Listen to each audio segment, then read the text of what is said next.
Call the meeting to order. Are there any subs? David Kuhn for Kevin Arsenault.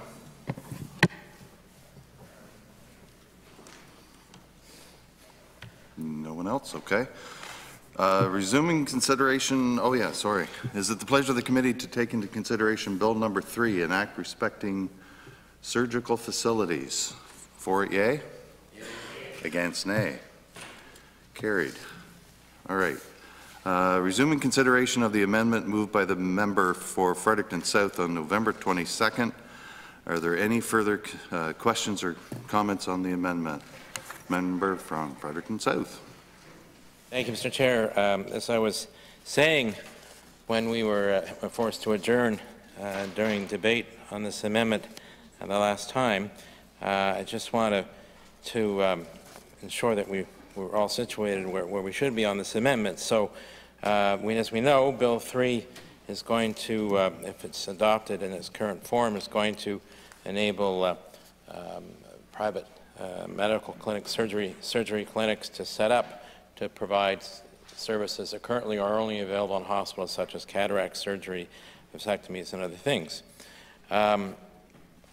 Section 4 of Bill 3 amends Schedule 2 of the regulation under the Medical Services Act by repealing P1 so that people don't have to use their credit card anymore when they go seek radiology services at the private radiology clinic in Moncton. My motion to amend Section 4 is to include not only P1 but A1 so that people no longer have to use their credit card when they seek abortion services that otherwise are covered by their Medicare card in hospital when they go to seek abortion services at Clinic 554 in Fredericton. So they can use their Medicare card instead of their credit card, Mr. Chair. It's only makes sense in terms of equity and fairness. People will be able to seek many services that currently are only available in hospital with their Medicare card in clinics like cataract surgery, like radiology services, Mr. Speaker, and as abortion services are also covered by Medicare in hospitals. No one should have to, given this bill, also be forced to use their credit card when they go to Clinic 554 seeking abortion services. So that's the point of the amendment, Mr. Chair, and I trust members will see the logic here, the fairness, the equity, and will support my amendment. Thank you, Mr. Chair.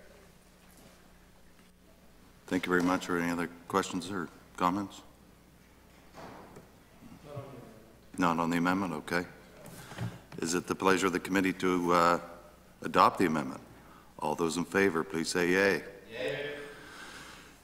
All those opposed, please say nay. Nay. Record a vote? Okay.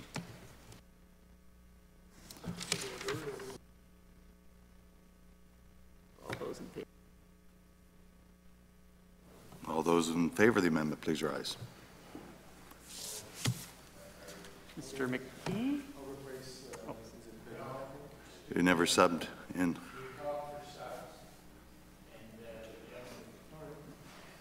Monsieur Legacy?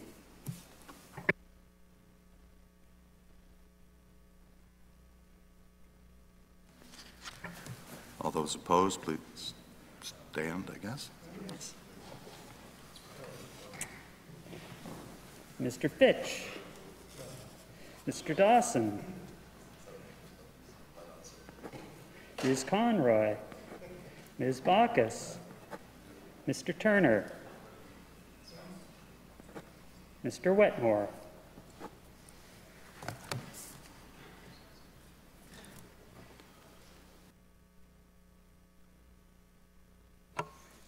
Chair, total yeas, pour, 3, total nays, contre, 6.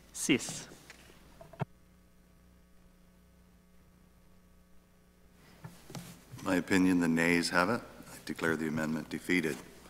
Any other further questions or member from Moncton Centre? I have two amendments to propose. They're both identical, I guess. I'm not sure the procedure here, if you want to hear both of them at once or one at a time. If one is defeated, I'm sure the second one will be defeated, but I can start with one at a time. So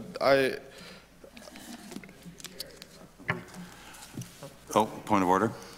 Can we get clarification that if you're not a member of the committee, you can propose amendments, or do you have to be a committee member? So you have to be a member. Yeah.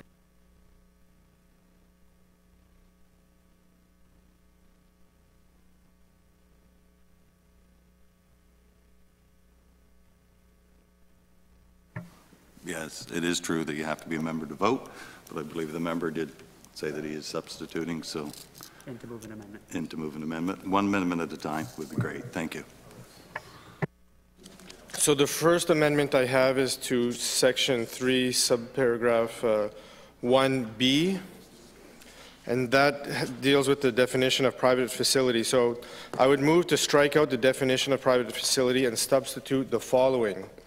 A private facility means a private clinic or a hospital facility established, operated, or maintained by a person who is registered with the College of Physicians and Surgeons of New Brunswick and licensed to practice in New Brunswick, but does not include a surgical facility providing surgical services as defined in the Regional Health Authorities Act, établissement privé. I have a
Look at this amendment. Let me read the amendment first. It has been moved by the member from Moncton Centre that section 3, subsection 1, paragraph B, be amended as follows. Strike out the definition private facility and substitute the following.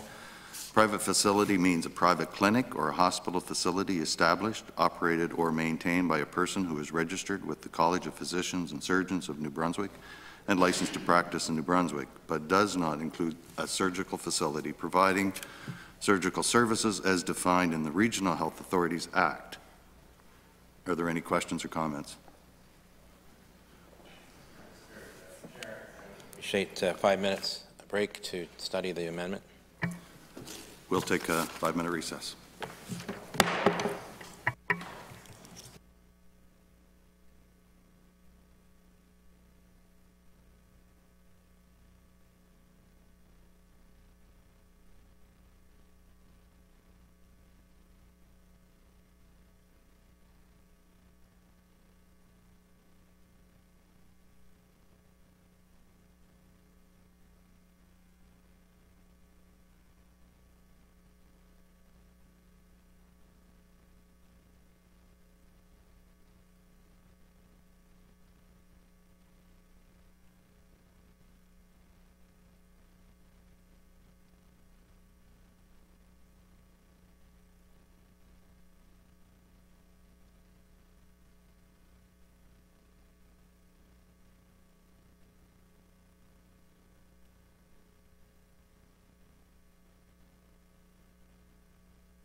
adjourn the committee.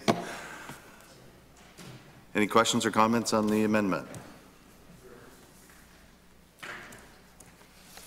Recognize the minister. Sure, thank you very much. We've been discussing this here the last little bit, and I didn't get a chance to introduce the staff that's with me today.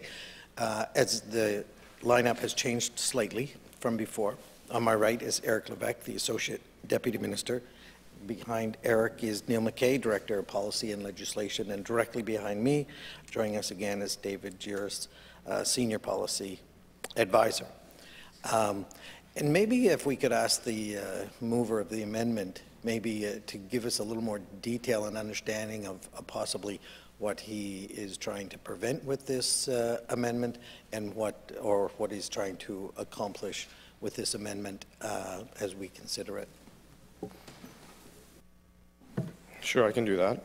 So the purpose of this amendment, and there'll be another identical type of amendment for the other definition in the bill for surgical services, to add in both of those definitions as they stand now, the wording is left that the services are provided by a person, and the person is not identified or defined. It's just a person other than a regional health authority. And so I'm trying to nail down what the minister has been saying all along in his answers, that any type of agreement of a facility that will be opened up will be done with a doctor or surgeon that's accredited with the College of Surgeons and Physicians, and that is accredited to practice in New Brunswick. And that's what the minister has been saying all along, that's exactly the intent. And I think we're trying to close it down and close what might be a loophole for the future, that you might still have outside corporations coming in, setting up shop that would meet the definition as proposed in Bill 3. And so to avoid commercialization and privatization of healthcare, I think it'd be important to close down that definition, tighten it up to really meet the intent of what the minister is telling us is the intent, that any agreement would be with a person who is accredited or registered with the college. So I think that's what the purpose is, and there'll be an identical amendment for surgical services where we'll define in that definition what that person is, that they say a person. The person is someone who is registered with the College of Physicians and Surgeons in New Brunswick and licensed to practice in New Brunswick. That's the purpose of our amendment.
Thank you, Mr. Chair, and just again, drilling down a little bit in the understanding of Bill 3 and the understanding of the amendment, and again, trying to understand the intent of what the amendment was trying to do and trying not to do.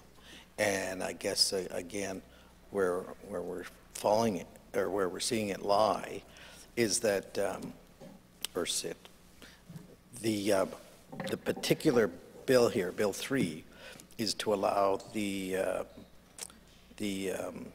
Acadia Bathurst Ophthalmology Clinic to enter into an agreement with Vitality. That clinic is a corporation.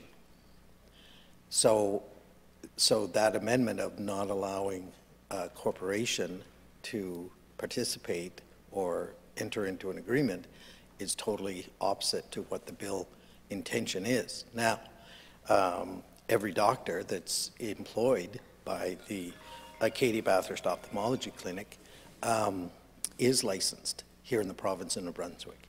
And anyone who does the type of surgery or any surgery has to be licensed in the province of New Brunswick through the College of Physicians. And anyone that would be setting up these type of arrangements would have to have an agreement with one of the RHAs.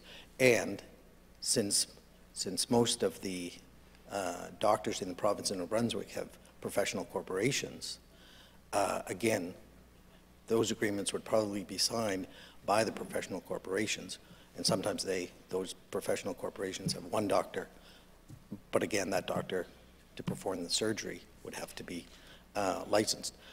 Then to expand that further, and I'm not sure if,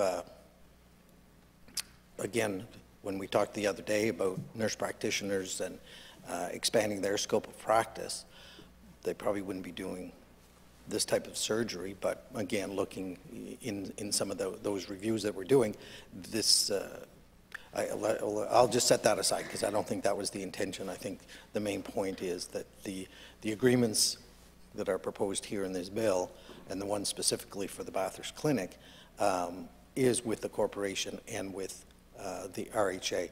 So this is where we feel that this particular amendment would be just totally contrary to the intent of the bill.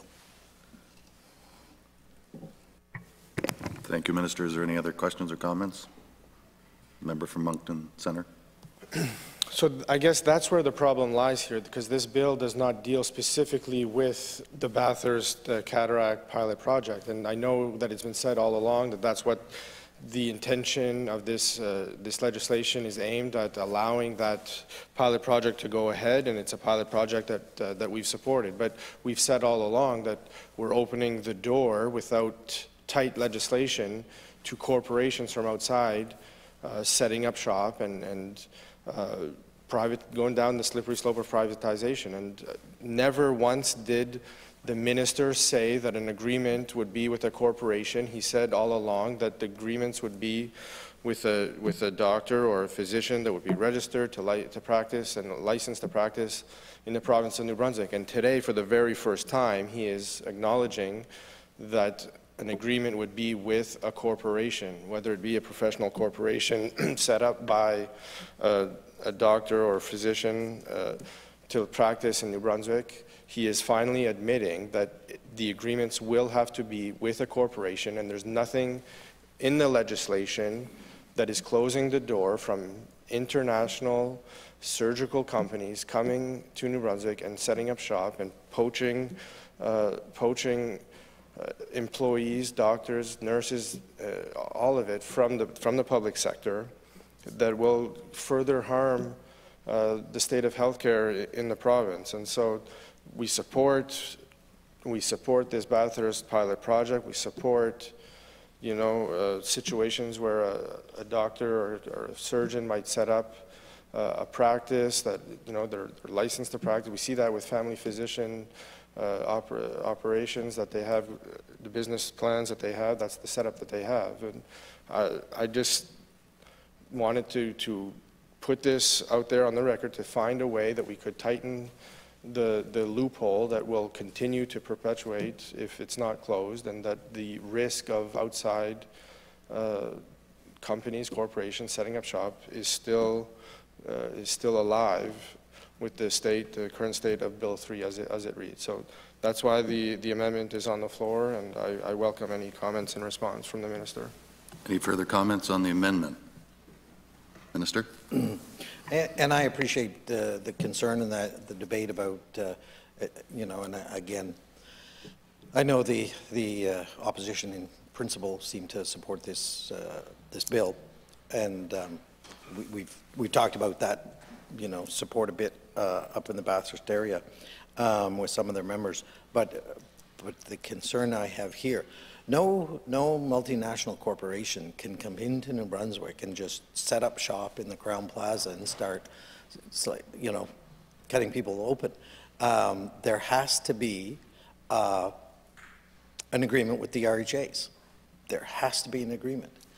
And, you know, even in this particular agreement with the clinic, it was negotiated, it's going to be regulated, and it's going to be inspected and monitored. That's why we put a pilot project. But the other point that's very, very important, again, is most of the surgeons, or I would suggest all the surgeons, have a private corporation. And if you look at the agreements that they have, whether it's office space or rental or purchasing their supplies, it's all the corporation that buys the purchase of the issues or purchase the supplies, and even pays, you know, the salaries of their support staff, as opposed to the individual themselves. That's my understanding. So again, you know, I understand the concern that the members opposite have, and I have empathy for that. But even when you look at this the rapid turnover operations that were done here in the province on the Saturdays, I mentioned it in the last day of the House, where we're ramping up the number of hip and knee replacements to try and catch up on that wait list. That's the people, you know, the New Brunswick doctors and support staff that have raised their hand and said, we're prepared to do that. We're prepared to work on those Saturdays and turn the rooms over quickly. So there's, again, an example that we're not going, or, you know, again, outside. That's not the, I guess, the direction that's going. But again, having some of these procedures that are low risk, you know, due to improved technology, out of the hospital setting, and which frees up the room in there to do the room in the hospital to do more operations. That's the intent. So this particular amendment, the way it's worded, it's a concern that it will limit the number of New Brunswick doctors who can, through their corporation, have an agreement with the RHAs. And again, the safeguard is that the RHAs would have to enter into an agreement. And I know they're very, very focused on having New Brunswick solutions, as is evident in some of the things that have gone forward in the various parts of the province to try and catch up on some of the backlogs of the surgery. So that's where we're seeing this particular amendment as being contrary to what the intent of Bill number 3 is. Thank you, Minister. Member from Fredericton South. Thank you, Mr. Chair.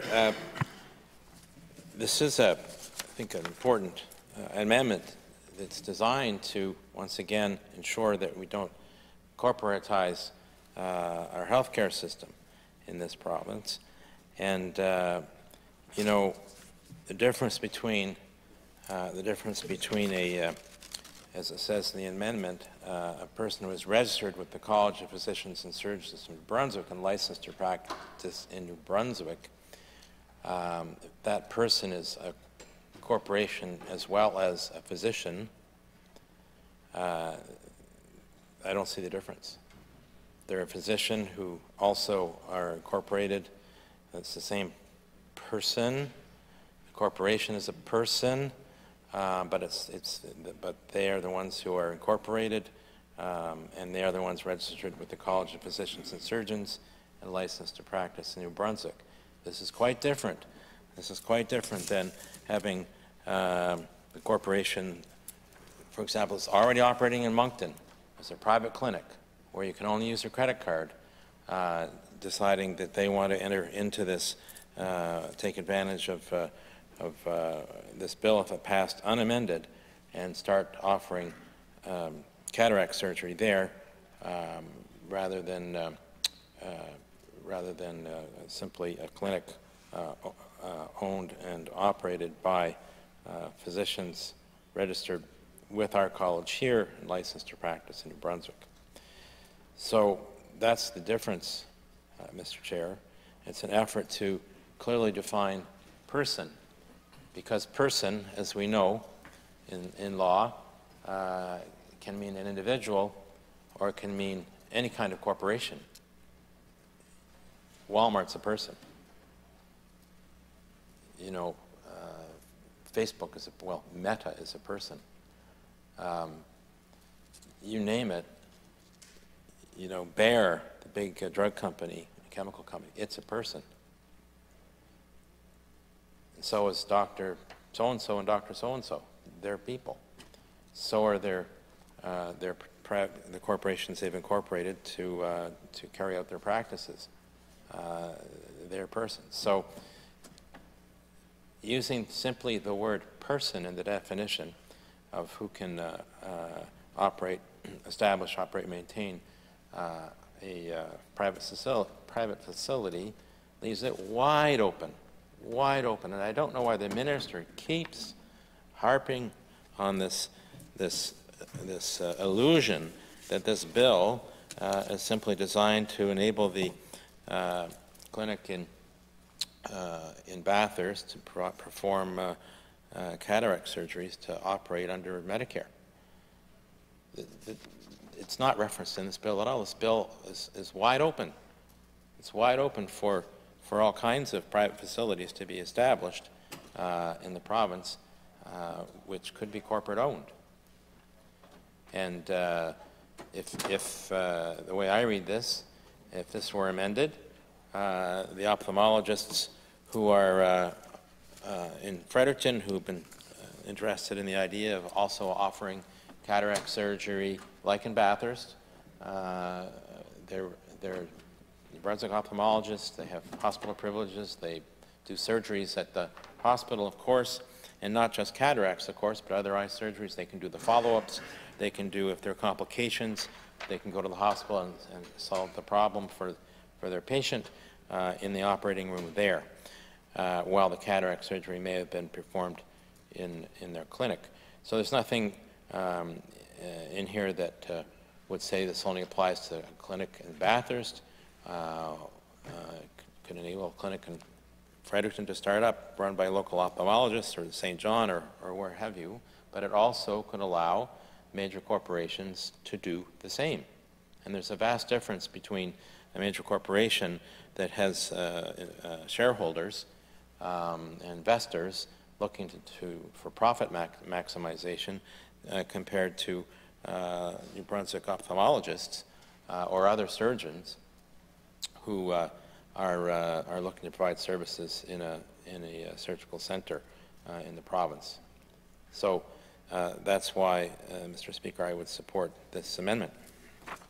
Mr. Chair, sorry. Oh, let me just say. Thank you very much, member. Before I sit down. Oh, sorry. I just have an example under the Business Corporations Act of the name of some corporations for some physicians. And these were just picked at random. They're public.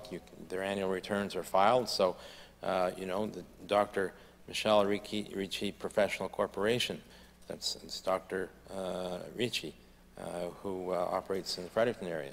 The Dr. Robert Javidi Professional Corporation, who's the medical specialist in Bathurst. Their corporations are them. Their name is in the corporation name. They are one and the same. So I want to thank the Leader of the Official Opposition for bringing forward this amendment. I think it's an important one, and it should receive the support from this House. Thank you, this committee. Thank you, Mr. Chair. Thank you very much, Minister. Just a few points of clarification. You know, there is a vast difference between an individual and a corporation, and that's why the doctors set up corporations. is, again, for tax purposes, for limited liability. The list goes on and on. So to say they're identical is incorrect, and that's basic business 101. So I won't belabor that, but again, just to say there are, you know, again, they're not one and the same. And there's a reason why there's a professional corporation associated with individual doctors. Going back to the Walmart comparison, this particular bill doesn't throw the doors wide open to have multinationals come in and set up on the corner of York and Smythe. Anyways, yeah, there are parallels. I just figured that out. Anyways, the RHAs, again, are the ones who have an agreement. And again, we meet with the trustees, we meet with the CEOs, and again, the philosophy has not been and will not be, according to my thoughts, to open the doors and invite multinationals to come in here. Now, again, you know, unsolicited proposals come in on occasion, but the fact of the matter is, even though somebody may want to, doesn't mean they can or will. And those are some of the guiding guardrails that we are aware of or know of or work with, is again, just to say, well, these multinational shareholder-owned profit-driven companies will come in and set up on anywhere they want is not the reality. Is not the reality at all. We've got a number of people in New Brunswick who, you know, again, might be interested in moving forward with something like this, but they would have to have a relationship or an agreement negotiated with the RHAs. And again, it goes back also to doing something new, something different within the healthcare system in order to alleviate some of the concerns that we've got. I mean, you know, again, not to get into speculation or not to get into, you know, a debate of what the future is going to look like, but we've got some major issues that we have to deal with. And I'm not sure if the opposition, you know, again, wants to help, but in keeping some of, I know they want to help, sorry, that wasn't fair. I'll retract that. I know they want to help, but again, pushing the envelope sometimes is what we're going to need to do in order to get this accomplished. But again, the comfort I want to give today is that this particular bill doesn't throw open the door and allow companies, and the ones they described about multinationals, this is specifically just allowing surgeries or procedures that have been done traditionally inside the walls of a hospital to now be done out in a clinical setting, which is safe, secure, regulated, inspected, and this being the pilot project is a good step forward, as opposed to throwing the doors wide open.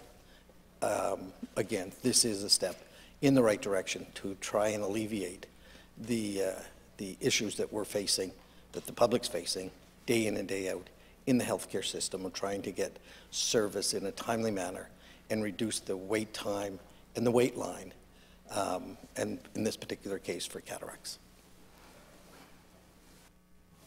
Thank you, Minister. Something new to say? Just a response. Okay.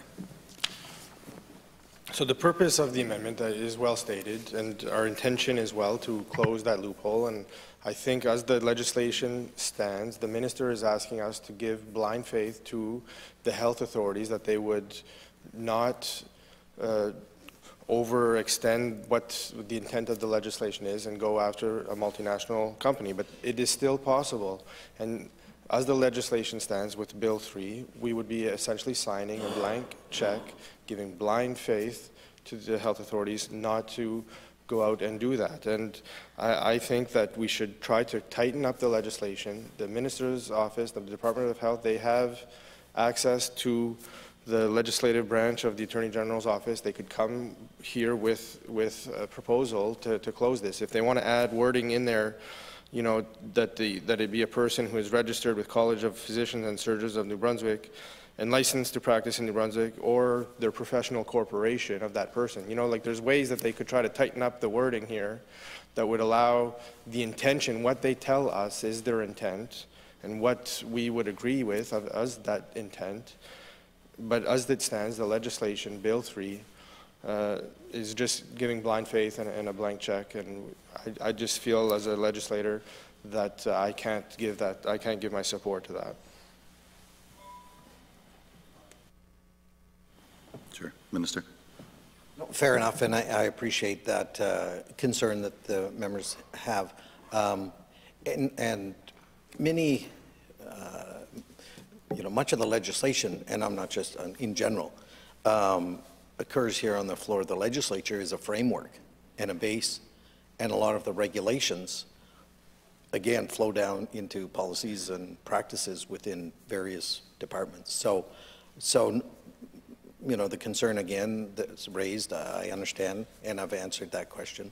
But it's common practice in the legislature that the particular legislation or the particular bill is more of a framework as opposed to item by item or a procedure manual. So again, even doing, as mentioned here, would box us in and limit the ability again, to work within the intention of the Act. So that's where, again, I still have the original intention would be changed with this particular amendment, regardless of how it's worded. Thank you, Minister. Member from Fredericton. Mr. Chair, I've got to respond to the Minister here. He keeps suggesting that somehow the official opposition and the third party do not think that there are benefits from operating facilities, surgical facilities, for those surgeries that can be done outside of hospitals at a community level. I haven't heard a single member on this committee, and certainly in my caucus, no one is opposed to that idea. The issue is the ownership of that private facility, whether or not that ownership involves investors that have to get returns, whether it's driven by the need to maximize profits from the facility or not. That's the issue. And the evidence is evident from across the country, where there are community-based surgical centers that are not driven by profit, that don't have shareholders that have to see a return on their investment, like investors that have to see a profit out of their investments, then they've worked very well, very positive. The publicly owned facility in London, Ontario, is showing good benefits by taking cataract surgery out of the hospital there in London and putting it into the community-based surgical center for cataract surgery, publicly owned. Others that are corporately owned, like one in Quebec, it's been well defined that there are significant issues with that, because there they have to try and maximize their profits. So to do so, they do things like charge quite high for eye drops, simple example, compared to what normally a person would pay. They upsell other things, other measures that normally wouldn't happen in other settings that aren't driven by profit. So that is the key issue here, trying to remove an element that would underlie the operations of some of these surgical facilities outside of hospitals, these surgery centers, that would be driven by profit maximization motives. That's what we're trying to remove here. That's what, and what I see the leader of the official opposition's amendment is trying to remove here, try and safeguard New Brunswickers against. And there's nothing in this bill that prevents that. The minister keeps suggesting that there are guardrails, but there's nothing in the bill that prevents that. So that's why this amendment is important. Yes, the language can be improved, likely. You know, I mean, the leader of the opposition, official opposition, is a lawyer. I'm sure he'd be happy to work with lawyers on the government side to finesse the language to achieve the objective of the goal, if that's the issue. That's happened in the past. You've got lawyers on call here. Sorry, through the chair, the minister has lawyers on call that can help out to just get the language right. So let's do that. If he says, if the minister says this is intent, that this isn't going to open the door to corporate medicine in this province, then let's make sure that it's kept closed with this amendment. Let's get it right. Because we know that the only way this can happen is if there's a contract signed between an RHA and the corporation. But there's nothing to prevent an RHA from signing contracts with national-based or internationally based corporations, because they're persons. That's the problem. They're persons. We need to amend this bill to eliminate that possibility, and then move forward and see the benefits that we know community-based surgery centers, when they're publicly owned, or can provide. So those are my comments, Mr. Chair. Thank you very much. Minister, do you have any comments, or are we ready to vote on the amendment? And just again, a point, if on the nonprofit idea or the community-owned, and I mean, there's a clinic down here that's an extension of the RHA, so that in itself is a public entity. Now I know it's in work with UNB as well, so again, that's a sort of an example of that work that's being done now. But if you look at this amendment, if you had a nonprofit which had a board, they would have to hire a doctor registered here in the province of New Brunswick. So this particular amendment would actually exclude that particular option, because it's saying, no, it has to be specifically with the individual and not a corporation or entity. So again, it's contrary to the scope or contrary to the intent of this bill, and that's why I'm suggesting we not go forward with that particular wording and go with the original. Thank you. Thank you, Minister. Any further comments on the amendment? Is it the pleasure of the committee to adopt the amendment? All those in favor, please say yea. Yea. All opposed, please say nay. In my opinion, the nays have it. I declare the amendment defeated. Member from Moncton Centre, do you have another amendment? I have one more. I'll put it forward. It's basically amending the other definition. There's two major definitions in the bill. The other one is with respect to surgical services. So I would move to amend section 1, subsection 1, paragraph C, strike out the definition surgical services and substitute the following. Surgical services means surgical and diagnostic services that are provided in a surgical facility under an agreement with a regional health authority by a person other than a regional health authority who is registered with the College of Physicians and Surgeons of New Brunswick and licensed to practice in New Brunswick. Service chirurgical.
It's been moved by the member from Moncton Centre that section 1, subsection 1, paragraph C, strike out the definition surgical services and substitute the following. Surgical services means surgical and diagnostic services that are provided in a surgical facility under an agreement with a regional health authority by a person other than a regional health authority who is registered with the College of Physicians and Surgeons of New Brunswick and licensed to practice in New Brunswick.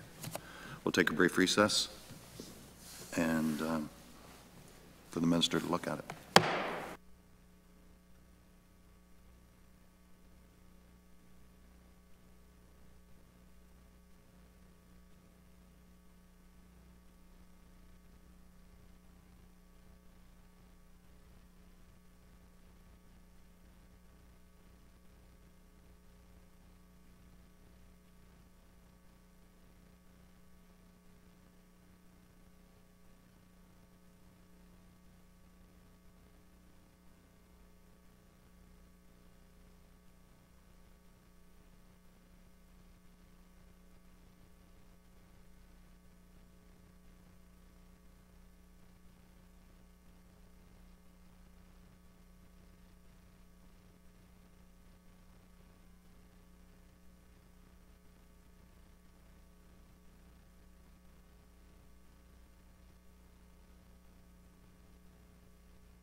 Call the meeting back to order.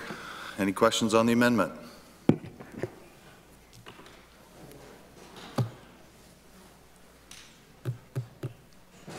Member from Moncton Centre. Just to put it on the record that the amendment is similar to the last one where we're trying to, tighten up the wording around which people would be involved in these types of agreements and services that are being provided, and so that's why we're bringing forth this amendment, but there's no need to get into the debate over and over again here. Thank you, Member. Minister, do you have any comments on the amendment?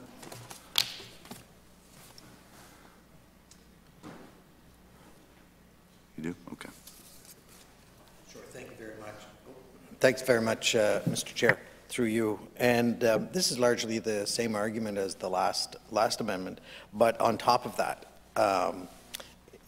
this act works in conjunction with the Medical Services Act, which again says that anyone doing any type of procedure in the province of New Brunswick, any individual who needs to be licensed by the College of Physicians and Surgeons. So it's not just the government alone here making these decisions. There's arm's length bodies that are making these decisions, and that's some of the safeguards that we talked about before to reassure the members opposite and the public, of course, too, that there won't be people out there just setting up shop and doing procedures and expecting to get paid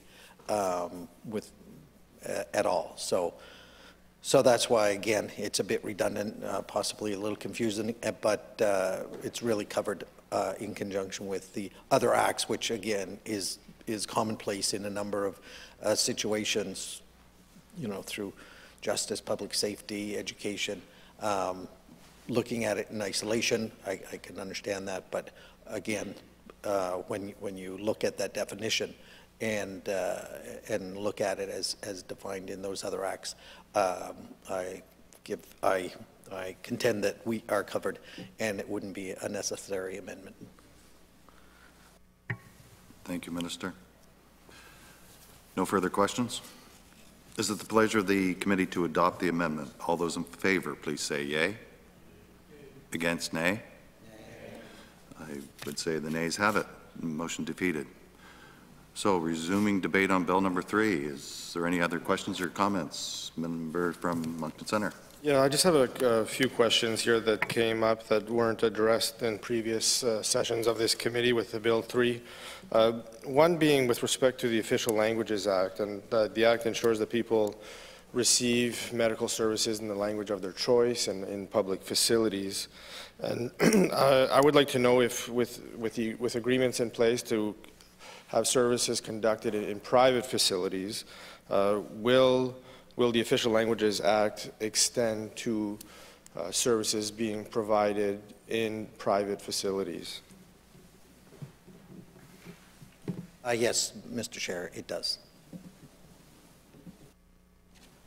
And another question was with respect to an agreement with a person or with a professional corporation. If the person dies or passes away here with respect to the agreement, what happens to that agreement in practice? Is it terminated, or does it get transferred to another holder of the contract? So if the minister could just explain what happens in that scenario.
Thank you very much.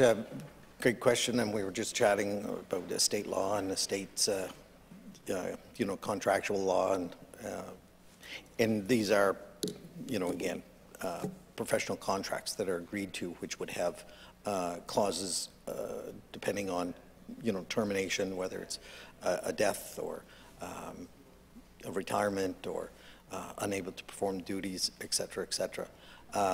So death, and again, most of these are as we talked about earlier, the individual is the corporation. So if the individual would die, the contract would be terminated at that point in time, but all based on that the agreements within the contract. And so, looking at this bill, and from the answers I'm receiving from over the course of this committee with respect to studying Bill 3, it would appear that it's not necessarily a human resource issue. It's more of a space issue, and now we're finding space where doctors and surgeons can set up practices and get more people through the door at a quicker pace, and focusing on specific types of procedures. So moving forward, is this the model that is going to be the preferred approach from the Department of Health, or are they looking at existing spaces in current hospitals? Could there be more work done in terms of utilizing existing space to increase surgical capacity?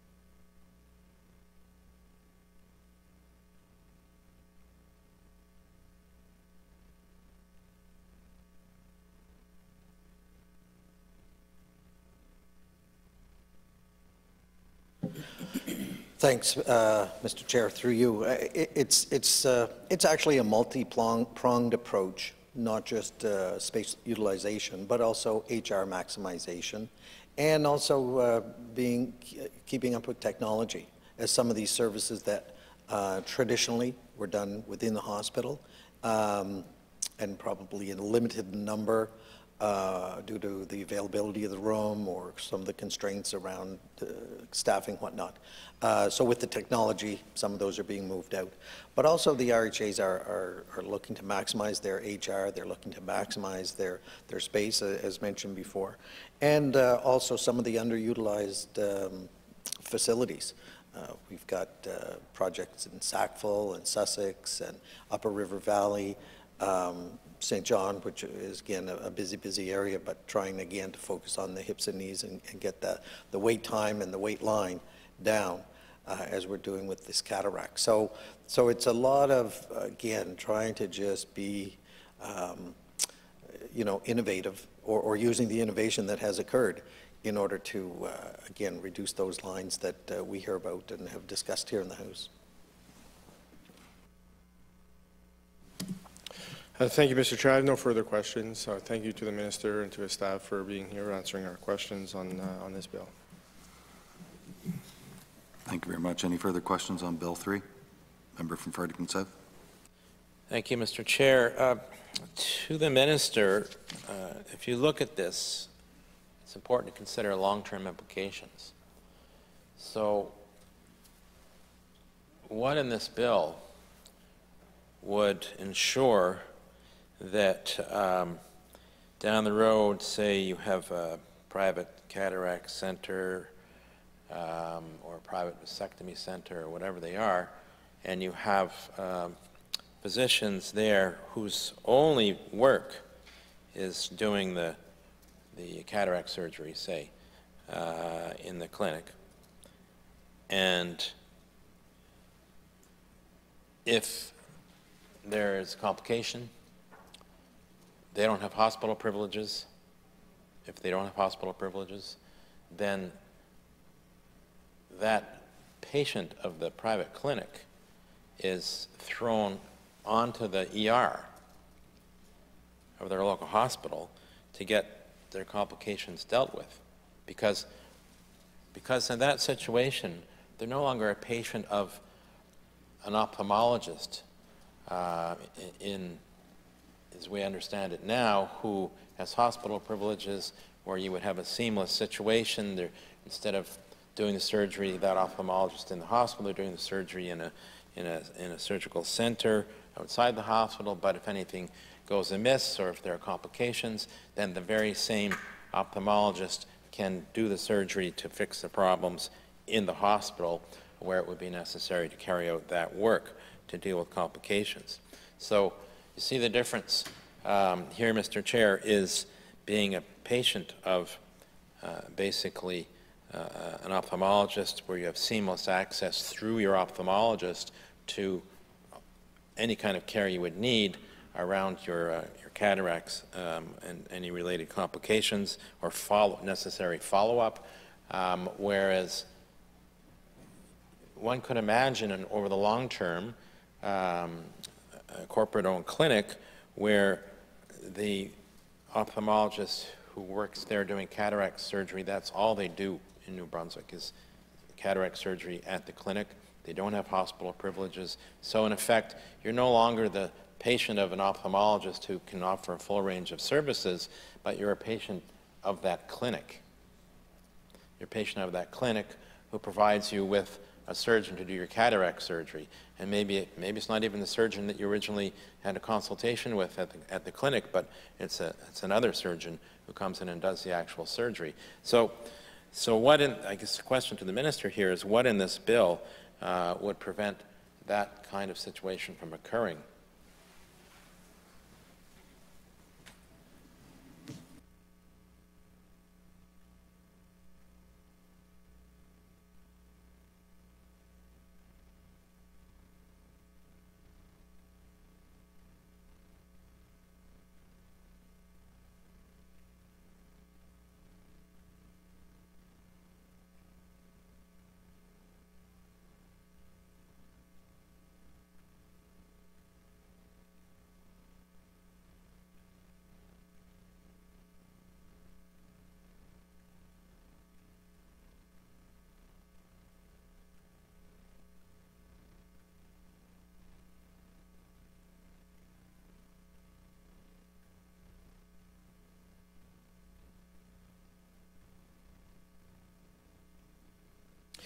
Thanks very much, Chair.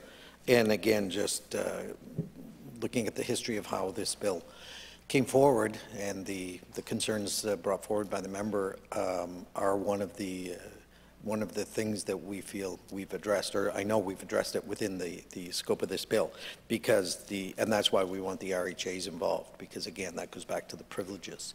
And there wouldn't be a situation where an ophthalmologist would be on their own performing these procedures without the blessing or the backup of the RHAs, because the individuals would still be, again, licensed, and part of that licensing is the relationship with the RHA to be part of, say, the Department of Ophthalmology within the hospital.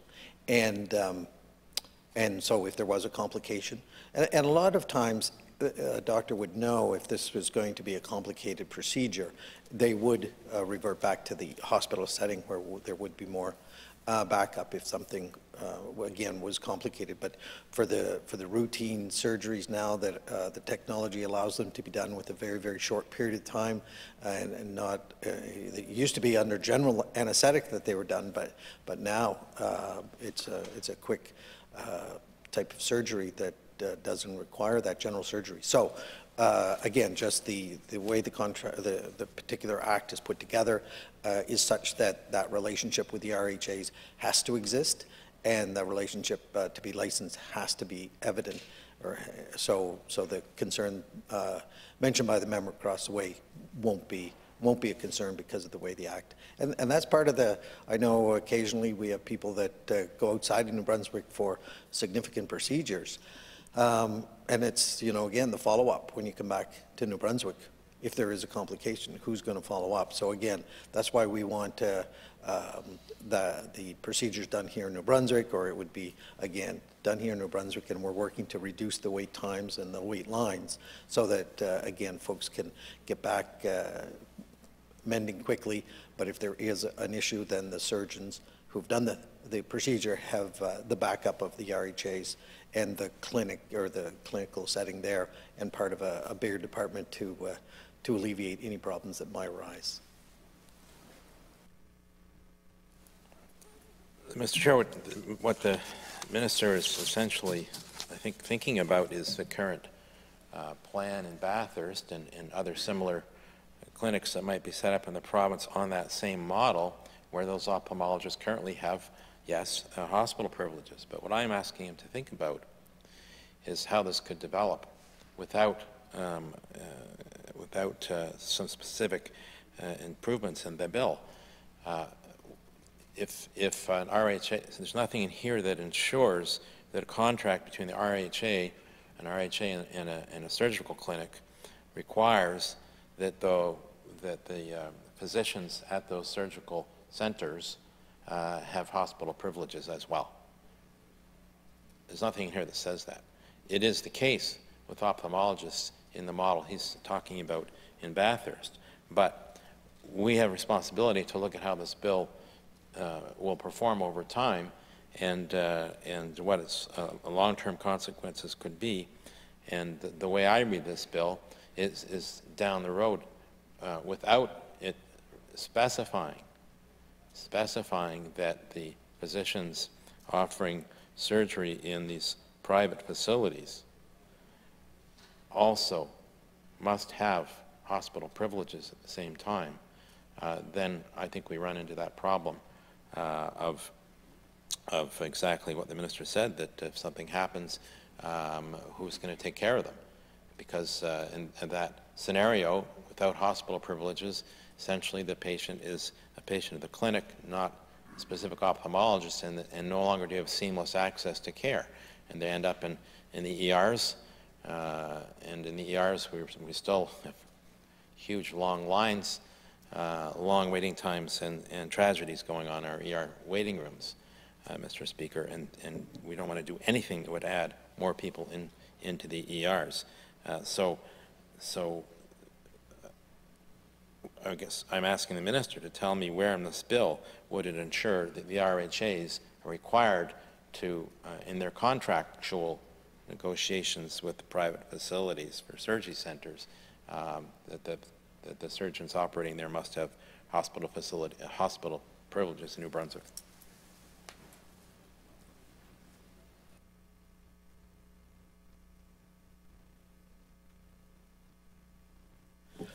Thank you very much. And again, the RHAs enter into contracts with various companies, from Band-Aids to beds, and again, they have professional negotiators that do this. So the protection that the member wants or is looking for is multi again faceted, where those negotiations again would only be with someone who has a billing number.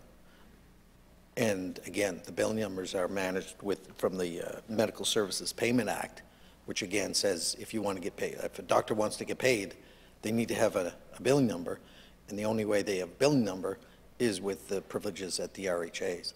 So again, the protection is such that a person just can't set up down at the Crown Plaza and start doing these procedures and expect to get paid or have the backup.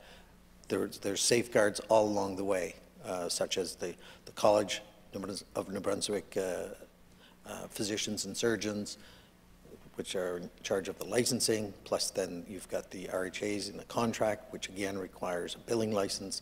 That billing license, in order to get paid, again, person has to have services. So multi-faceted safeguards against what the member opposite is speculating on. Mr. Chair, is the minister saying that every physician with a billing number in this province, every physician with a billing number has hospital privileges?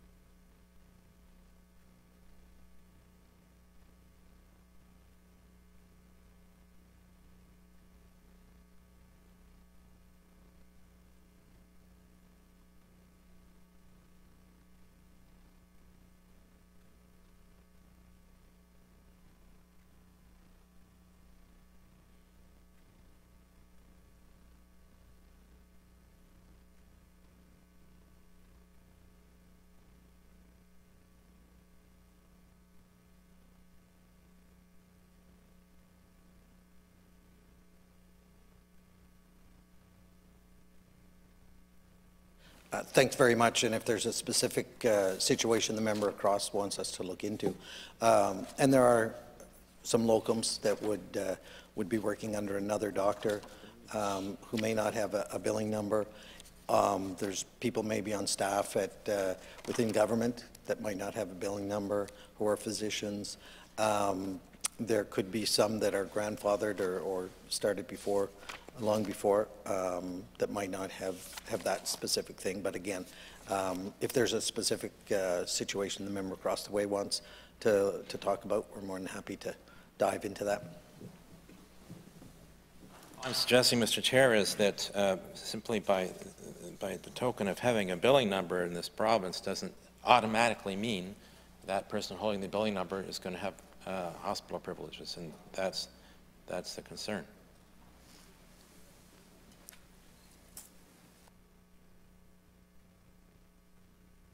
Yeah, it's just the opposite, Mr. Chair. You can't put the cart before the horse. So in order to have the billing number, you need the procedures option facilities.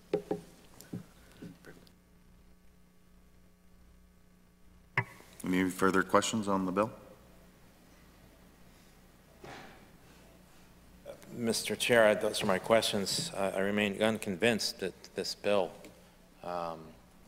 is in the end in the best interests of New Brunswickers because it fails to distinguish between public delivery of these services at a community level in community-based clinics that are publicly owned and those that could be owned by corporations with shareholders that are expecting dividends, causing those clinics to be operated to generate significant profits, which is not what healthcare in our province or in this country should be about. So I can't support the bill unamended. Thank you, Mr. Chair. Thank you. Minister, any comments? No. No further questions? Okay. Right, you just ask the staff to step out and we'll carry on with our vote.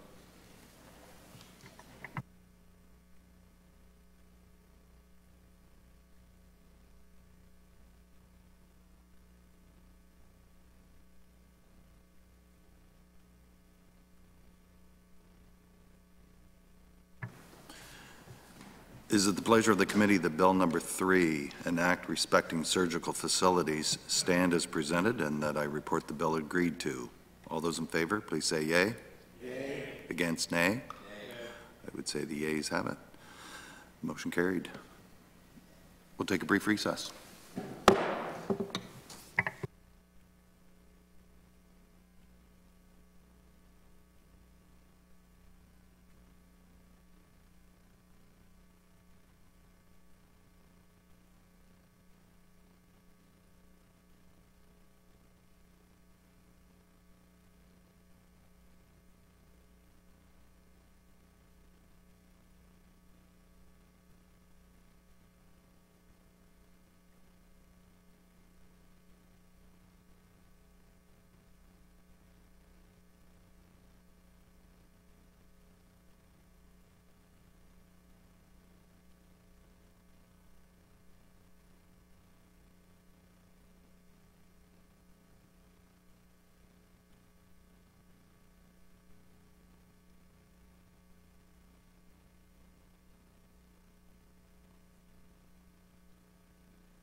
Call the meeting back to order. Is it the pleasure of the committee to take into consideration Bill number 21, an act to amend the New Brunswick Health Council Act? For it, yea? Yea. Against, nay? Carried. Minister, do you have any opening comments? Maybe introduce your staff? Thank you very much, Mr. Chair. I think that's a great idea. We have, again, some of the same people from earlier in the day, but just for those that are joining us online and in the gallery. We have Eric Levesque, the Associate Deputy Minister. Behind him is Neil McKay, Director of Policy and Legislation, and directly behind me is Nancy Wilkins-Ketch, the Senior Policy Advisor. And again, this bill, its amendment to change the size of the council from 16 to 7 members, appointed on the basis of competency by the Lieutenant Governor and Council, and the chair will be appointed through the 7 members. And the amendments that we're examining today will also transform the New Brunswick Health Council to incorporate functions of the health analytics, currently with the Department of Health, and long-term care analytics, currently with the Department of Social Development. The council will focus on the provision of comparable and actionable data and information to accelerate improvements in healthcare, health system performance, and the population health across New Brunswick. So we're more than happy to take questions here today and talk about getting the desired results that everyone wants, which is improved outcomes with our healthcare system. Thank you very much, Minister. Member from Moncton Centre. Thank you, Chair, and thank you to the Minister. So I'll start off with a general question here, looking at what was the history leading up to the introduction of this bill?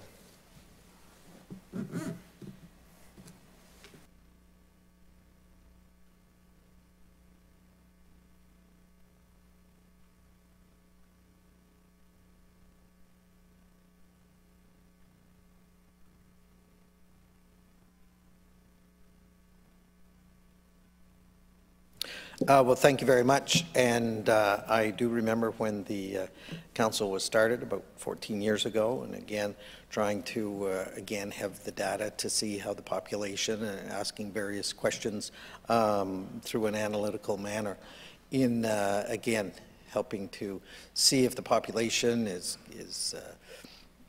again, being served in a way that's aiding them in their healthy outcomes. And the Health Council and the RHAs, the Department of Health, the Department of Long-Term Care and Seniors all gather data for specific reasons. And so despite some of the data collection efforts, we think having it all under one roof would, again, make sure that there's a consistent and concise effort. So the history, again, was started a number of years ago, as I mentioned, and again, the reason was to have a separate entity doing surveys within the population to, again, see what their sense was with respect to health and outcomes, and if their health was improving or declining. And again, from that, sometimes occasionally there was recommendations that was put forward for consideration. And I think this is again, every organization has to evolve and has to sometimes change with the times. So instead of having individual silos, again, breaking down those barriers and having it under one roof with again, a focused vision and a focused mandate is something that, again, is going to benefit the population of New Brunswick. So that's a bit of a history and a bit of a look forward. Hopefully that will satisfy the question. If not, we can go further. So I guess, Mr. Chair, could the Minister identify what the problem was with respect to the existing legislation, the existing makeup of the NB Health Council, and what does this new legislation set out to fix?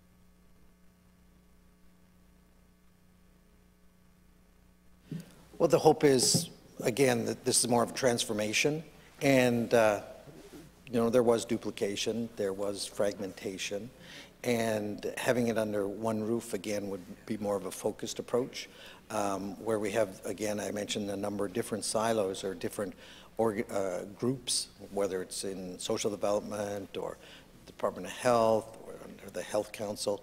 So I think this, bringing it all together is going to be more of a transformation and an advancement, evolution. There's so many words that you could sort of pin on it that, again, will enhance the services to the people in the province of New Brunswick. Bringing the board from 16 to 17, 16 is a large number, and if you have, again, sometimes have a lot of different opinions around the table, and some of them, again, may or may not have that focus that's needed in order to move the expectation of the organization forward. Having it down 7 with very focused, very specific talents or directions will again have that focus. I think that the organization needs to evolve. Again, I think that's the basic example of why these changes are occurring at this point in time. So, Mr. Chair, what I'm hearing, I guess, is that it's an evolution, a transformation, but the words I want to focus on is the fragmentation and duplication that the minister talks about. And so it sounds like you have the minister, the Department of Health or the Department of Social Development gathering data internally, but then you have the NB Health Council that would gather their own kind of data, their own research. And my understanding is that the Health Council was always designed to be independent, that it can present an unbiased view of how the health system is functioning, how it's serving New Brunswickers. And so now we're going to eliminate, I guess, a little bit of that independence that they have to go out and research on their own, and it's going to be in partnership with the Department of Health. And so I guess I raise flags, or there's a flag raised for me at least, that independence will be removed, and the fragmentation and duplication that the minister talks about, it will be all under the department's kind of purview of where they want to look for data and what data they're going to present. So could the minister explain that, with respect to the Health Council always functioning independently, will this be preventing them from controlling or dictating what type of research they want to undertake?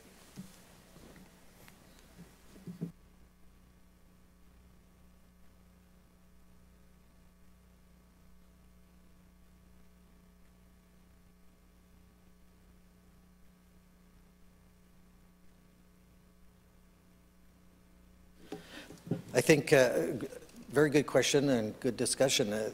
What we're doing is actually adding to the mandate, and in taking some of the breaking down some of the silos and giving it to the New Brunswick Health Council, and we're going to change the name to reflect it a little bit more, because their scope is growing, and their independence is maintained. They will still have an independent board of directors. And again, if there's an ex officio civil servant, they'll be just ex officio. They won't be paid. They won't be a voting member. But the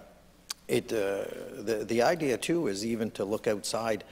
We're not going to limit the board of directors, but again, I expect that there would be a competency grid made up. And so you've got the various types of disciplines, whether it's finance, governance, HR, and again, some of this is again, as we move forward in the whole idea.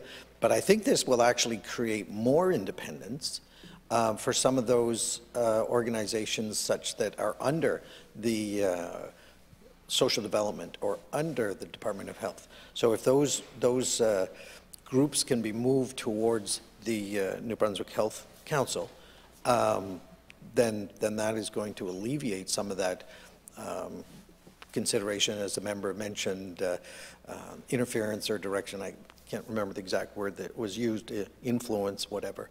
But the excitement part of this is that now with that expanded mandate and a board of directors that's focused, again, I think that independence is maintained, the scope is greater, and there would probably be less of a direction from the individual department, which is now under the budget line or the employees of.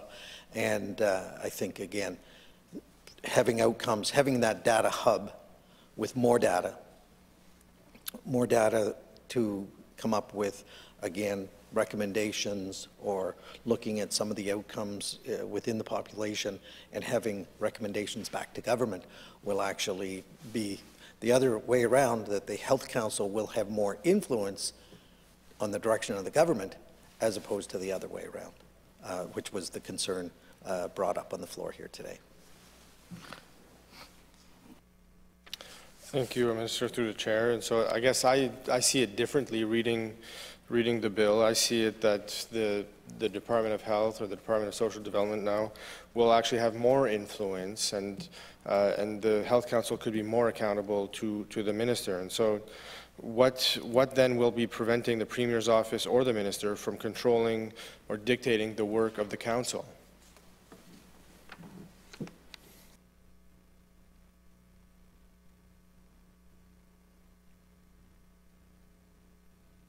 Again, just trying to understand where the member across the way would be drawing that conclusion, and again, I'm more than happy to have that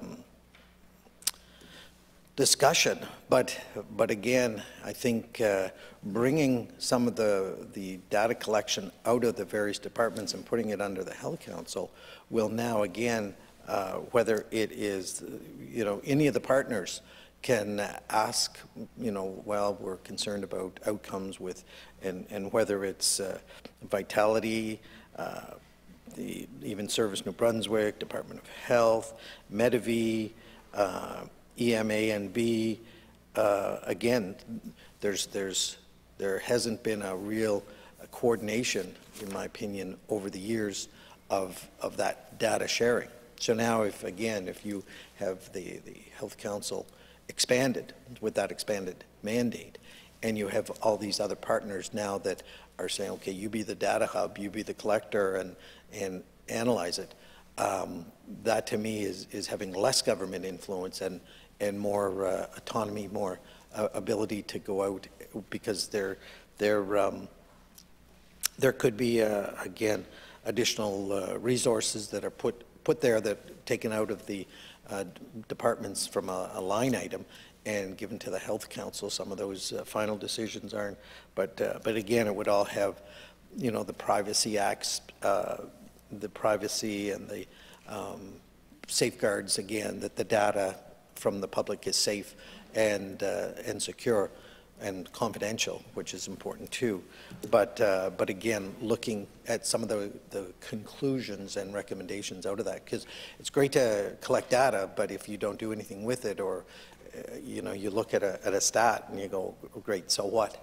But if you can say, do that analysis of, based on this data, we're seeing that these outcomes that are hoped for from one of the partners is not occurring, and then the recommendation can be made back to government. So the independence, I want to assure the members here in the House today that the independence will remain, and that mandate will actually be expanded to give more direction to the government as opposed to the other way around.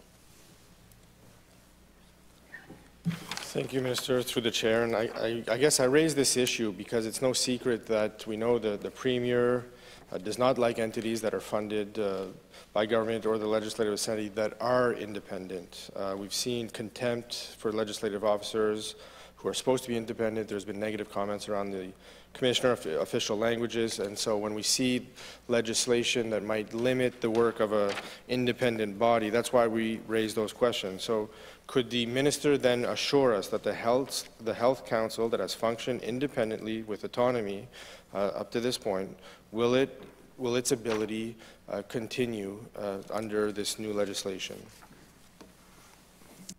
Yes, I can assure the member across the way and folks listening in online that the independent board of directors will guarantee that independence from government. But the hope is that independence will allow them to make the recommendations back to government, which again would guide the decisions of government.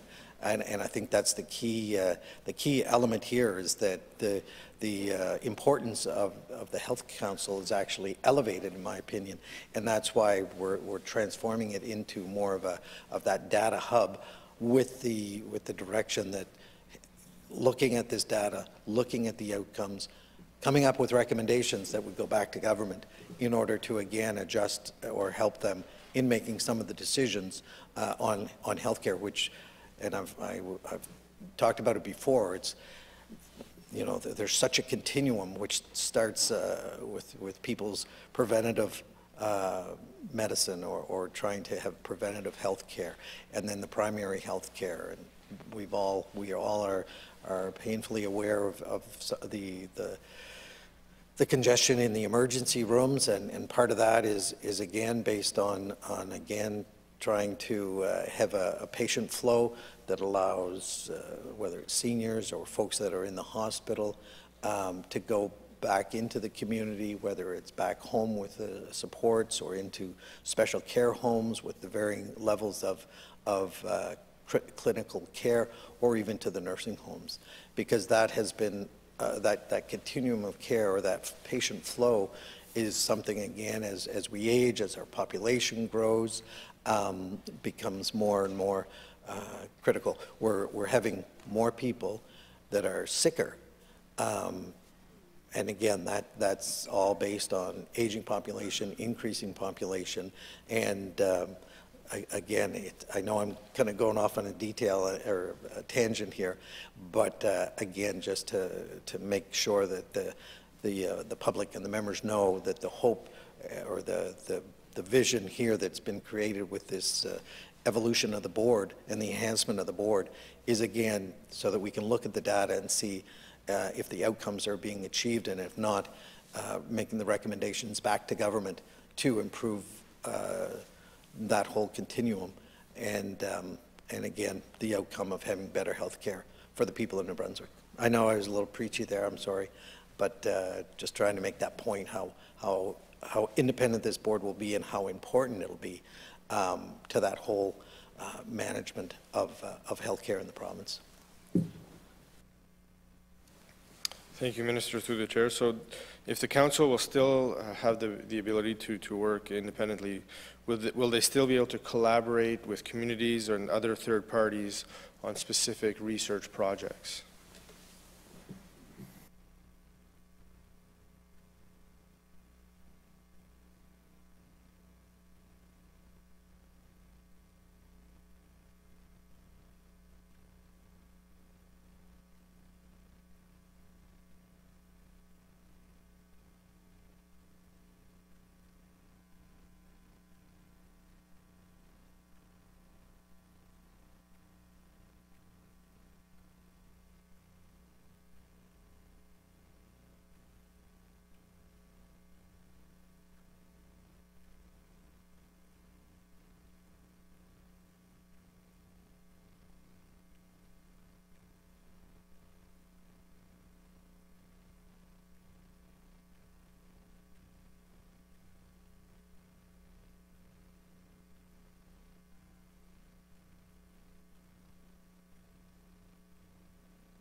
Exactly, Mr. Chair, through you. In Section 3 of the object and purpose of the council, their mandate will continue to have that interaction with the community partners, and I gave a bit of a list earlier in the morning there about the number of various partners that may use the data or may want to have some of this analysis done with respect to some of their projects too. So it doesn't preclude anyone working with the Health Council, which has been occurring in the past, and again with more resources, and that will actually assist, I think, more community partners in again looking at the data and finding out if their direction or effort is making headway for improving healthcare system in the province. Thank you. And so the Health Council, through its mandate, also engages citizens in a dialogue for the purposes of improving healthcare. And one of its tools is doing a care experience survey. So can the minister guarantee that there will be no interference in the survey questions asked and the decision-making over what information will be gathered in those surveys?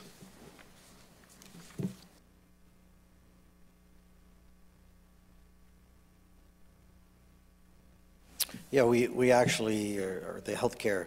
I mean, and again, the way of the data collection, we will definitely. I mean, that's who they talk to. They talk to the individuals. They talk to the citizens, and depending on how the experience was or the needs of that individual would create the data that again will be used to make the decisions of government, and again trying to improve it. So if people have again, there's different ways to collect data, but if they are, again, you think of the phone calls or the surveys that are done, sometimes folks aren't necessarily energized to do those. I would encourage them, if they are contacted, to complete the survey, because that could be very, very helpful in again, the data collection that would produce some of the outcomes or recommendations that would help the government make the right decisions in providing some of the care and improving that care for citizens. And so can the minister then tell us, the process for establishing what questions go out to the public and whether there is influence from the minister or the Department of Health on what questions are asked and what information is gathered to influence decision making?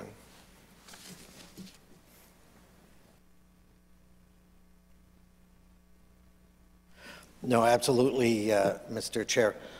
The minister would have no influence on how to write the questions. It's up to the researchers.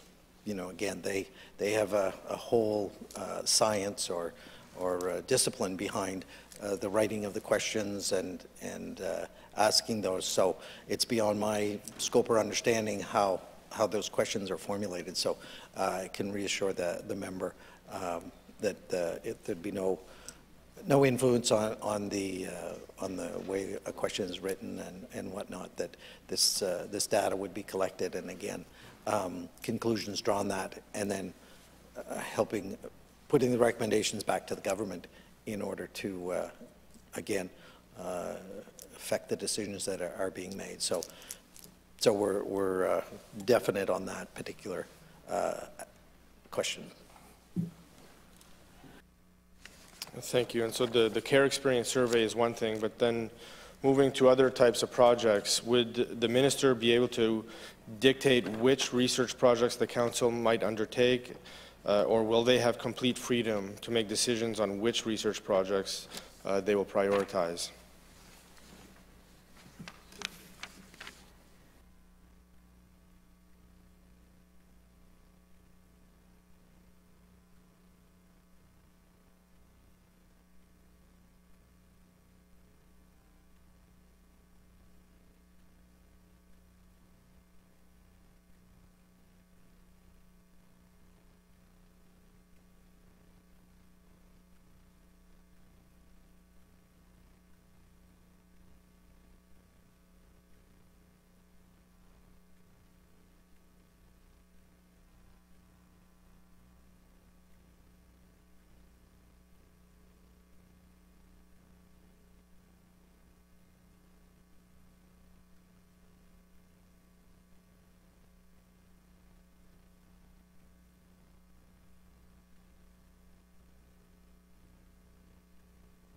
Thank you very much, Mr. Chair. And there's always been a collaboration with the Health Council and with the Department of Health, but now with the expansion of the role, you know, social development always had a reason for the collection of data, again, to look at some of the outcomes.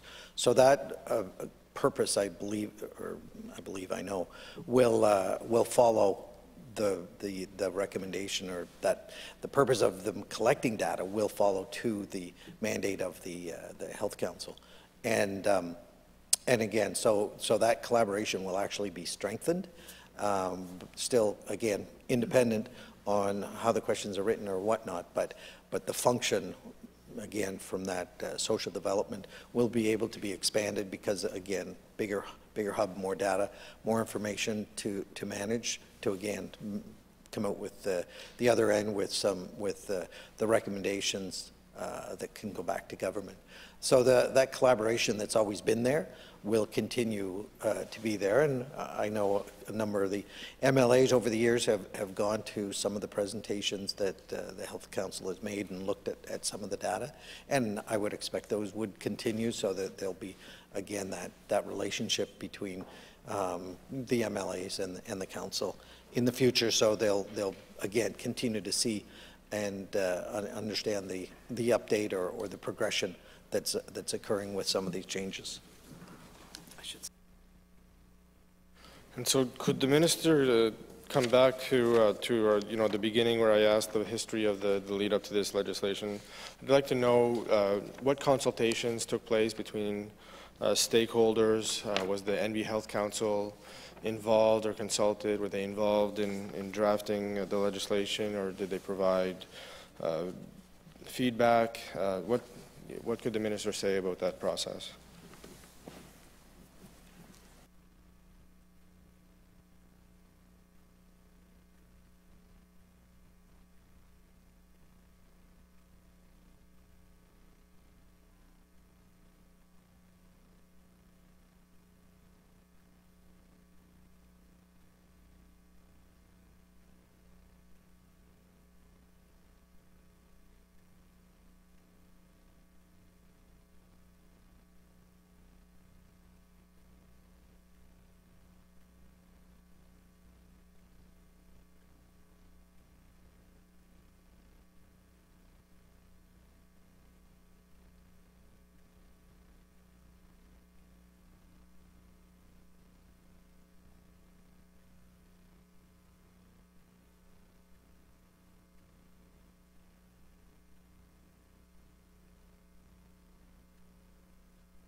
Thanks very much, Mr. Chair. And, you know, again, just to talk about some of the discussions that occurred or consultations or, again, various words have various different meanings, but certainly when it comes to those, you know, discussions with the primary users of the data, such as the RHAs and social development and ECO, again, those are primarily the end users of the data. So, you know, we're finalizing the legislation here today, or, you know, going through that discussion, but that only was again drafted after conversations with the CEO and with the chair, and I know I personally met with the CEO and the chair and had some discussions with some of the board members. So that's, again, I know it's, when you sum that up in 3 minutes, it doesn't sound like a lot, but there has been a substantial amount of work done in, again, trying to enhance that role and make sure that the council has evolved or is evolving to again meet some of the needs of the end users of that data, who I had mentioned before, the RHAs, SD, and ECO, just to name three. And again, when you start thinking about AN, you know, Medivie and Ambulance New Brunswick, you know, there's also opportunity to expand the partners who could use some of the services or use some of that data to, again, make decisions going forward on this. So hopefully that answers the question. So discussions with end users like the RHAs, the departments, the end users of the data. Discussions, he said, with the CEO and some board members. I take it that's the New Brunswick Health Council. So could he tell us if the CEO or the board members that they did have discussions with, did they have input into drafting and provide advice on the legislation prior to it being drafted? Yes, I can confirm that the conversations occurred before the legislation was finalized, and that actually helped. That information helped formalize some of the legislation that we're talking about today. And so, are they supportive of the changes that are being proposed?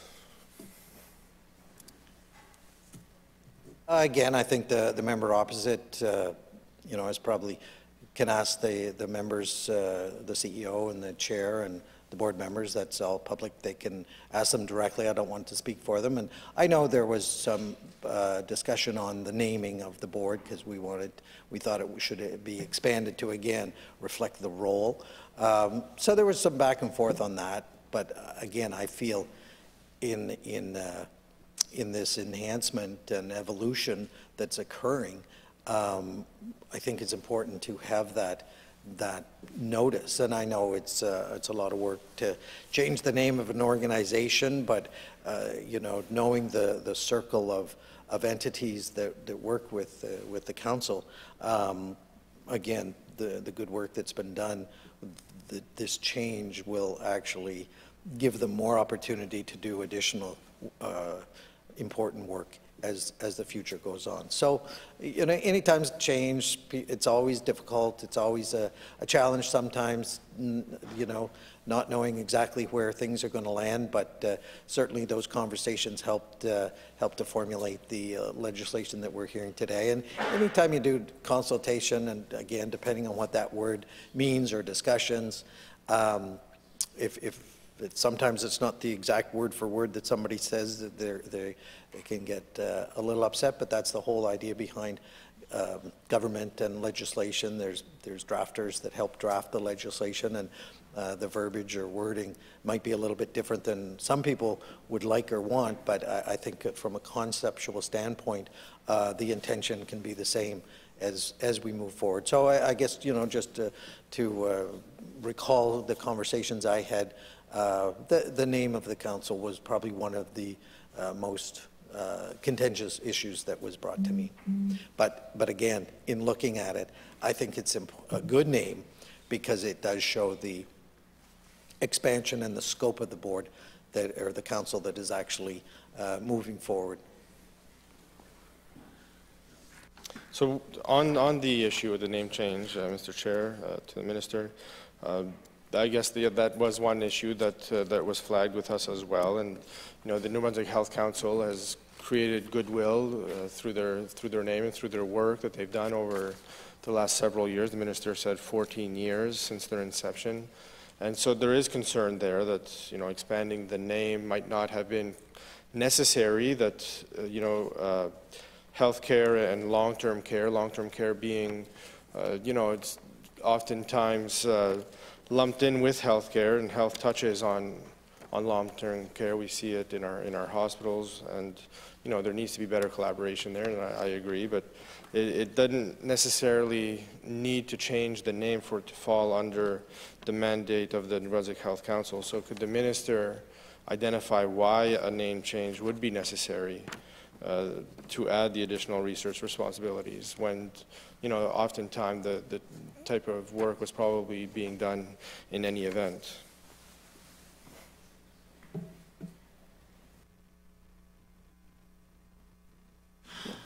I think it's important to have a recognition of the expanded role of the Health Council.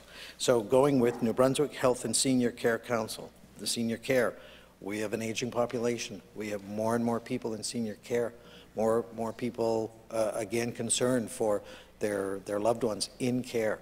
So this, to me, actually puts a point on the fact that this government does care about the seniors. We are concerned about the care that the seniors are getting, and I think it's a feather in the cap to the Health Council to have that expanded name.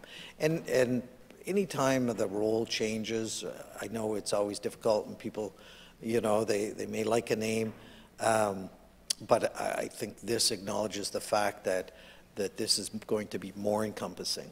It's going to be an expanded role, and it's going to have a general overall greater impact in making the recommendations back to government, because now when I talk about that continuum earlier, and I know I have a hand gesture that I use, but again, having people come in, go into the hospital, and then out to the community is a visual thing that I think hopefully helps people understand that it is a complete continuum of care.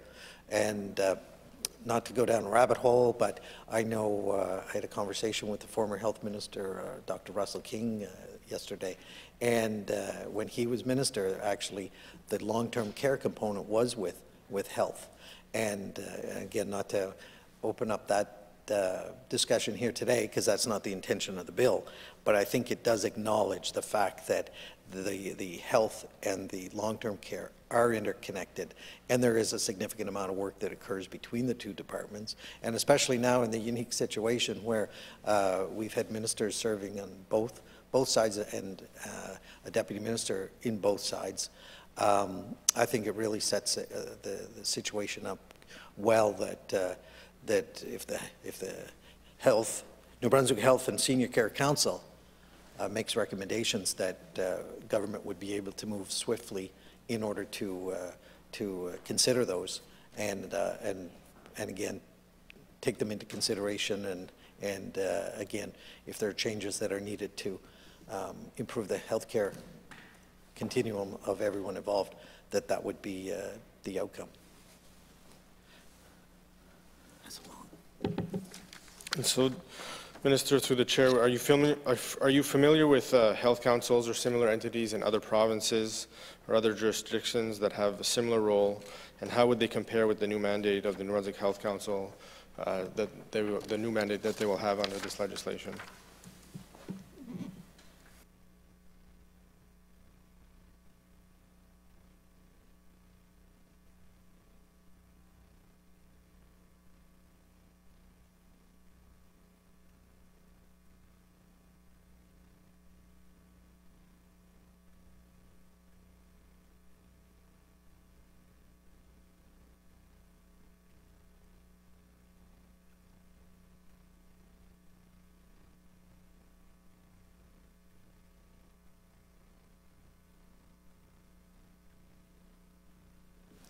Chair, Manitoba, Saskatchewan, and Ontario actually have a similar format to what we're doing here. So that interjurisdictional scan is always very, very important. So, so I think, again, we're following some of the other jurisdictions in looking at that data, because it is so important in that area. So it's not like we're trying something totally new and untested, because the inter-provincial scan shows that this particular format has been used in other jurisdictions. I know the minister said he doesn't want to go down that rabbit hole, but we know that there are advocates like Cecile Casista, for example, from the minister's riding, that is the president, executive director of the Coalition for Seniors, and she's been advocating that health be brought back, or senior care be brought under health care, and the minister acknowledged that it was at one time. Is this legislation then a nod that we need to return senior care to health care, as the growing problem persists, where we have seniors stuck in hospitals and that kind of thing? Is this a nod that we need better collaboration between departments, and would it in fact be a better solution to bring the senior care under health care?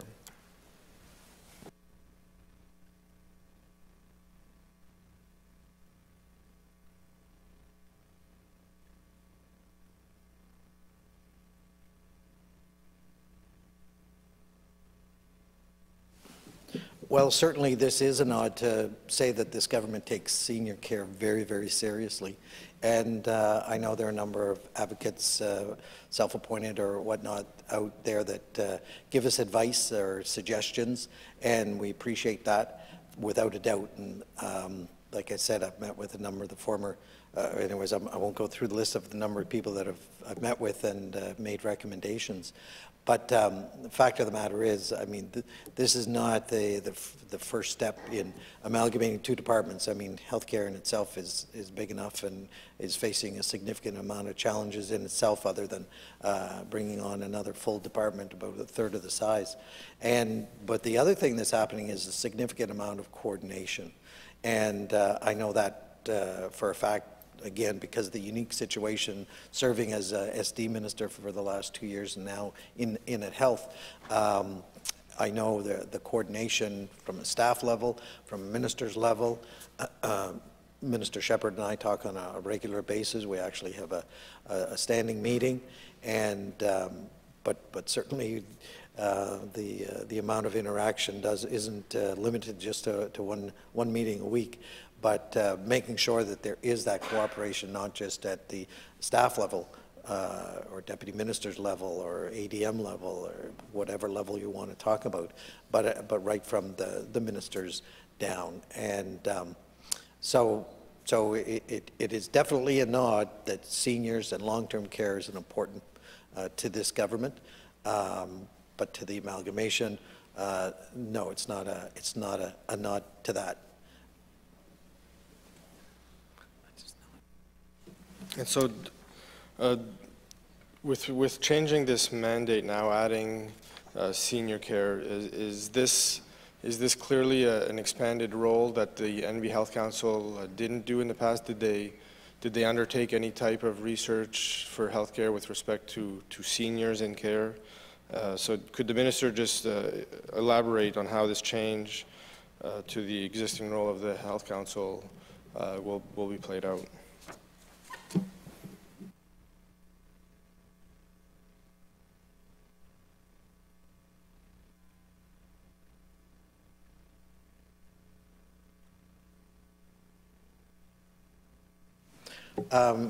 And again, Mr. Chair, through you, this again is a nod to the expanded role of the New Brunswick Health and Senior Care Council.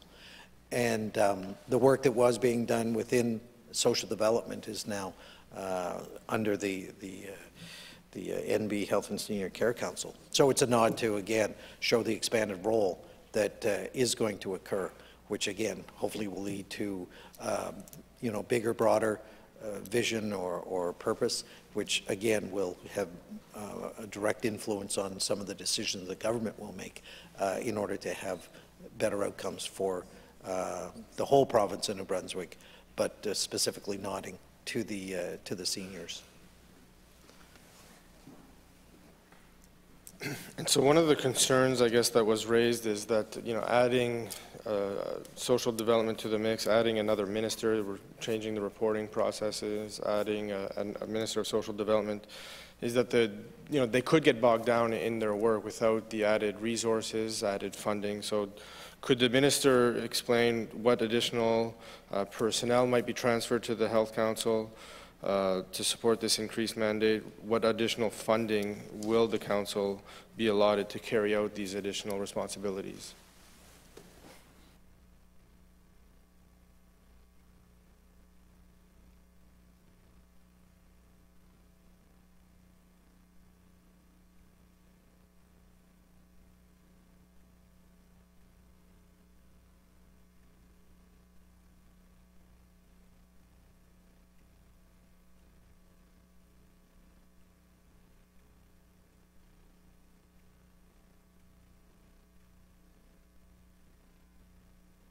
Thank you very much, Mr. Speaker. And as I mentioned earlier, this is an evolution.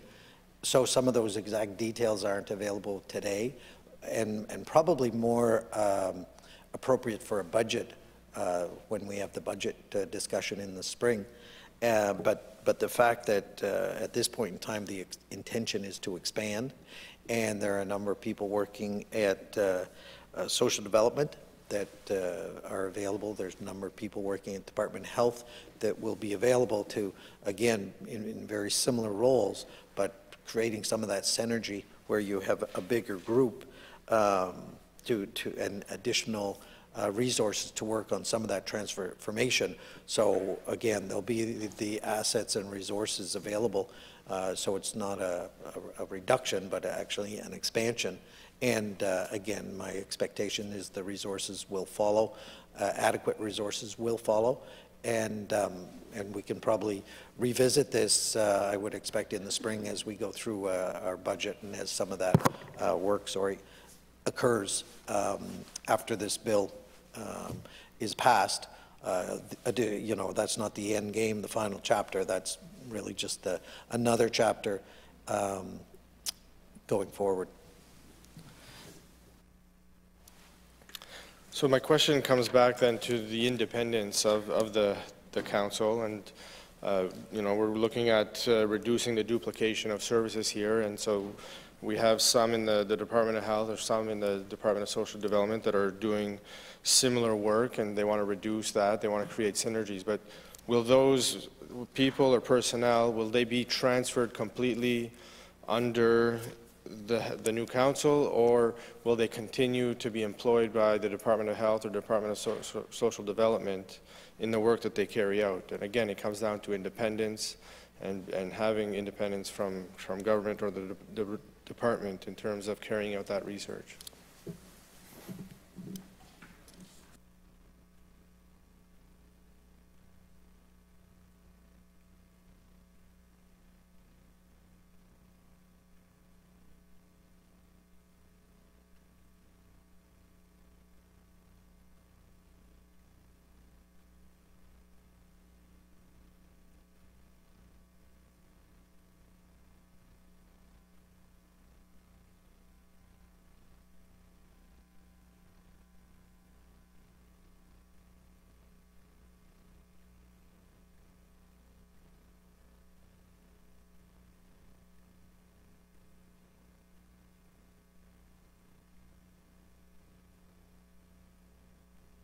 Thank you very much. And again, Mr. Chair, through you to the member opposite, just trying to be sensitive to the HR component of this whole transformation. And I know some of the staff have been, you know, discussions have occurred, and part of the work is to sort that all out. And that's why, again, getting the act passed would probably kick off some of the work that's already started, but at least have the direction of more so of that, yes, that is going to go forward. But when Actually, when you look at it, this expansion and sorting out where, you know, whether it's a physical change or whether it's just a reporting change, but there could be additional operational positions that could be required and probably will be to reflect some of the additional work that the New Brunswick Health and Senior Care Council would be taking on, because again, you have the privacy officers, you have the financial officers, you've got the data management officers, and so we're trying to, again, be respectful to the HR component, because that may affect people, but the fact of the matter, when you talk about, you know, the expectation here is that things will expand. This is an expansion and not a contraction. This is an expansion of role, expansion of opportunity. So to again try and make sure people understand this is an exercise not of contraction but of expanded mandate, and the HR component will be very, very important. And we know how important you know the folks are in again collecting and managing that data, compiling it, and again that whole relationship and that whole next step will be something that the staff, the present staff, will be part of all the way along. So with the expanded mandate here, does the minister acknowledge that additional personnel will be required, either transferred from existing positions and maintain the independence, and acknowledge that additional funding will be required as well to ensure that the council can continue to carry out its important work and not get bogged down with increased mandate but without additional resources?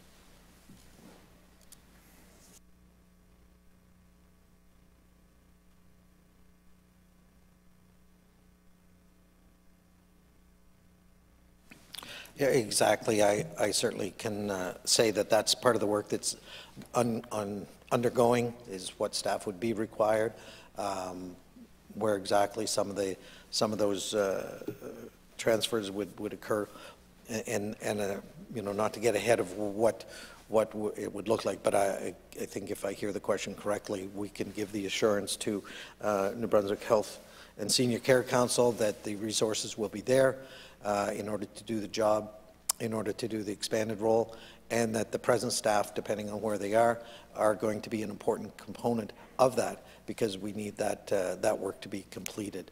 And as we move forward, again, we'll probably have this discussion during budget in the spring, and some of those final decisions or that process will have occurred. So it'll probably be a good discussion to continue, and some of the exact numbers, etc., will be there. But just again, for comfort, we've made this commitment. The government is aware of the resources that would be needed, and we are committed to make sure those resources are in place to manage that new mandate.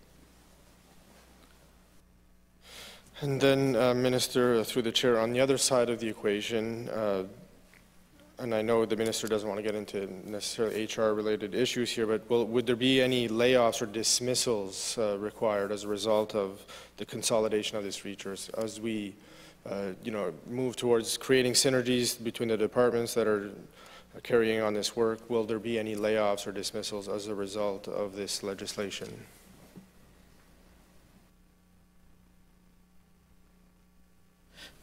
No, Mr. Speaker, that's not what I envision. And usually what happens when there's a reorganization, the budget from one department and the individual will be transferred together, so the budget will follow the individual. But my expectation is no, or the reassurance I can give with the expanded role, it would probably, there might be an opportunity for some new hires or some new FTE, but that's the kind of work that's going to continue. And you know, again, probably suggest it's a, excuse me, not to get into particular individuals, but come budget time, I would suggest we revisit it so the members opposite can see the resources that have been put towards the New Brunswick Health and Senior Care Council as we move forward. And then just coming back to the consultation piece here that took place prior to this legislation, can the minister indicate if other health organizations were included in any discussions, like the New Brunswick Medical Society, nurses associations, and are they supportive of this legislation?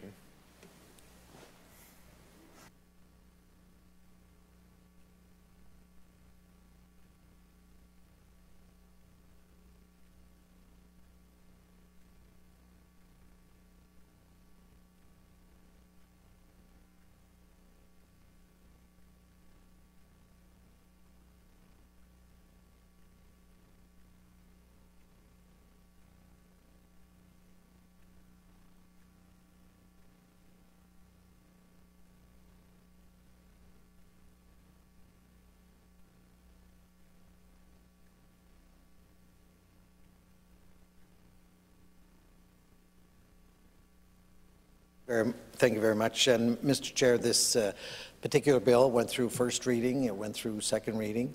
It's been in the media, reported in the media, and I haven't had any negative feedback from the organization that the member talks about, and I'm in contact on a semi-regular basis as well.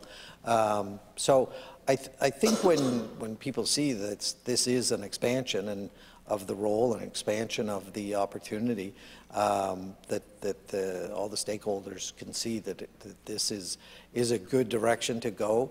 And again, there are many other files that people give me opinions on that are either mostly unsolicited or some solicited. But on this particular one, the organization that the member opposite has not indicated to me that they feel negative about this particular item, and like I say, it seemed to pass second reading quite swiftly, and seemed to have general support. And so I know some of the details are always a concern in how the rollout occurs, but I think as we move forward and hopefully have made that clear here today, that this expansion in role will be followed by the resources needed to accommodate that. And I think overall, even though it's always hard to change, that when we get things settled out from the HR standpoint, and we'll see that, or my hope is that everyone will see that this is a move in the right direction and creating a good evolution of the Health Council into the New Brunswick Health and Senior Care Council. Thank you. Now I'm going to move to some questions here on the board, and so I understand that there's board members in place now. The composition is supposed to be up to 16 members, and it's going to be reduced to 7, if I'm correct. Could the minister indicate why they are revoking all appointments of council members, and what process will be used to appoint new members?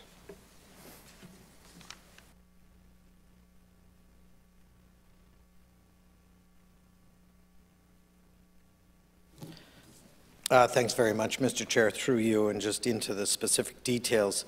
When the Act comes into effect, the Council and the Department of Health, there'll be time to make those changes, and there will be a transition. But current members of the Council will remain members until the end of their term. The current chair and most members of the Council have terms that will expire between April and June of 2023, and which at that point, again, the work will start in coming in with the new board, and then September 1, 2023, the next ones will expire in 2024. Can the minister indicate why the board is being reduced in size? It's a significant reduction.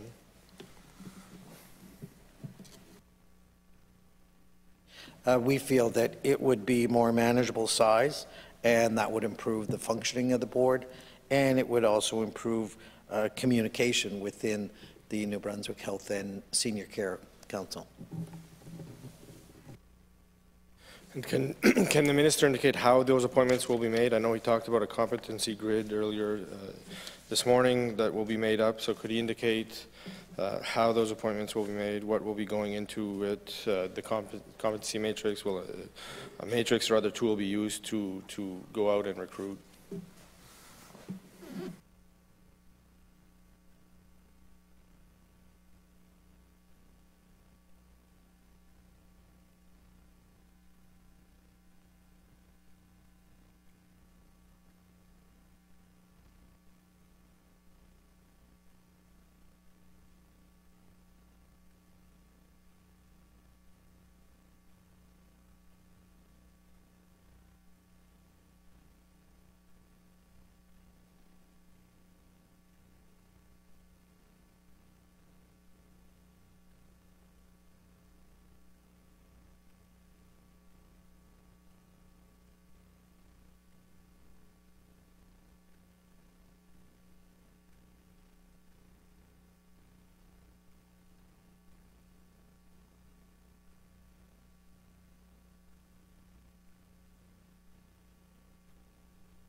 Thank you very much. And as I mentioned in my opening remarks, Chair, again, helping to be a smaller board would be more efficient, in my opinion, and result in better oversight by the board. And the council will be composed of 7 members, and it will be appointed by the Lieutenant Governor and Council, which is similar to many other boards. And from that council, the chair will be appointed. And the regular agency boards and commissions, the ABC, there's a website in the government website. Any board opportunity that comes up is posted on that website, and people have the opportunity to apply. And when we talk about the 7 members that will be appointed, it'll be competency-based. And again, consideration may include people who are familiar with health or patient care or systems analysis or data collection, and also expertise in data experience. So there's also discussion again that with the agencies and boards and commissions website, that there may be people right across Canada that might be interested in something like this. Not to limit, not to say people in New Brunswick aren't doing a good job, and I appreciate the work that people have done on this board, plus other boards as well, because there's so many boards and commissions, agencies that are again staffed, or not staffed, but those positions are filled by very good people. And it's not uncommon. We have had people from outside New Brunswick serve on these boards, and I'm not saying I'm just saying that in looking at a competency criteria, we're anxious to see who might step up, and maybe some of the existing members will want to continue. Maybe there'll be some new people that will put their name forward. So very similar to when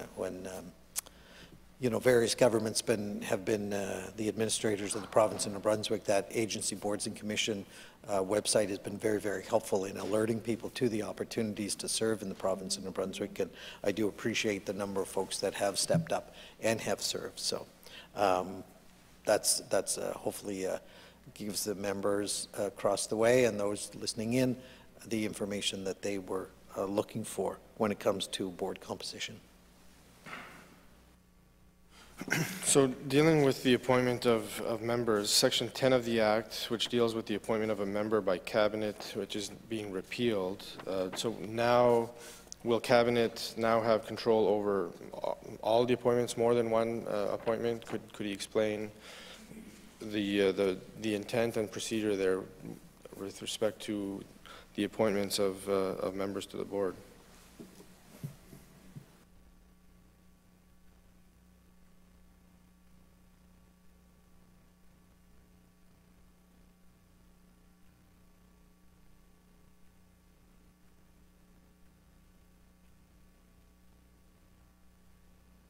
Yes, Mr. Chair, similar to a number of the other agencies, boards and commissions here in the province of New Brunswick, the Lieutenant Governor and Council will have the appointment.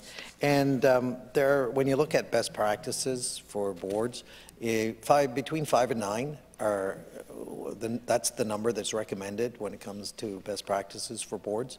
So you can see that, again, this is not just based on a number out of the hat, but based on some of the research that was done in, again, having a very effective and efficient organization that is run by a board of directors. And I think the minister touched on it a little bit earlier there, but under Section 10, could he say what is anticipated to the criteria for eligibility to appointment to the board? Will members be required to have specific expertise or knowledge? I know he touched on that a little bit, but could he just tell us what is anticipated for the criteria for eligibility at Section 10?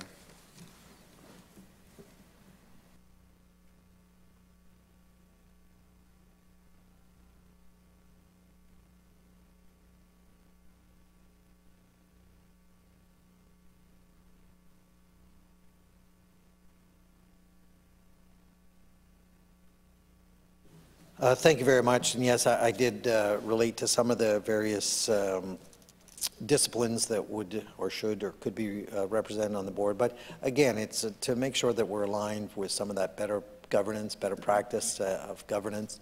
And going back to some of the most effective boards, the recommendation is between 5 and 9.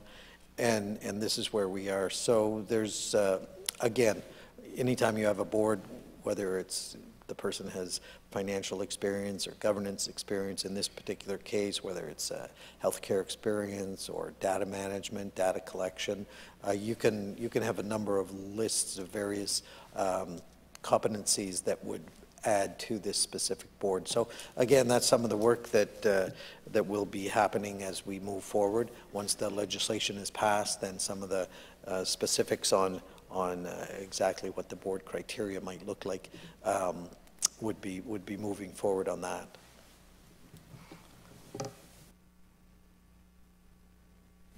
I'm just going to move to a couple questions here with respect to the senior care now, the mandate that's going to be under this new council. Could the Minister of Health tell us where is health research for government related to aging presently being carried out? Is that in health or social development? And will that now be transferred to the Health Council?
Thank you very much. And actually that is a bit of a broader discussion, because I know I announced a number of healthy senior pilot projects when I was minister over there, which again were funded through the department to various things like nursing homes without walls, mobile X-ray unit, and so some of that data that's collected, again, there's different groups that are doing that, but right now within social development, there are a number of people that do collect some of that data and analyze it. And so again, whether it's for government or some of these projects that are underway, there's quite a broad scope of ways to answer that question. whether it's patient care or, again, trying to conclude whether some of these pilot projects, healthy senior pilot projects, should be expanded across the province and funded. And I know that the success of the mobile X-ray unit is quite impressive. It started at Loch Lomond, but there were 13 different nursing homes and special care homes that had access to the machine. And that prevented so many people from ending up in the emergency department. If you had a fall, Mr. Chair, and had a sore elbow or sore wrist, you could actually just have the mobile unit come and measure and do the X-ray, and it could be analyzed right then and there. And if it was broken, well, then that's one thing. If it was just a bruise, then again, it prevented the senior from having to go to the hospital, possibly in an ambulance or whatever. And again, so that's, I guess it's a long answer that could have been a little shorter, but just trying to show that there's different data and different analysis. Some of that may probably remain in the department just because it is a pilot project run by the department, but some of that overall data as the New Brunswick Health and Senior Care Council expands would be part of that merger. Can the minister indicate if any additional powers that the council might have to access information? Is there any additional powers needed, or will they have any additional powers to do that?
Thank you. And again, just depending on what the question or what the member means from additional powers, that collaboration between SD, if that's additional powers or having access to some of the data that they collect, that might be considered a different analysis or a different power, additional power. But part of that whole concept of having a wider scope of ability to work with health, work with some of the partners, work with SD to create some of that predictive analysis that we need to make these decisions in order to have better outcomes into the future. So enhancement of that role, I think, is the key component or the key marker that I want to stress here with the members, is that if we're talking about additional powers, those could be considered additional powers, but the board already has a significant amount of opportunity to work with the public and obtain information in order to, again, look at some of those outcomes of the healthcare system. Thank you to the minister. Those are all my questions on this bill, and I thank him and his staff for being here today, so thank you. Thank you. Any further questions on the bill? Member from Fredericton South. Thank you, Mr. Chair. So I can say that I was surprised when I saw this bill. I'm not sure why, under the current mandate, that the New Brunswick Health Council couldn't carry out the work that this bill is specifying. So could the minister explain why they couldn't do the work he wants them to do without amendments to the bill?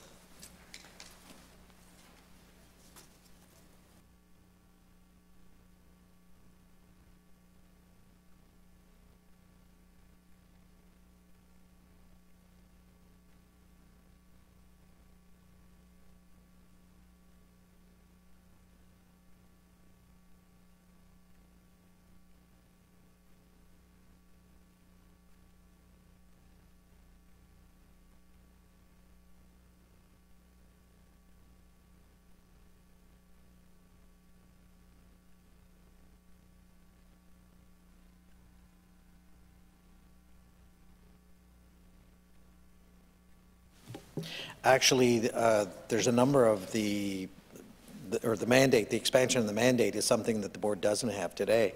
And when you look at section 3, I believe it is, the Minister and the Minister of Social Development to assist to support the Department of Health, Department of Social Development, EM, A&B, Inc., and the regional health authorities and in the use of analytical tools and methods for health and long-term care system improvements. So that's the mandate that wasn't there before, and this is now an expanded mandate. So I believe it's a very positive move for, again, trying to follow the healthcare needs of New Brunswickers right from birth to death, and trying to, again, have better outcomes all along the way. So it's an expanded mandate that isn't there now, but will be after we pass the bill. What particular resources does the New Brunswick Health Council bring to the Department of Social Development, the Department of Health, that they don't, and the regional health authorities, that they don't already have within their institutional capacity right now?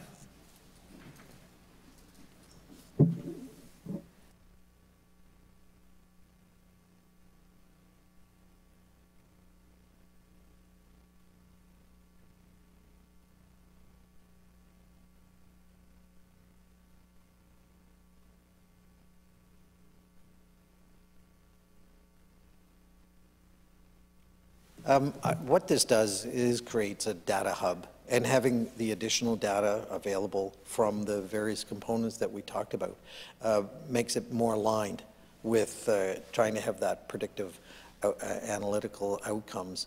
And again, in order to improve the health care, if you can't measure it, or anything, if you don't measure it, you can't manage it. So having the various components working together, breaking down the silos, and creating that additional data in one spot, I think will improve the ability to make those recommendations back to government in order to, again, look at improving the healthcare outcomes. So I think that's the important component here, that, and that's why we're moving forward. For this to be effective, of course, it means government is actually going to pay attention to the work of the New Brunswick Health Council and its findings. So can the minister give me 3 examples of how his department has utilized the data that the New Brunswick New Brunswick Health Council has generated in their community health assessments?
Well, thank you very much. You know, good question, and actually, I'll give you 4.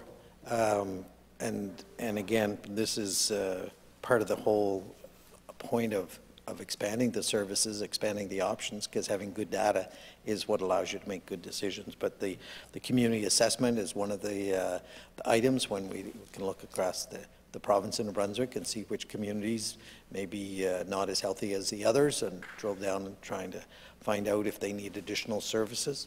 The student health survey is another one, again, if there needs to be additional services for students, depending on whether it's here in Fredericton or some of the other university cities. To again, with number 3, the public health improvement, which again is something that affects all over the province in New Brunswick, and if some of the data indicates that there's things are not going well, and that's led to some of the other clinics being open, our Step Up program. And number 4, Planet Youth is another example of again, when you look at the youth, whether they're smoking or using drugs or moving into risky behavior that might not have very good outcomes. And that, again, was an announcement we made in St. John, which will have 4 different areas that will create that pilot project. And again, the data will be collected, and if that needs to be expanded. So going back again to the role of the mandate, you can see that there are some outcomes, or the collection of data is something that is important to do, and creating this data hub is going to be, I think, positive, which again will create more recommendations, which will lead to more actions and hopefully better outcomes. Mr. Chair, the workload of the New Brunswick Health Council is huge as it stands right now to carry out their current mandate, to the point where the Child and Youth Seniors Advocate was unable to publish his annual State of the Child Indicators report this fall because he hadn't received the data necessary to complete it from the New Brunswick Health Council. That Indicators of the State of the Child is an annual report which often generates important recommendations to this legislature, and now it's going to be delayed till next year. So how does the minister believe it's going to, the New Brunswick Health Council will be able to deliver on what it sees as an expanded, what it's proposing is an expanded mandate to assist and support directly the Departments of Health, Social Development, the RHAs, and Ambulance New Brunswick and Extramural New Brunswick?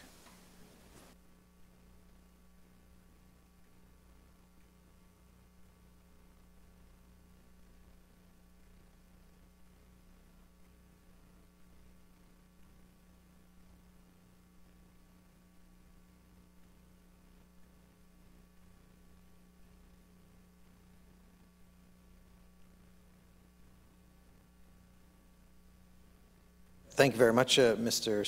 Speaker, through you, for that question. Very good. And I think with this reorganization or expansion, there'll be more assets. We talked about assets a little bit earlier in the day, and their availability, whether it's HR or budget, could be a broader discussion or a deeper discussion in the budget consultations or the budget debate we have here on the floor as things roll out. But again, the whole point for this of this legislation is to enhance the role and make sure that the resources are there in order for the New Brunswick Health and Senior Care Council to fulfill its present mandate, but to fulfill the expanded mandate as well. And again, I see that work going forward because there will be additional resources coming in part of this as part of this reorg. The concern, Mr. Chair, here is that with this Section G1 to assist and support the departments, that the New Brunswick Health Council's work plan becomes largely directed by government departments, government ministers, at the expense of their mandate and their autonomy to carry out their current mandate, which this is just being added to. So in no way should their work that they're currently undertaking be compromised. I already outlined an example of how they're already having difficulty keeping up with their regular work, delaying, which has resulted in the delay of the Child and Youth Advocate's release of its annual State of the Child indicators into 2023. So it feels a little like this is designed to allow the ministers of those two departments to really set the work plan for the New Brunswick Health Council, and we'll leave it scrambling for the time to carry out the rest of its what its current mandate is, because of the demands made by the ministers of health and social development and their departments. So I'd like to hear the minister respond to that.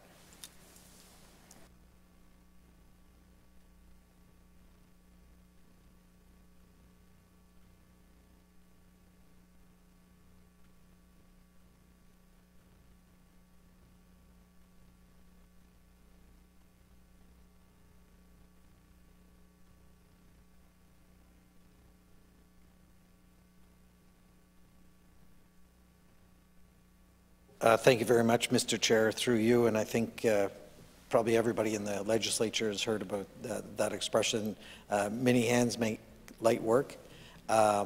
Expanding the role, expanding the mandate, adding the HR resources and the financial resources as the budget follows the individuals. I think, again, this expansion will actually assist the healthcare, or the New Brunswick Health and Senior Care Council in fulfilling its mandate, be it expanded. As a member across the way is saying that they haven't been fulfilling their mandate. This again will make sure that there's communications between the departments. It'll make sure that the silos are broken down so that there's not duplication. It'll create the synergy of a larger group in order to, again, accomplish some of those things. And again, the whole idea is that this will create some of that analysis that will cause recommendations to be made back to government. Not that government will be, directing them, but as a partnership and a stakeholder, and expanding those stakeholders in order, again, to make sure the continuum is working together. That's how the pieces fit together. And I think that additional resources, even with the expanded mandate, and again, a strong board in order to make sure that those things are accomplished, will have positive overall effects. I'll give you another saying, and that's too many chefs spoil the broth. And that's what I see happening here. Too many chefs in the kitchen. And it's going to be one hell of an awful tasting soup that's going to come out of this process if this bill goes forward the way it's proposed. So I'll ask the minister,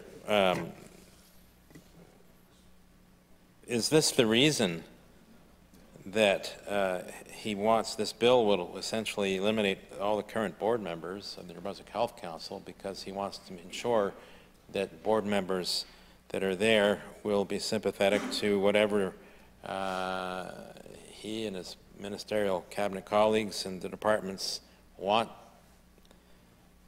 the New Brunswick Health Council to do as their new chefs or chiefs.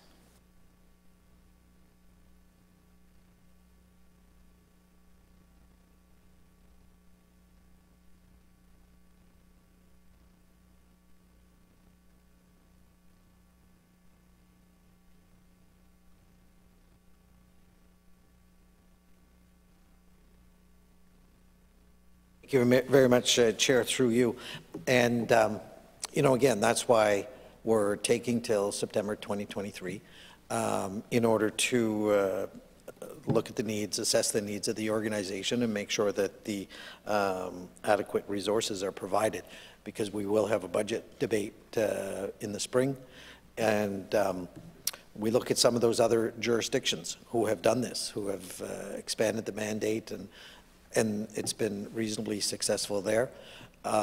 So using some of the expertise that we have here, and again, taking the time to move forward in a fashion that will make sure that the HR or financial resources are there, which is, again, is sort of, the budget debate is something, this is the framework of doing the legislation, but knowing that there's resources in various departments, breaking down those silos, I think you'll have an economy of scale, economy of scope, and with a strong, albeit fewer chefs in the kitchen with a smaller board, I think you'll have the one board, one CEO, and they will make the final direction or decisions on moving forward. Mr. Chair, the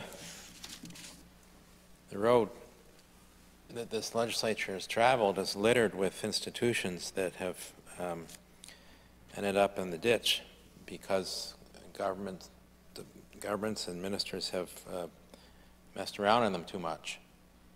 Efficiency New Brunswick, gone.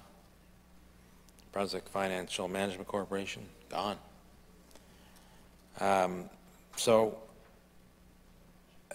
This makes me extremely nervous when we have an institution that's done such exemplary work as the New Brunswick Health Council, just as Efficiency New Brunswick did in the past, won international award for its work. It inspired Efficiency One, that to this day in Nova Scotia is still doing tremendously important work for Nova Scotians and the climate.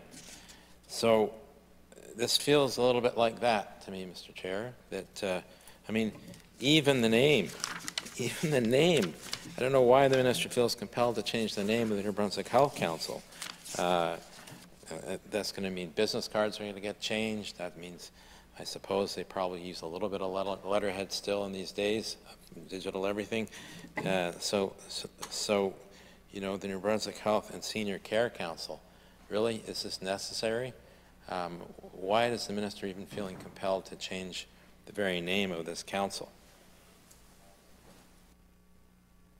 Well, thank you very much, and we could go into a discussion on some of the institutions that the member opposite mentioned, but that would be off the bill in question.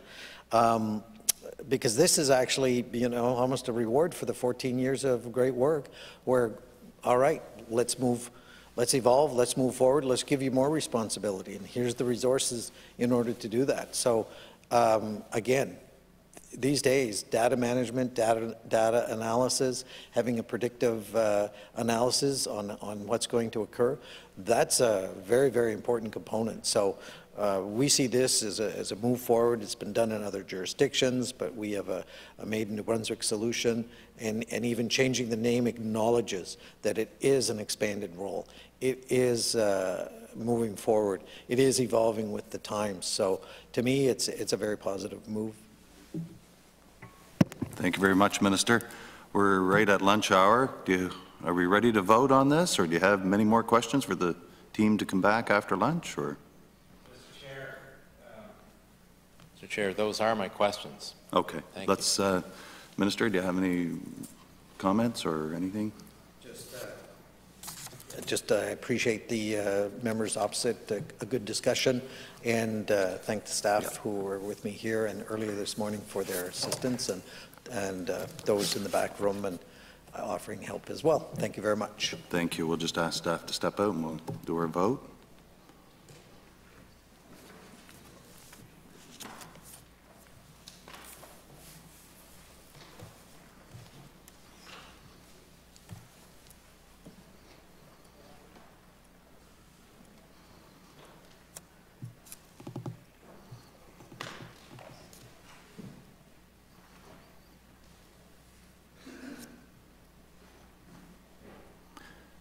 Is it the pleasure of the committee that Bill number 21, an act to amend the New Brunswick Health Council Act, stands as presented, and I report the bill as agreed to? All those in favor, please say yea. Yay. All those opposed, please say nay. My opinion, the yeas have it. I declare the motion carried. We're in recess until 1 o'clock.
I call the committee back to order.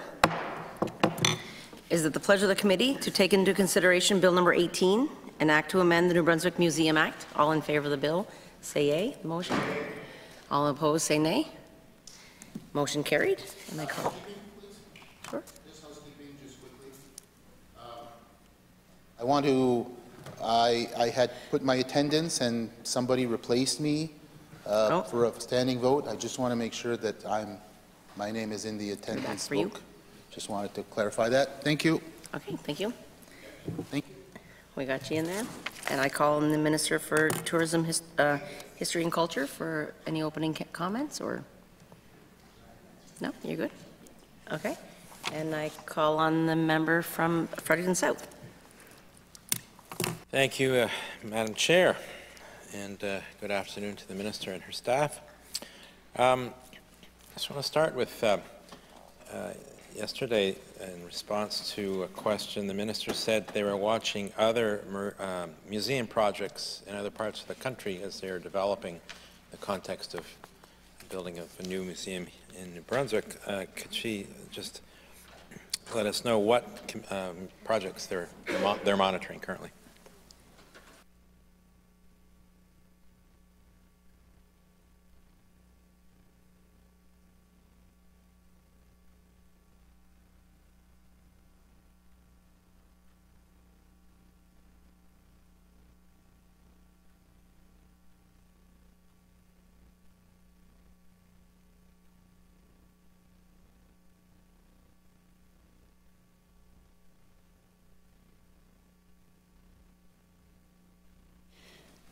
Thank you, Madam Speaker. Through you. Certainly we've been looking at projects, large projects, and we've been looking at Alberta Museum, Royal Alberta Museum. We've also been looking at this National Canoe Museum that's being built in Manitoba. But, Madam Speaker, most importantly, we're looking across the road at the Beaverbrook Art Gallery, which was able to be an independent body to get their projects to the finish line. So that is really the very closest to home that we're following. Thank you. Madam Chair, that the museum, New Brunswick Museum, is a corporation of the government, and the Minister of Tourism, Culture and Heritage is ultimately accountable for what happens there. Is that? Can she confirm that?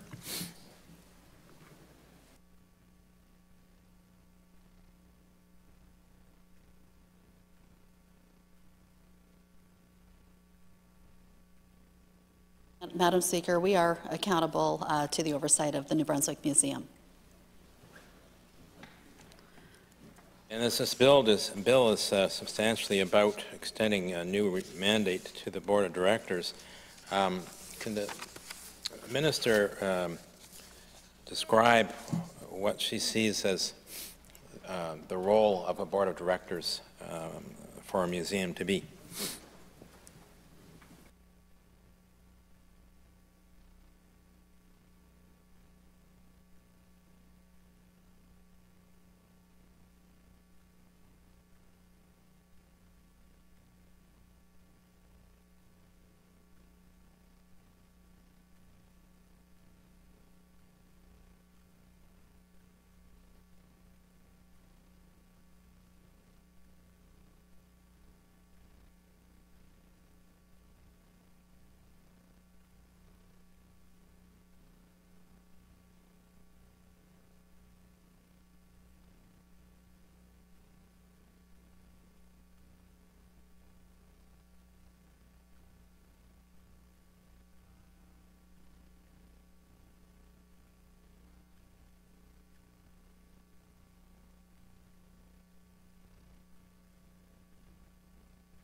Thank you, Madam Chair.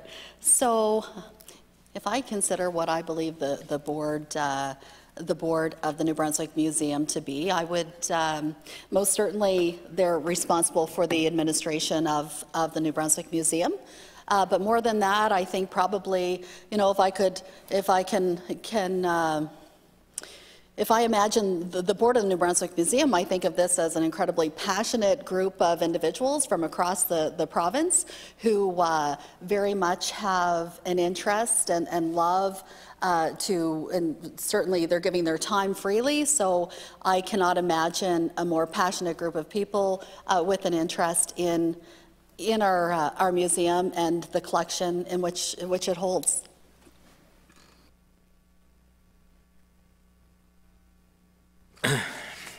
Would the minister agree that that among the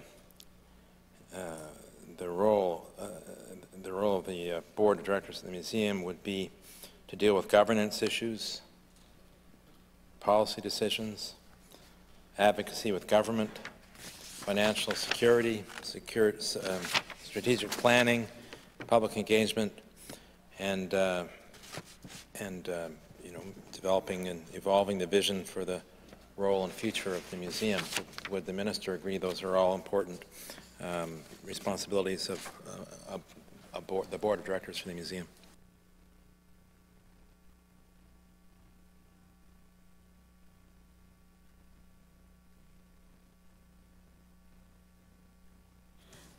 Madam Speaker, yes, indeed, that is part of the mandate of the New Brunswick Museum Board, yes.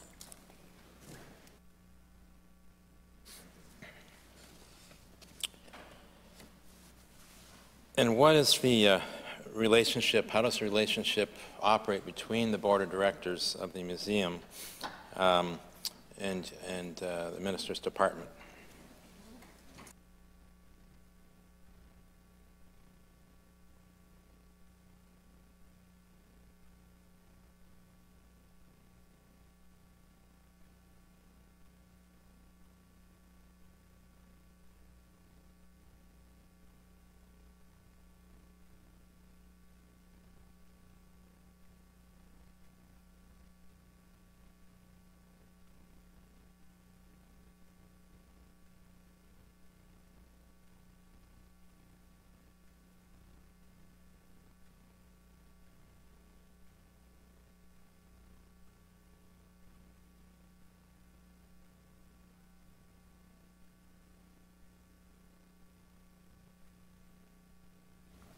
Thank you, Madam Chair.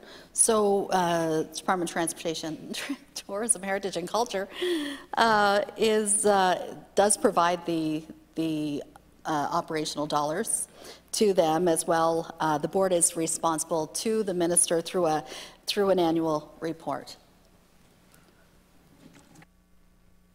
So, how often would a staff member, an employee of your department, be in contact with either the board chair or other members of the board?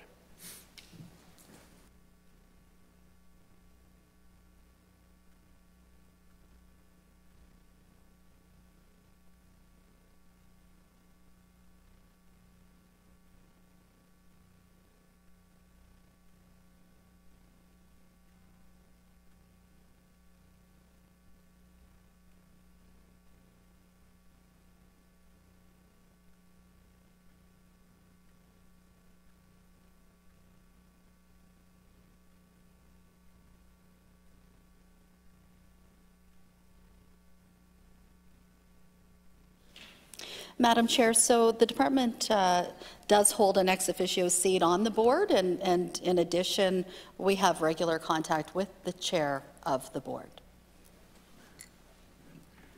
And what would be the kind of communications that would make up that regular communications, that regular contact with the chair of the board? What would the substance of those discussions be?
Thank you, Madam Chair.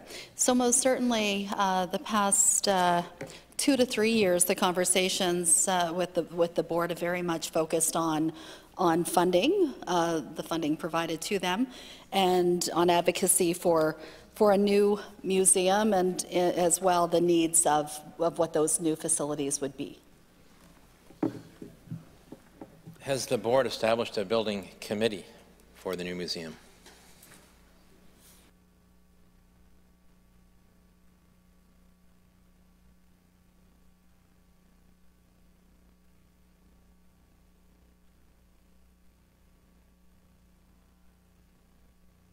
They are in the process of establishing that committee, yes.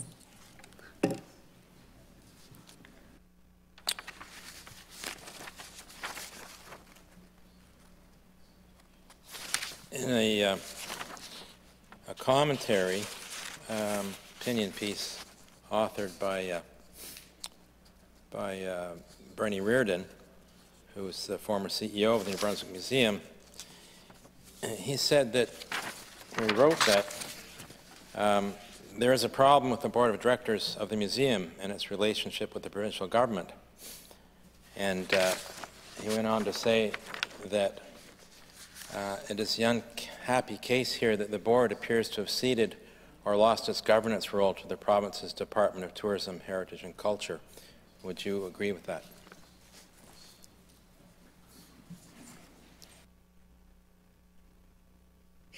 Through you, Madam Chair, I'd like to say actually that I think we're seeing in this bill that it is actually to the contrary of that. This bill will allow us to empower the board to do the work they need to do. They will set the path for this museum. It's just an incredibly, it's so incredibly important to remember that we are developing the framework that allows this New Brunswick Museum to be built finally after 30 years. This is incredibly exciting news, and it really is my hope that the members opposite will join in that vision and be excited as well about the future of the New Brunswick Museum. This is something that we deserve to have. It's something New Brunswickers have longed for. They're very much enthused about it. So yes, I will say that empowering this board, putting this project in their hands so it's done the way it needs to be done, is exactly the right thing to do. Well, Madam Chair, the board had all kinds of authority previous to this bill. In fact, it's not been able to exercise it. According to Mr. Reardon's commentary, his opinion piece, the mandate letter from the province in June of 2021 established the Douglas Avenue site as the location for the new exhibition center for the museum, and the Crescent Valley School site as the location for the new collections and research facility. These decisions were reached by the Department of Tourism, Heritage and Culture with no consultation with the board, no current public consultations, and that is concerning. So why would that be the case? That there was no consultation with the board in those instances, and the decisions were made by your department? Madam Speaker, most certainly all kinds of options have been looked at, and I understand that the member opposite is referring to a document from a short-term employee, but I will say most certainly that all options will be considered. That will be a decision of the board where this new museum settles, and I think you'll be. I think that, we have not made the decision as a department. I can definitely say that on where this museum will be. This is the job of the board. This is what we're empowering the board to do. That will be their decision to make. So why, in the case of the earlier decision on establishing the Douglas Avenue site as the museum exhibition center, did the department make that decision without involving the board whatsoever?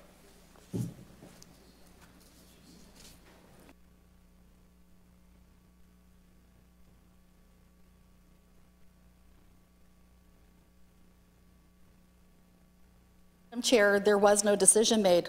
clearly there's been no decision made. So I don't know maybe where the member opposite is coming from entirely, but there's been no decision made.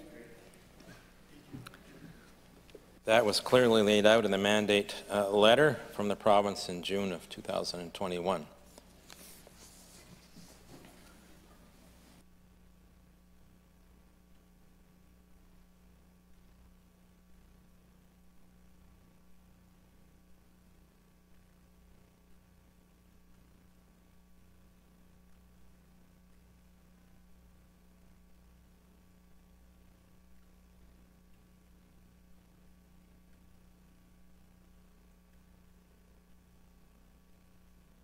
Madam Chair, I would just like to say that the member opposite, you know, certainly he's referring to a mandate letter that was relevant at that time, but that is indeed old information. There's been so much new conversation, so many new paths forward, other projects reviewed, and so again, we're empowering the board. This is a vehicle for the board to drive this bus to the finish line, to the museum that they want and that New Brunswickers deserve.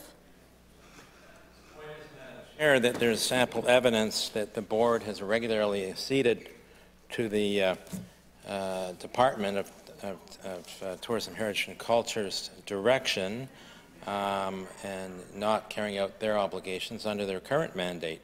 So the concern is the same will happen under this expanded mandate, that essentially the board will simply rubber stamp what is directed at them by this government. And it is pretty interesting to me that, for example, as we know, Mr. Wayne Power was confirmed as a new board member on November the 15th, prior to the closing of the call for applications for potential board members on November the 25th. And Mr. Power is well known as someone who just recently completed their career, long career with J.D. Irving.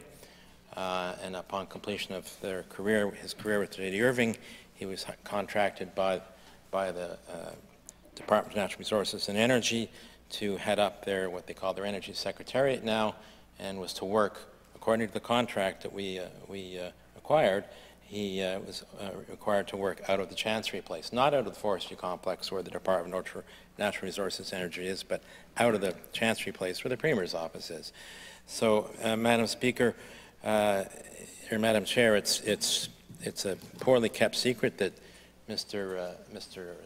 J.K. Irving has strong opinions about where the museum should be located, and now the Minister and Cabinet have appointed Mr. Power to the Board of Directors, and that's before the closing of the competition for Board of Directors. So why would the Minister rush to see Mr. Power appointed to the Board of Directors before the call for the board, interest in the Board of Directors was closed on November the 25th?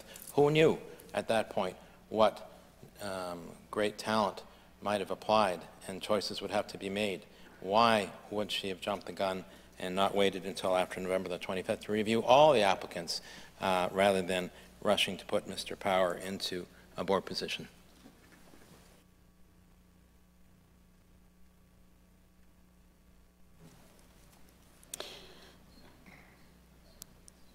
Madam Chair, indeed, we have had incredible response to the call for new board members that closed on Friday.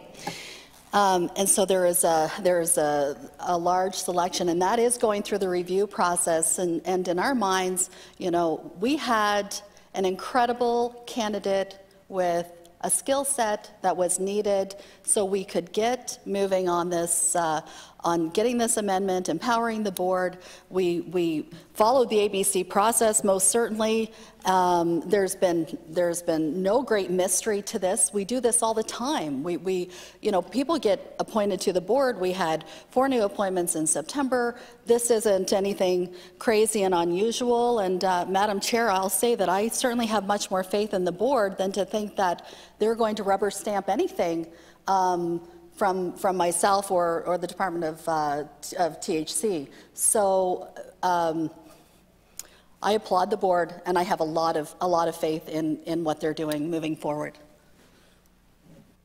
With respect to the board, there was some effort to try and get at who's on the board, who's off the board the other day. So if we can just clarify this. So I see in the CBC article that there are currently, that was published this morning on the CBC website, that there are 11 board members out of the I think 15 that, is that right? 15, yeah, 15 that can sit. Of those 11, are there 4 whose terms are currently up?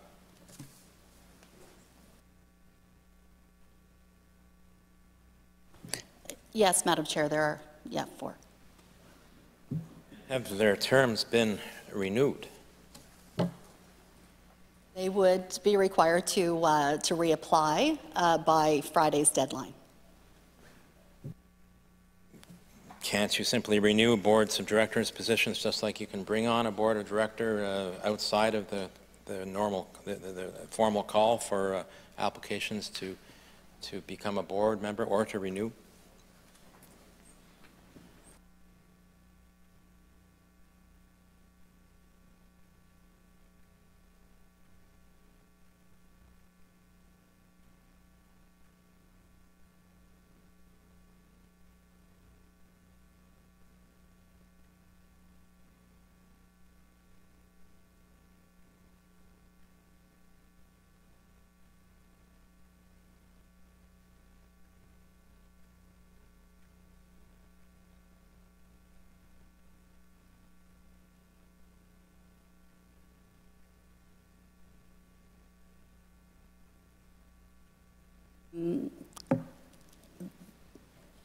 The deadline to apply, and they need to apply, they have to apply or we're not going to know, but that is the ABC process. So we had to wait until Friday to see who those applicants were. I don't understand, Madam Chair, because apparently Wayne Power didn't have to wait to apply or follow the ABC process. He was just crowned by the cabinet to become a board member without any process other than that.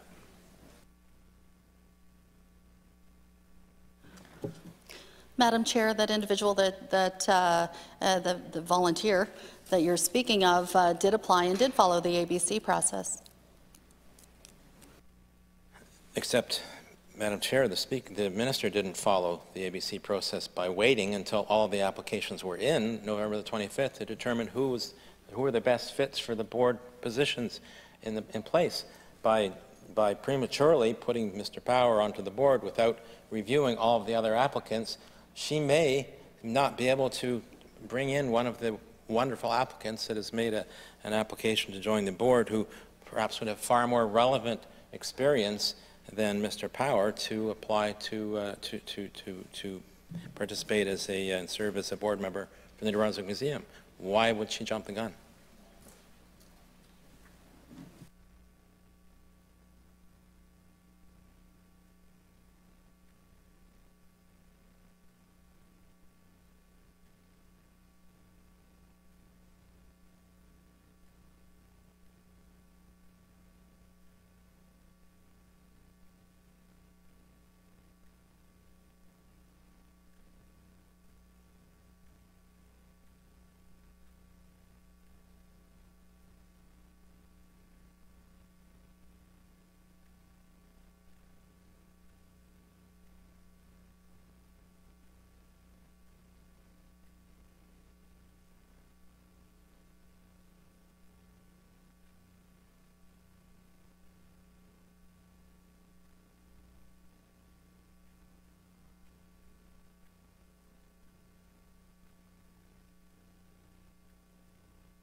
Madam Speaker. So this individual has extensive experience in the in construction and management of projects. This, in my mind, time was of the essence. We're in the review process now of the other board, the other applicants, but we still, are in the middle of that review. We wanted this to happen to get this member on the board because of the very specialized expertise that he has. We have done nothing but follow the ABC process all along, and we are able to appoint board members at any time. So really, Madam Chair, there's nothing unusual about this. Can the minister refresh our memory about what kind of review process now is underway to consider the applicants who responded to the call for the empty board positions, vacant board positions in New Brunswick Museum?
Madam Chair, so the composition of the board's gender and linguistic representation, as well as the cultural and geographic diversity of the province, is considered in appointments and certainly considered during the review.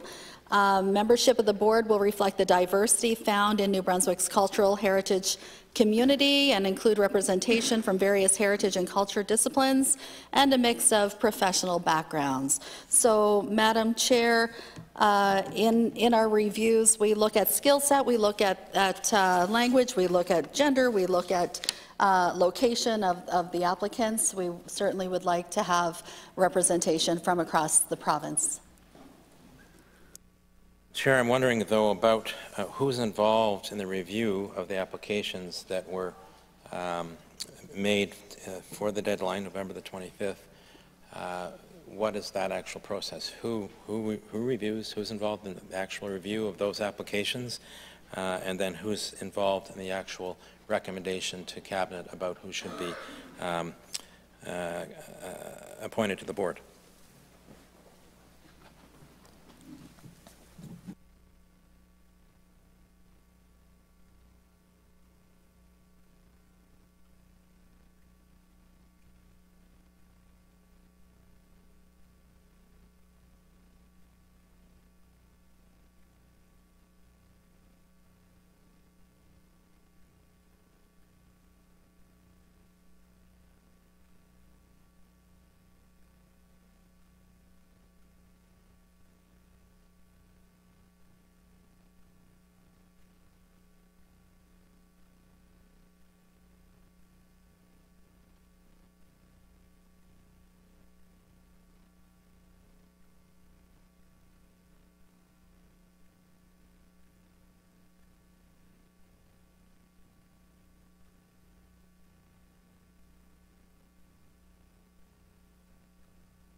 Madam Chair, and so in the application process, the applicants submit submit through the department, then they go to the board first. The board has a nomination committee.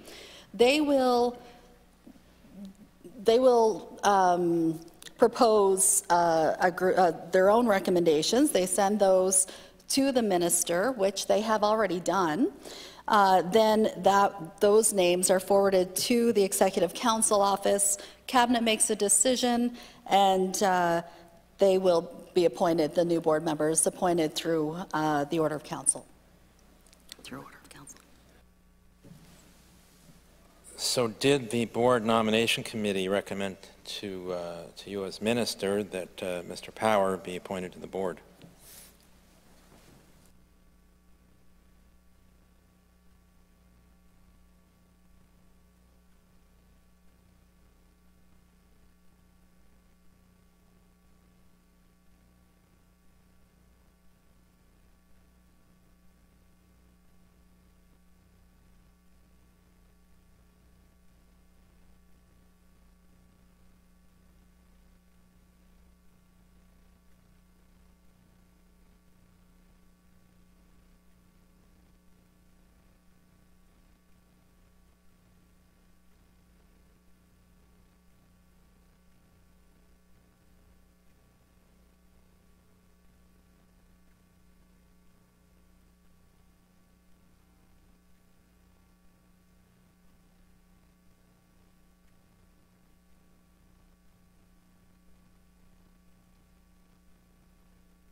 Madam Chair, the board chair has agreed that the appointment has the skills required for the board.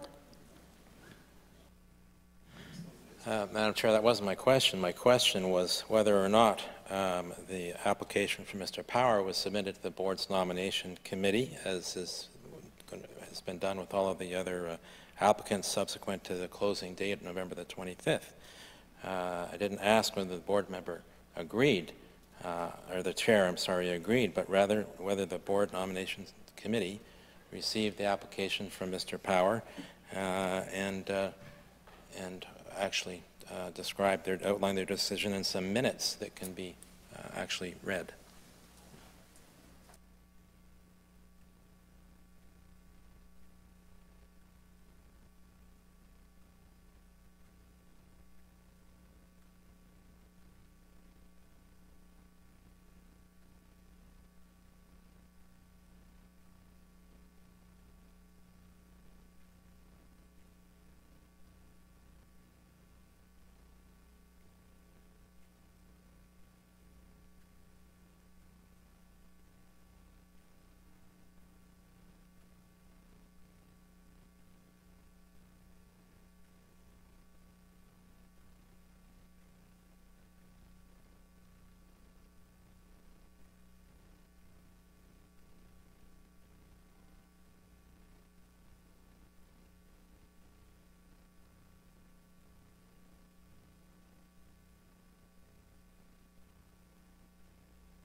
Madam Chair, so no, it's not a requirement of the New Brunswick Museum Act.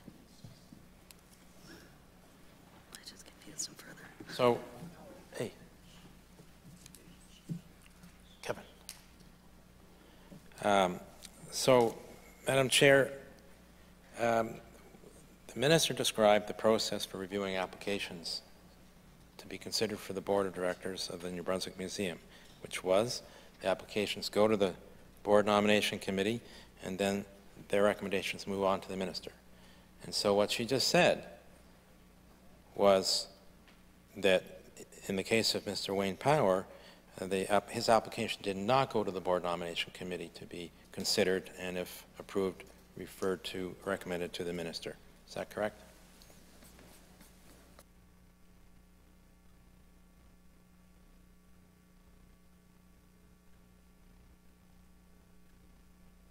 So yes, the process I outlined is the standard ABC process, but it is not in the New Brunswick Museum Act to be reviewed by the board. So, Madam Speaker, this is the point. The Minister is saying she circumvented the normal process for appointing a board member based on their application. And earlier on, I read concerns raised by the former CEO about the board acquiescing to direction or matters insisted by the Minister or her deputy, her department, rather than operating independently and with the best interests of the museum and their responsibility in mind. This is the problem, Madam Speaker, with this bill, that additional powers or authority, or I should say, is being given to the Board of Directors, who yet what we see is a pattern where it is the Minister and the department that is dictating what happens there. And this has now happened with this appointment of Mr. Power. So that gives me no confidence that this makes any sense whatsoever. If this did not go forward, if this bill did not go forward, who would be responsible for siting and building the New Brunswick Museum exhibit?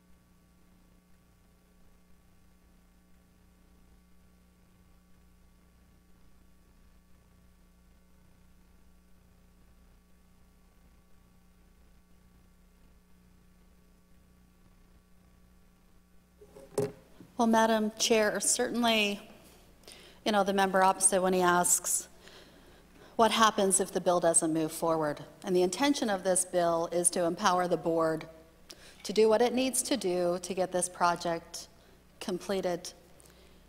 I think we can all agree that the New Brunswick Museum is critically important. It has certainly seemed like it's been, you know, raised in the legislature often. It's raised in the press often.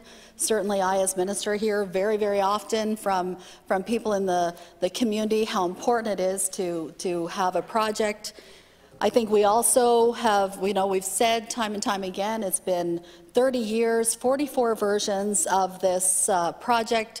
Some of them written on the back of napkins, you know, some of them that may have gone a little further than that, but at the end of the day, this New Brunswick Museum has not been able to be completed. It wasn't the right time, wasn't enough money to do it at the time, or it wasn't the will of the government to do it at the time. But Madam Chair, this government wants to get this New Brunswick Museum built, and this is the best path forward.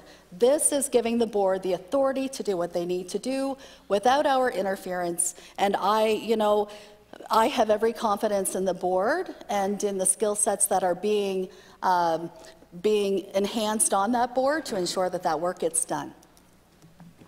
The question is materially directly relevant to this bill, and that is, what would be the normal procedure without this bill in place for the New Brunswick Museum to get built? How would that happen? What would have happened?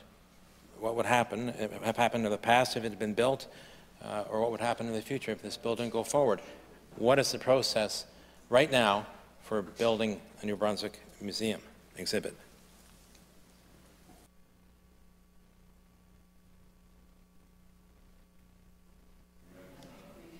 Process right now, hold on. Sorry, the process right now is to get this bill passed so the board can move ahead and we can get our museum built. I'm a proud St. Johner and a proud New Brunswicker, and I want to see this happen. I think if there were applicants to the board who came in before the applications closed and they were well qualified and had the skill set that we were looking for in a board, you'd snap them up. Any business person would. So those are just my comments. Madame la Présidente, c'est pas un point d'ordre du tout. Si la députée veut se lever sur une question puis poser des questions au comité, qu'elle le fasse, mais c'est pas un point d'ordre. Excusez.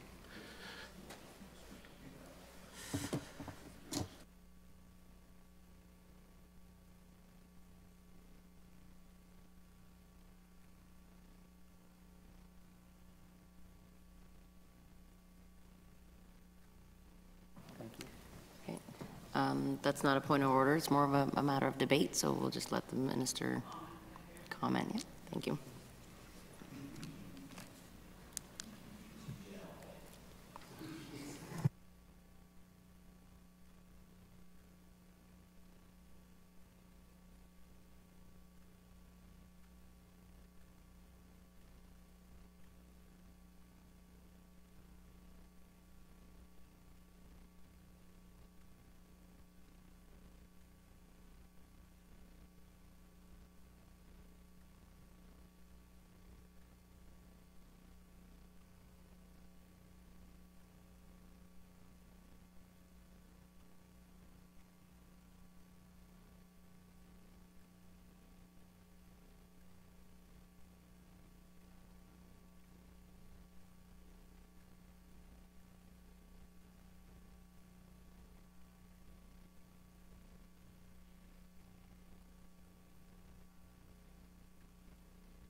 Thank you, Madam Chair. So through the normal process, I guess what would happen is this project, we would become a client as the Department of Tourism, Heritage and Culture. We would become the client of the Department of Transportation and Infrastructure, and they would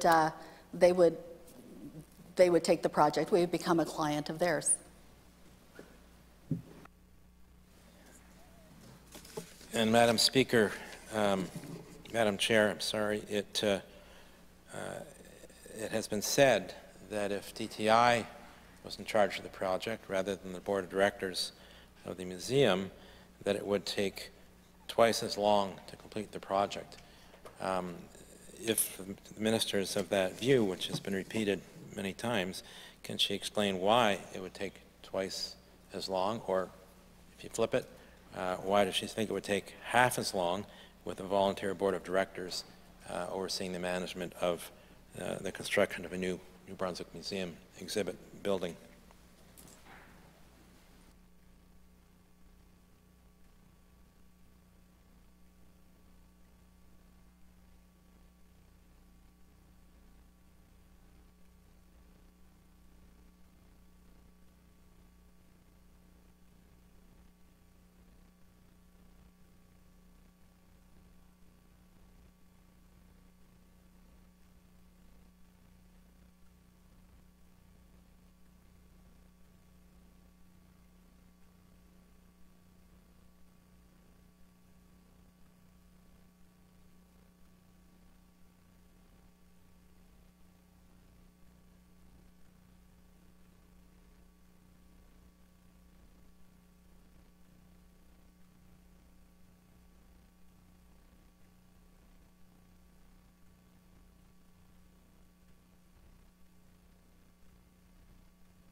Madam Chair, that the board could cut out a layer, and which means they could do the design and project management more efficiently and cost effectively, while still, though, it's important to point out the board still competes in a competitive, or participates in a competitive bidding process, and these competitive bids are required by trade agreements to which New Brunswick is bound.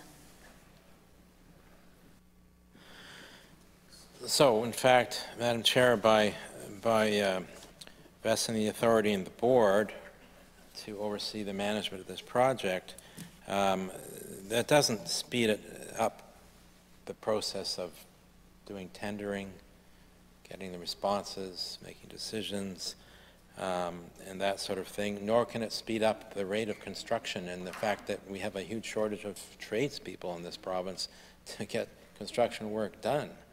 So where is the evidence that breaking with a conventional approach, which is where the museum through the department would be a client of DTI who would oversee the design and construction management, all of that, of the museum exhibition building, where's the evidence that it would occur any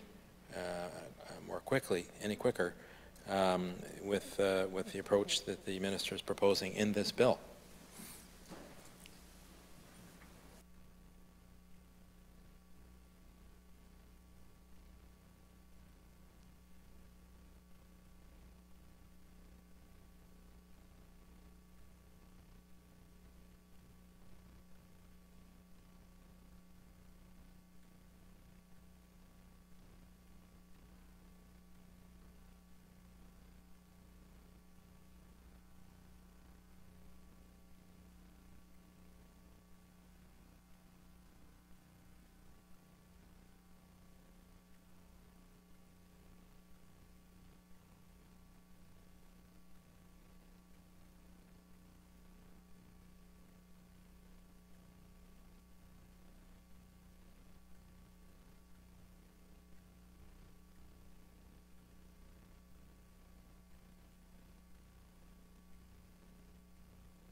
Madam Chair, I would just, I'd like to point out that the board will choose the approach. The point is that the board, by empowering the board, they're given the authority to choose that approach. They can look at different options, but what the board could choose to do, as the Beaverbrook did across the road, is they could choose a design, a design build, which is the best chance of shortening timelines and meeting funding parameters. So unlike the design bid build, which I know is kind of, it's our standard, I guess, but this design build is the very best way to have a project move faster.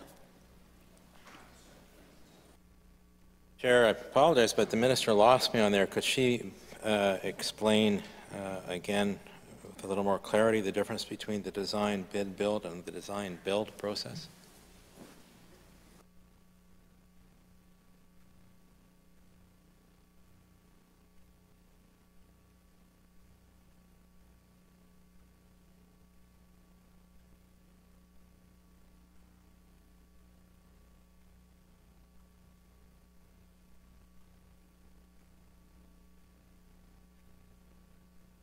Madam Chair, I'm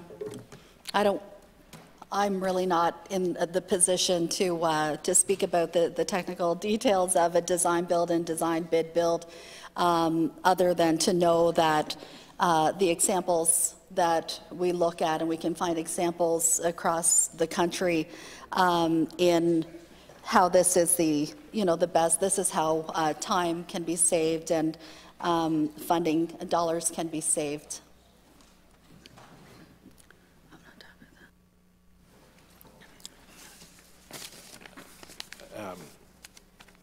This shouldn't be a matter of faith, Madam Chair. It should be a matter of evidence, and I'm concerned that the minister can't explain the difference between these two approaches, one of which she says is going to speed up the time of construction. Well, obviously not construction, because that's the constraint on that is the availability of labor right now in the province, but the overall time of getting the new museum exhibition building built.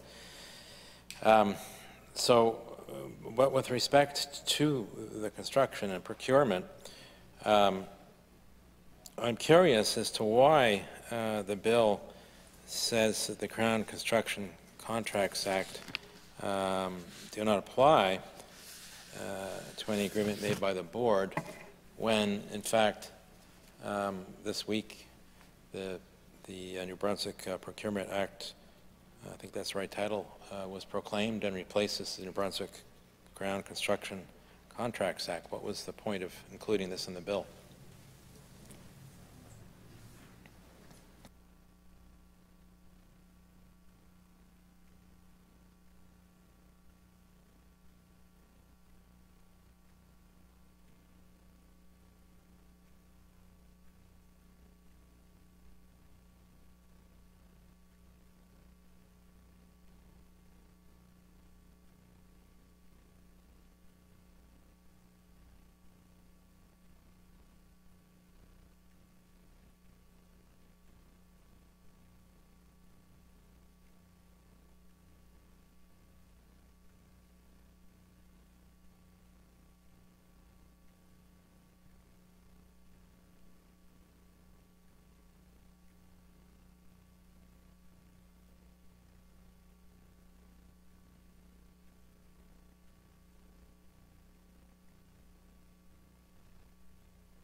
Madam Chair, the simple explanation is that this bill was in progress prior to the repeal of the Crown Construction Contracts Act.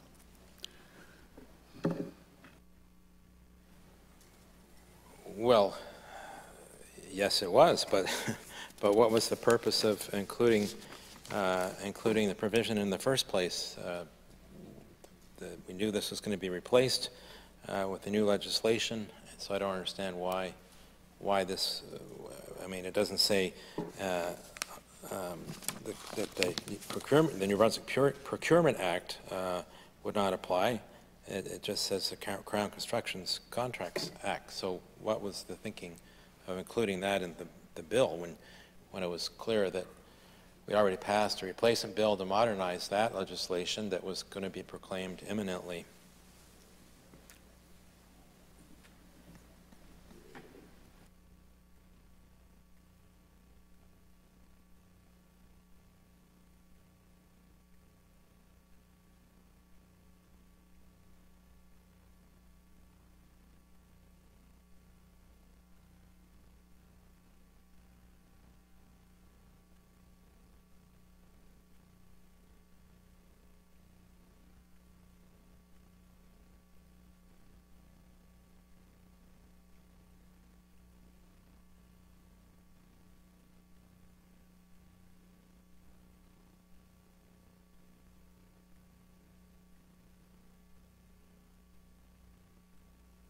I think the point is that the not until today has the Crown Construction Contracts Act been it was repealed today, so when this bill was introduced, it simply wasn't. Let me try this one more time. What was the point in the first place of exempting agreements with the museum from the Crown Construction Contracts Act? What was the point?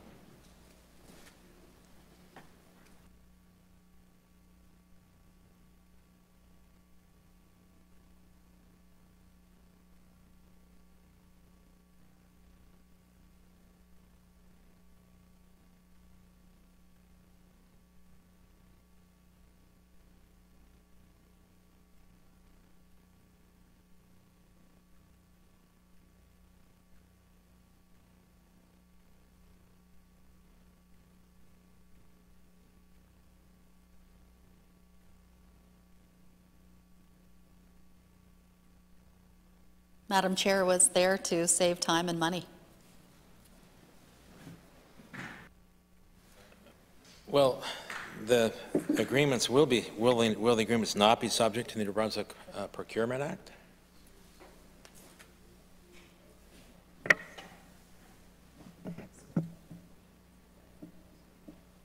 Order. Recognize the member. I recognize the member. Go ahead. Just wondered if we could have a 5-minute recess.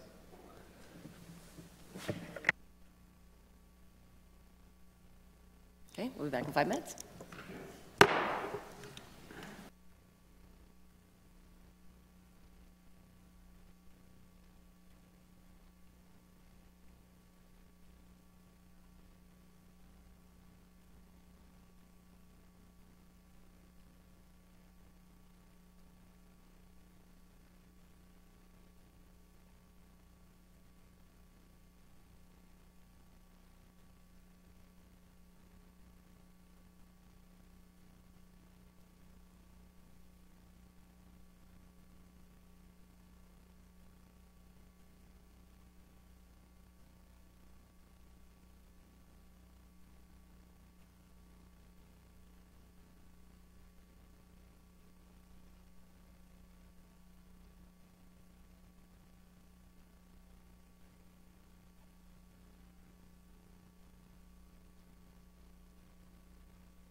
I call the committee back to order, and I recognize the member from Gagetown, Pettigodiac. Madam Chair, I move that Bill 18 be now set aside. Moves that number 18, Bill 18 be put aside. All in favor? Yay. And all opposed? Yay. I believe the yeas have it. Declare the motion carried.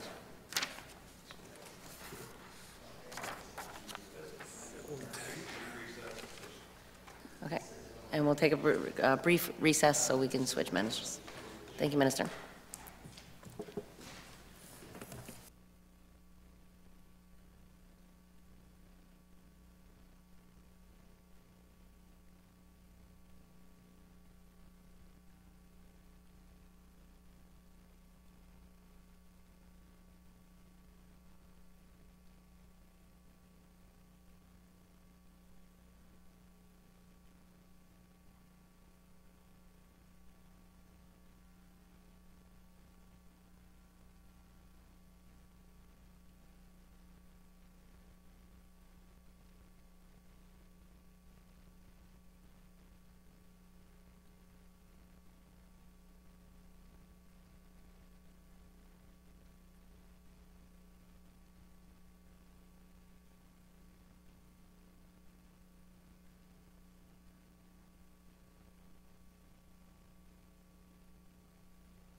I call the committee back to order. Is it the pleasure of the committee to take into consideration Bill number 10, an act to amend the New Brunswick Income Tax Act? All in favor of the motion, please say yea. Yea. Opposed, say nay. Motion carried. And I recognize the Minister of Finance and Treasury Board. Thank you, Madam Speaker, Madam Chair. I rise today to speak on the second reading of an Act to amend the New Brunswick Income Tax Act, and I am pleased to provide members with additional information regarding the bill. Madam Speaker, our government has already made strides in lowering personal income taxes throughout New Brunswick, and as you recall, the 2021 taxation year, the provincial personal income tax rate on the first tax bracket was reduced by 9.68% to 9.4%, and the low-income tax reduction threshold was increased from $17,630 to $17,840 for the 2021 taxation year.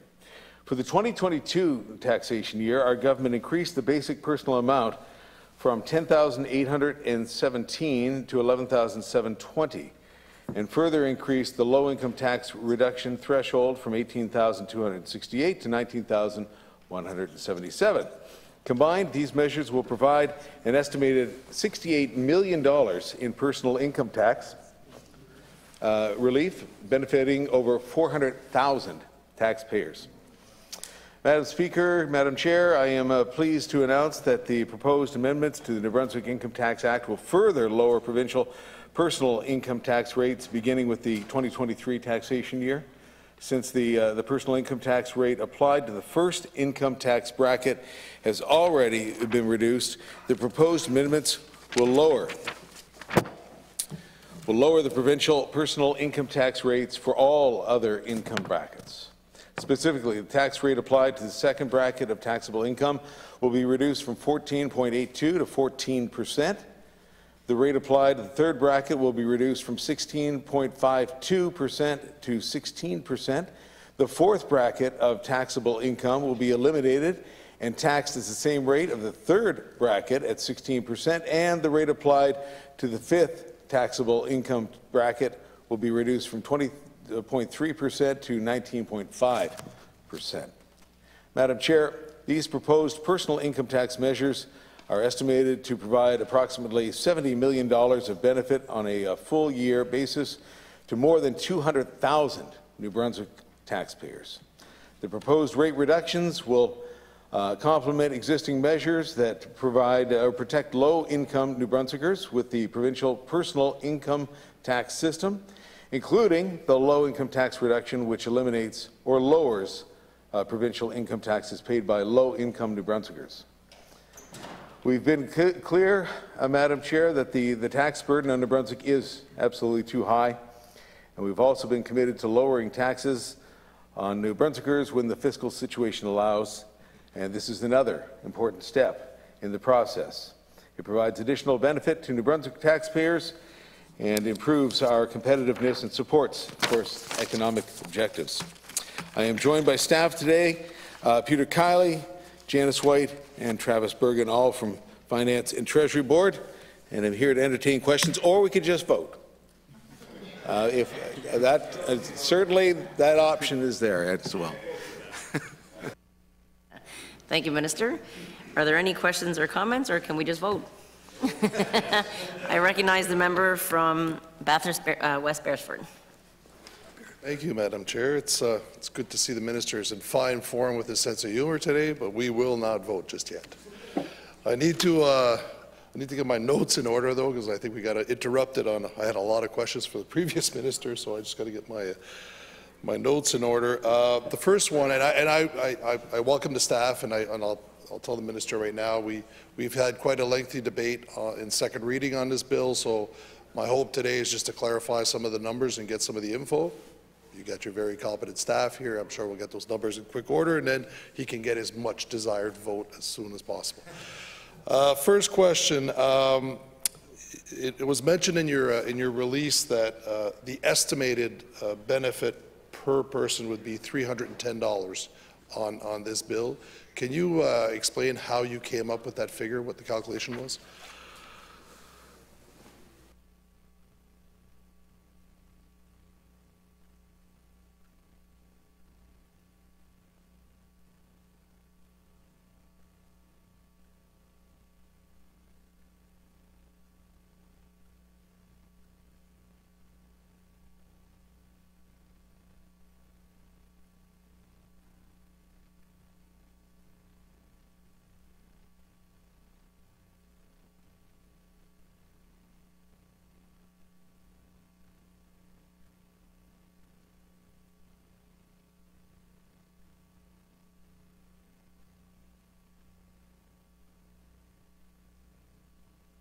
To the member across. Thank you for the question. How do we get the figure 310? It's simply $70 million divided by 225,000 taxpayers, and that was the math.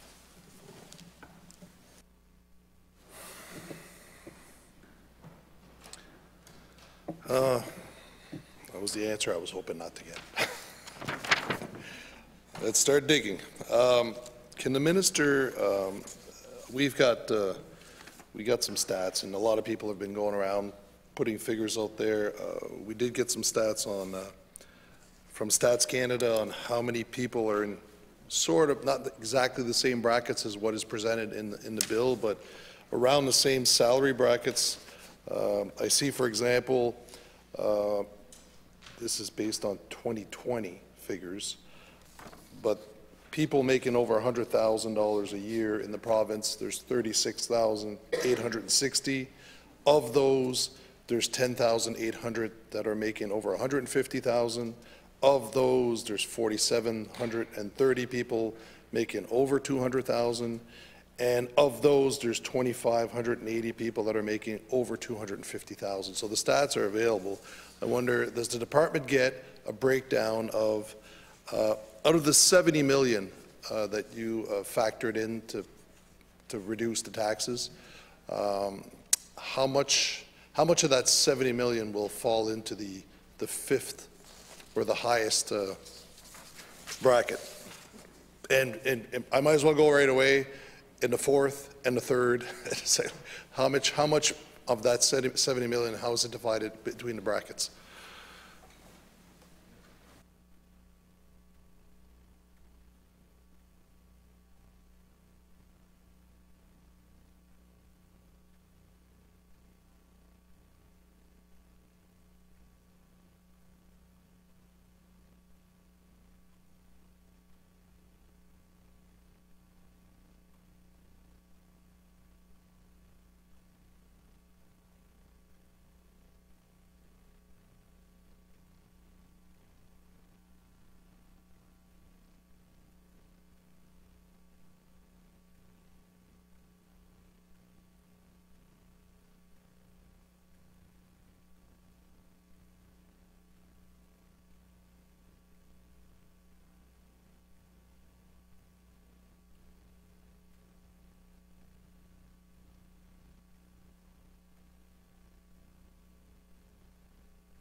To the member opposite, through the chair, thank you very much for the question. Percentage-wise, 41% will benefit taxpayers in the second income bracket, which comes out to 29 million. 37% taxpayers in the third income tax bracket, so that's 26 million. And 23% in the highest income bracket, and that's $16 million.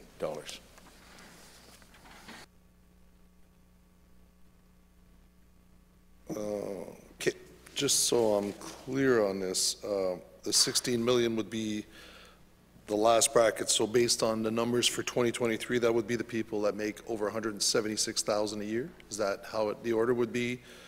And then 26 million for people that make between 155,150 to 176,756, and then 29 million for the people over 95,000?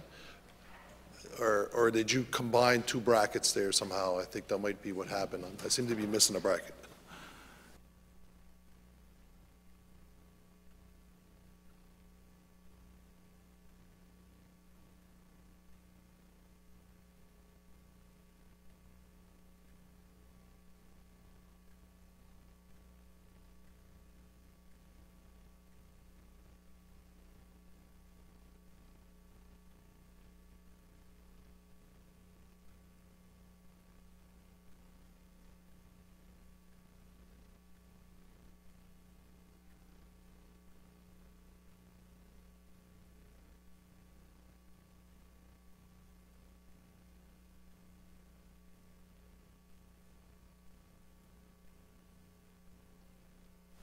Through the chair to the member opposite, thank you very much for the question.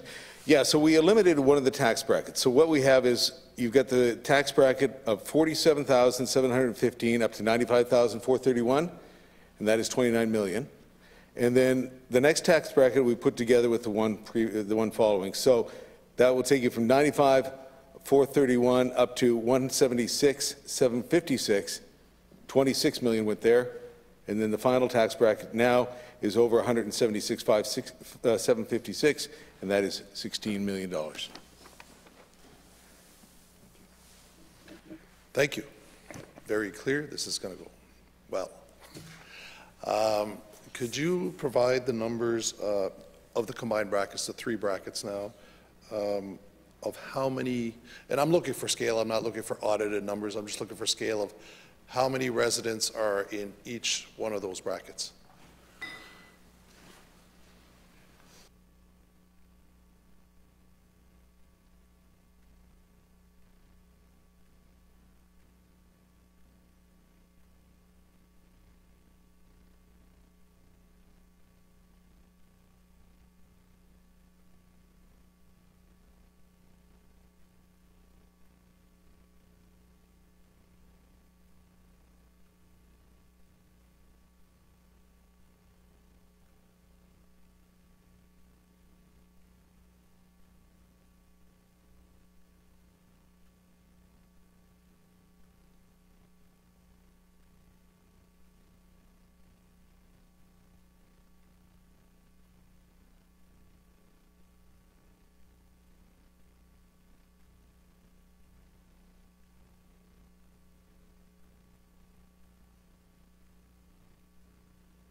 Through the chair, to the member opposite, thank you for the question. How many taxpayers in each bracket?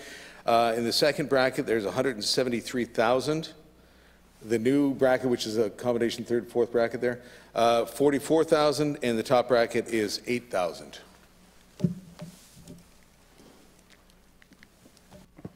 Through the chair, thank you for the answer. So 8,000 people will share in the $16,000 savings, 16 million. 44,000 will share in the 26 million, and 173,000 will share in the 29 million. We can do the calculations later on how much that represents on average. I know everybody's tried in the media. We have, everybody has. So looking at the numbers. Again, just to get some scale, I'm looking at your Q2 report. Full year projections for personal income tax is $2 billion. Is there any sense of how that's divided up in those those brackets?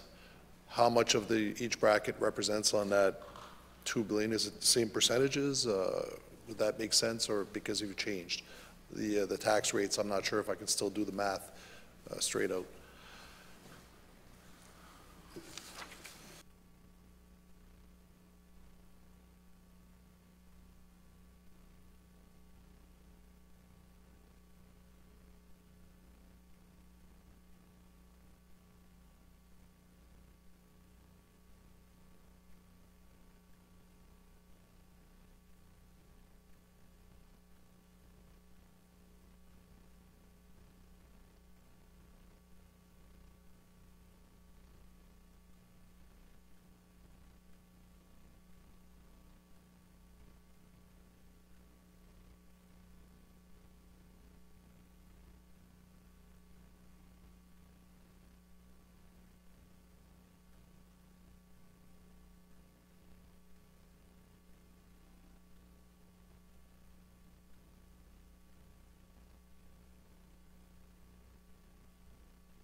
confused anything.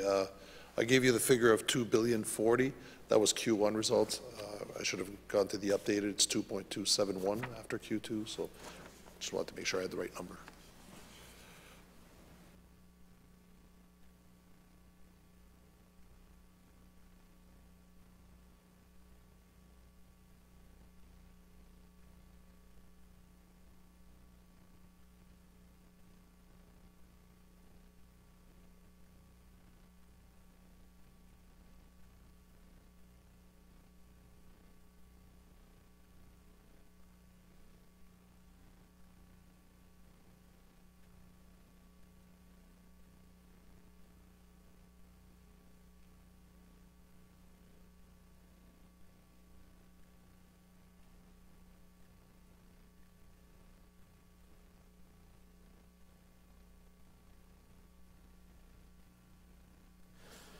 Through the chair to the member opposite, thanks once again for your question. So when you're looking at projections, the second quarter projections is a macro forecast. So the projections we wouldn't have broken down by income level, any projections at least. Okay, I appreciate the answer, Madam Chair, to the minister. I'm just looking for scope. So even if we were able to use your last taxation year that you do have the info, I'd be fine with that. I'm just looking for scale here.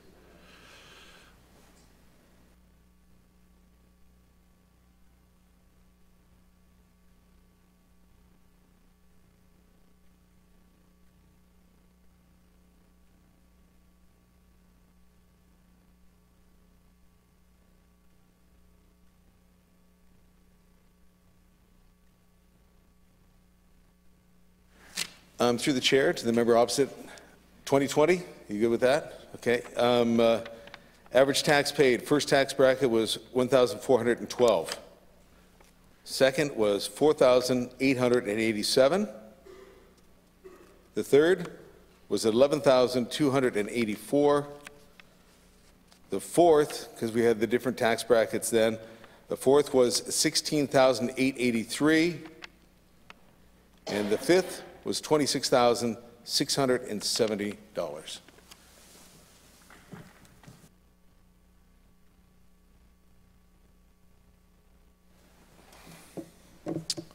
Okay, I'm not sure. Like, what figures are these taxable amounts per taxpayer in that bracket, or is it like I was looking for the total amount of taxes paid by that group of taxpayers in those brackets? So I guess I'm looking for the more global figure that matches up to the forecast.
Okay, through the chair to the member opposite. Thanks again for the question. I think, do we get an answer? We're doing the math here as we go. So in the first tax bracket of the provincial tax, so 16% was paid by the first tax bracket. The second, 47%. The third, 19%. The fourth, 3%. And the fifth was 15%.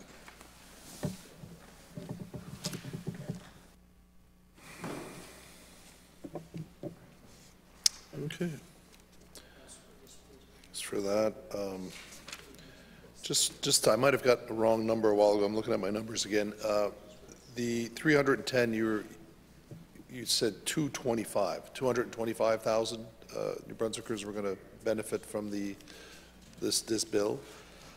I might have written 325 by mistake, but then you gave the numbers that the first bracket had 173,000, the second had 44, and the third had 8.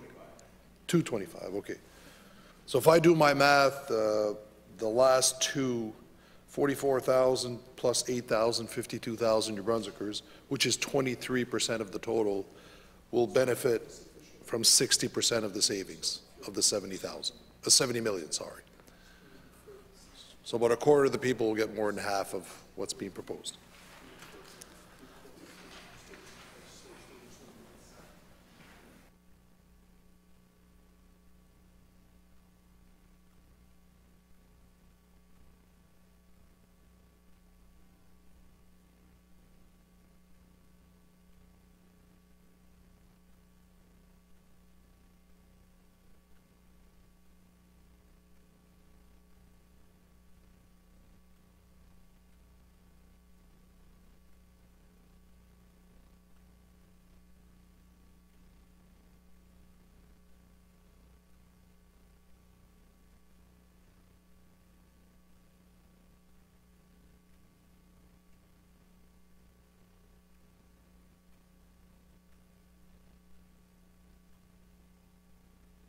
Through the chair to the member opposite. So, yes, based on 2020 data, 23% of the benefit will go to less than 2% of the taxpayers.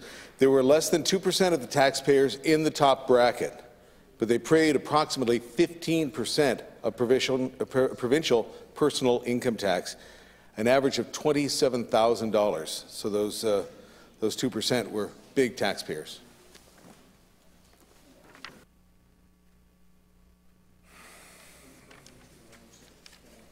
Okay. All right, we're going to keep working on the formula. Can the minister, through the chair, give us a bit of the thought process on the percentage changes, aside from the obvious fact that he seems to like to round down and likes even numbers?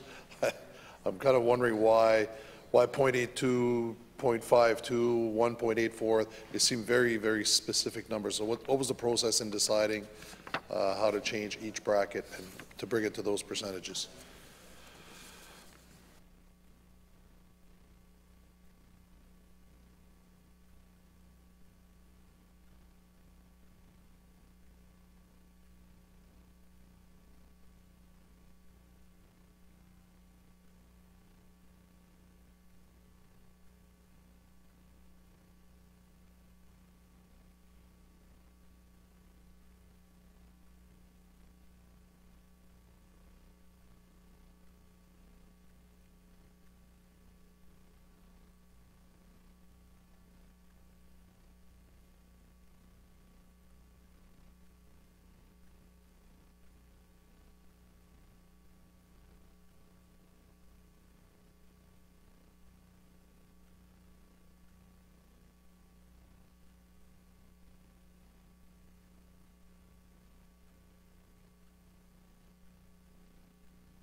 Chair, to the member opposite, the process on the changes, basically the process was we wanted to lower the brackets, and we had that $70 million number in mind, so we tried to lower them all appropriately and still keep that as the final goal.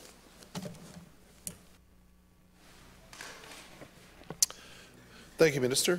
Through the chair, so just so I'm comfortable with the answer, I guess you went from the base number of in each bracket trying to reduce by between 16 million and 29 million, and then you reverse engineered the number to get that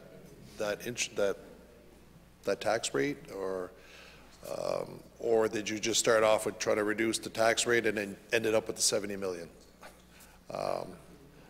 Like in the process, which, I guess, chicken or the egg, which one came first?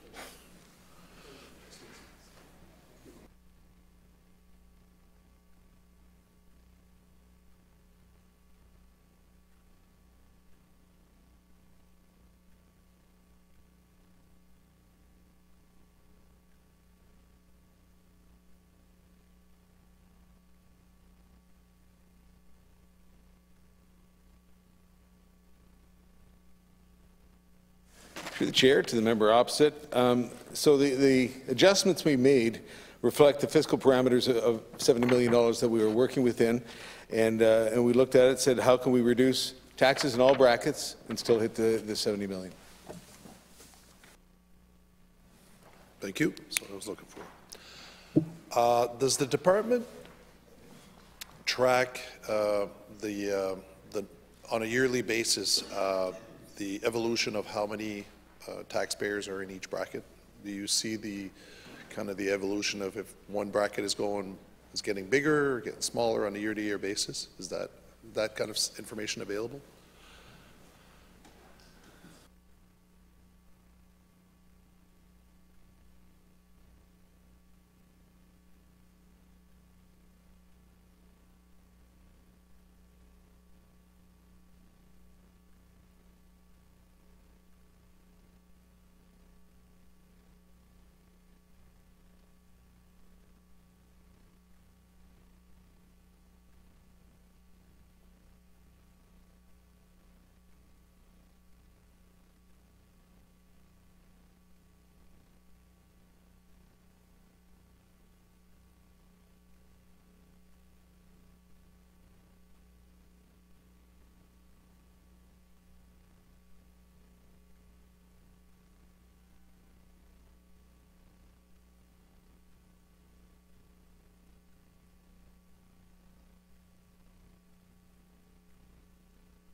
Through the chair, to the member opposite.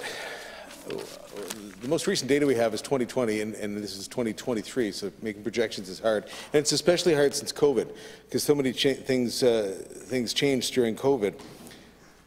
People were not working. People were getting government. I mean, we're starting to get that. The numbers don't make a lot of sense right now, but they will eventually track out. You know that. So, but right now, we're still dealing with the after effects of COVID and projections.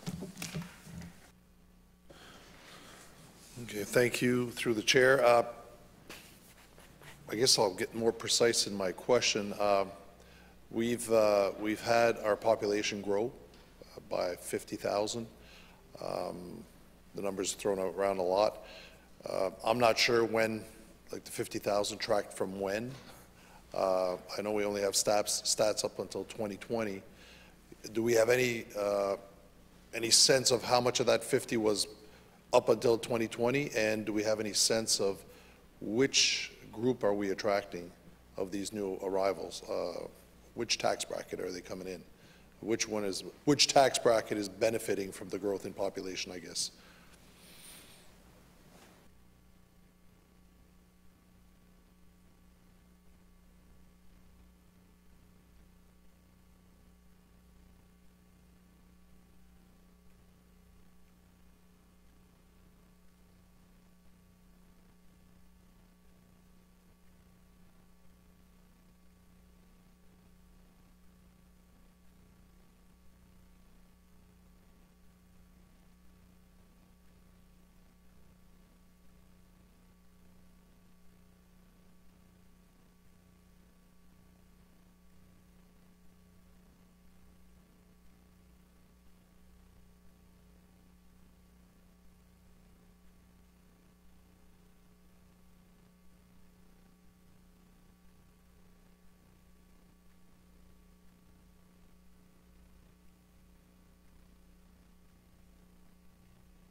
Through the chair to the member opposite.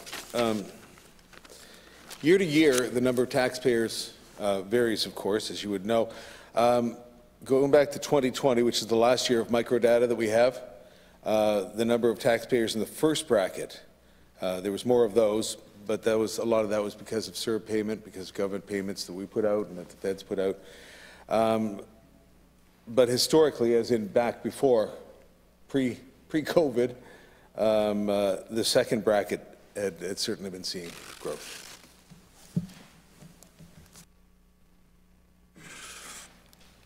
Okay, so the second bracket.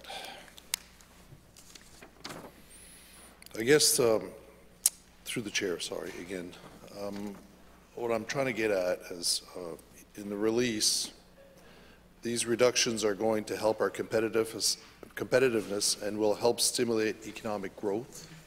And we've talked about if we're going to lower tax brackets in the highest brackets, we're going to attract those people. I'm not one to contradict a minister, but it's a bit anecdotal, and I'm kind of looking for maybe some proof that you know, the growth is going to come. This is going to stimulate the growth in those brackets that we're looking at. Keeping in mind, and this is where the counter arguments don't necessarily fit, we were able to attract 50,000 people to this province with the existing tax rates that we have. So I guess where's the problem? What are we trying to attract?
Through the chair to the member opposite, the Premier has said that New Brunswick is among the highest income tax rates in the country, and overall New Brunswick has high taxes.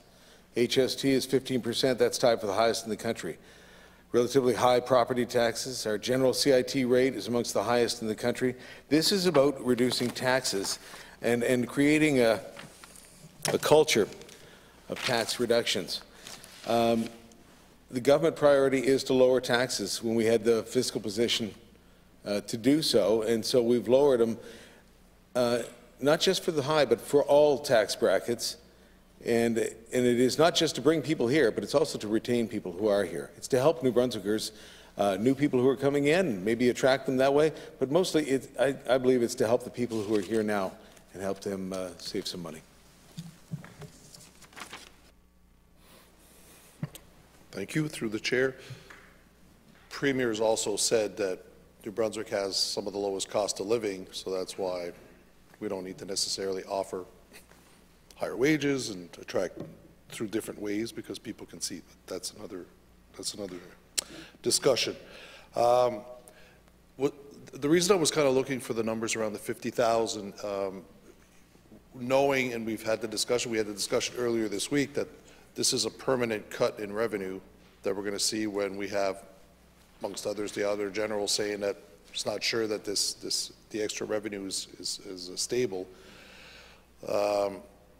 And the answer was, well, we're going to have more people to bring up, which is ideally the situation. More people paying less taxes, sharing in the burden. It's the ideal situation for a province to grow. Have you factored in, and I know it's difficult because it's hard to see where the 50,000 is coming in, but what kind of population growth we're going to need to recover this grant of 70 million? I guess, again, it's not audited numbers, but we have a general sense of, and I can't get it by bracket because I know it's hard from 2020, but what are we looking as further growth for population to cover this lost revenue?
Through the chair to the member opposite, kind of in uncharted territory here right now for New Brunswick. It's a good place to be, but it is kind of uncharted. But we do believe that we're more sustainable, in a more sustainable position than we have been in years. More of a fiscally sustainable place, I guess, right now. More money in the economy will only help the economy. As to what kind of population growth we need to cover that lost revenue, no, we're not able to track that.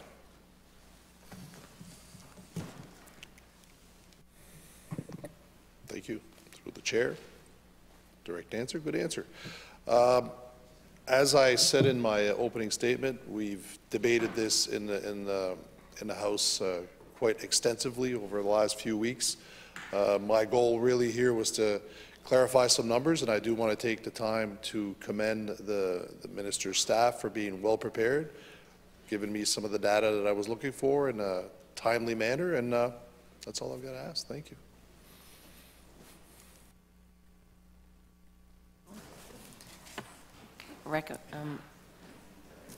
Recognize the member from Kent South, Kent North, sorry. Merci beaucoup, Madame la Présidente. Bienvenue au ministre et à l'équipe. Déjà plusieurs questions qui ont été posées par mon collègue et donc je vais continuer sur la même veine au lieu de commencer avec le pourquoi de cette décision-là. On va tout de suite passer à... J'aimerais mieux comprendre sur quoi vous vous êtes basé pour choisir la façon de descendre ces taux d'imposition-là.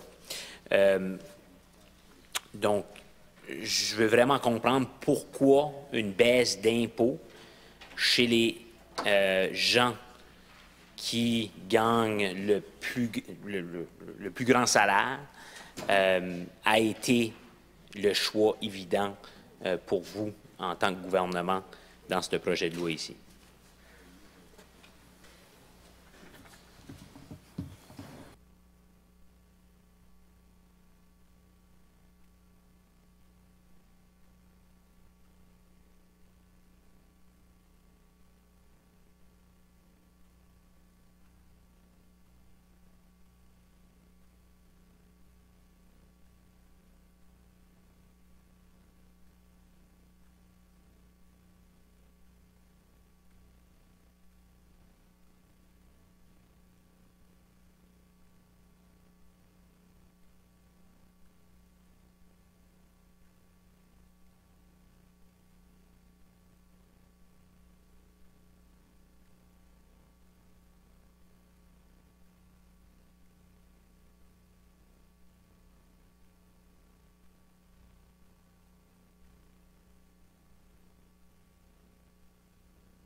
Through the chair to the member opposite, member from Kent North. Taxpayers in all tax brackets are going to benefit from our recent and proposed tax changes, with much of the benefit in the first two income brackets as well. Over the last three-year period, we've lowered taxes for all income brackets, including the first bracket. We've also increased the basic personal amount and the low income tax reduction threshold. We started with the first bracket, basic personal amount and low income tax reduction, and now we're lowering tax rates for other brackets.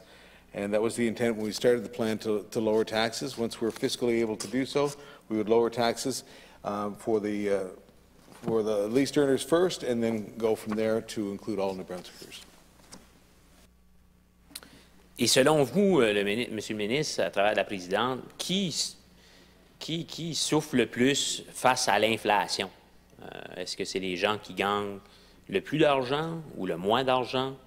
À ce moment ici, avec les taux d'inflation, l'augmentation du coût de la vie au Nouveau-Brunswick, qui est frappé plus durement en ce moment ici?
Through the chair to the member from Kent North, who's suffering the most from inflation? That's kind of depends on each person. Depends on each person where they are emotionally, mentally, you know, where they are in their life, I guess. Which is why we took a number of measures to support the vulnerable. The minimum wage increases, the social assistance reforms, the emergency support for the food banks, for the $20 million for the emergency food and fuel benefits. Those were as well meant to provide for the vulnerable, as well as the lower income tax breaks that we did give and the changes to the tax rates.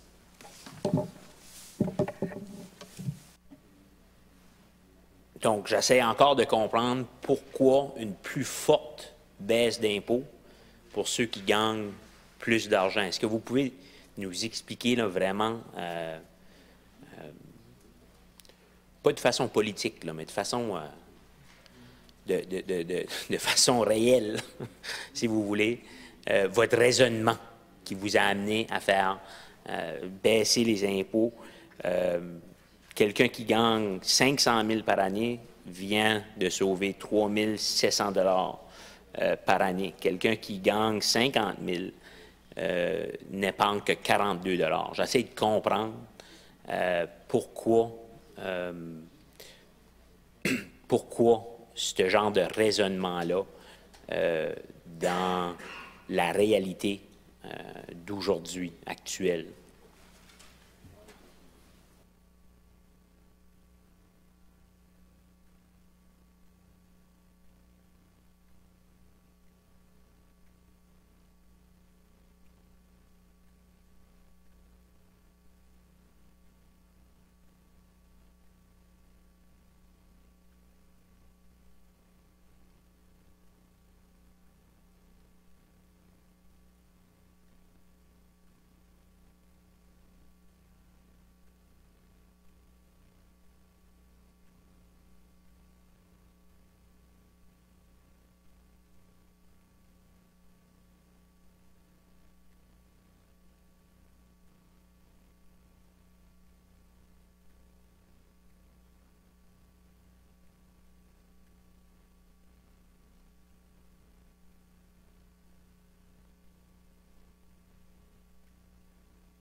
Through the chair to the member opposite, bringing down the tax is one piece of the puzzle, but it's not all, and I've gone over some of the, and you know them too, some of the things that we've done. But I guess when you look at the impact of the recent personal income tax measures, it's important to remember that 2/3 of the impact is in the first two brackets. So over half the impact, 2/3, 64%, so not exactly 2/3, 64% is in the first two brackets. Du 70 millions peut-être, mais ça c'est parce qu'il y a beaucoup plus de gens qui gagnent moins d'argent. Il y a beaucoup plus de classes ouvrières au Nouveau-Brunswick et il y a très peu de personnes qui gagnent des gros montants. Mais vous avez tout de même, l'impact financier est beaucoup plus important. L'impact financier d'une baisse d'impôt pour quelqu'un de la classe ouvrière va être beaucoup plus ressenti au niveau de la famille, tandis que quelqu'un qui gagne dans les 165 000, 200, 300, 400, 500 000 par année, ce n'est pas de l'argent qu'ils ont besoin pour vivre. Il s'agit plutôt de disposable income, comme ils disent en anglais. Donc, comment est-ce que, parce que j'espère que vous avez basé cette décision-là sur des études, des faits, de prendre des mesures comme ça. Comment est-ce que vous prévoyez que cet argent-là va retourner dans l'économie du Nouveau-Brunswick? Je parle ici en particulier des gens qui gagnent le plus d'argent. Parce qu'on le sait déjà que tes taux d'imposition plus bas, cet argent-là va retourner dans l'économie du Nouveau-Brunswick beaucoup plus facilement. Ça, il y a des études en masse qui le disent. Il y a même l'économiste néo-brunswickois Richard Saillant qui l'a déjà mentionné à plusieurs reprises. Lorsqu'on baisse les impôts ou on donne de l'argent aux gens qui gagnent le moins, cet argent-là retourne beaucoup plus rapidement et facilement dans l'économie du Nouveau-Brunswick parce que c'est souvent utilisé pour des denrées nécessaires, des loyers, de la nourriture, pour se rendre travailler, des achats quotidiens, si vous voulez. Tandis que lorsque les gens avec du disposable income reçoivent de l'argent, souvent cet argent-là va, au lieu d'être investi dans la province, va souvent partir et aller être investi ailleurs, dans des voyages, dans des fonds de placement, etc. Et donc, comment est-ce que vous prévoyez que cet argent-là va retourner dans la province du Nouveau-Brunswick? Moi, j'essaie de comprendre pourquoi est-ce qu'au lieu de descendre le taux d'imposition des ménages les plus pauvres, vous avez décidé de donner une plus grande baisse d'impôts aux ménages les plus riches.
Through the chair, to the member from Kent North, thank you again for the question. I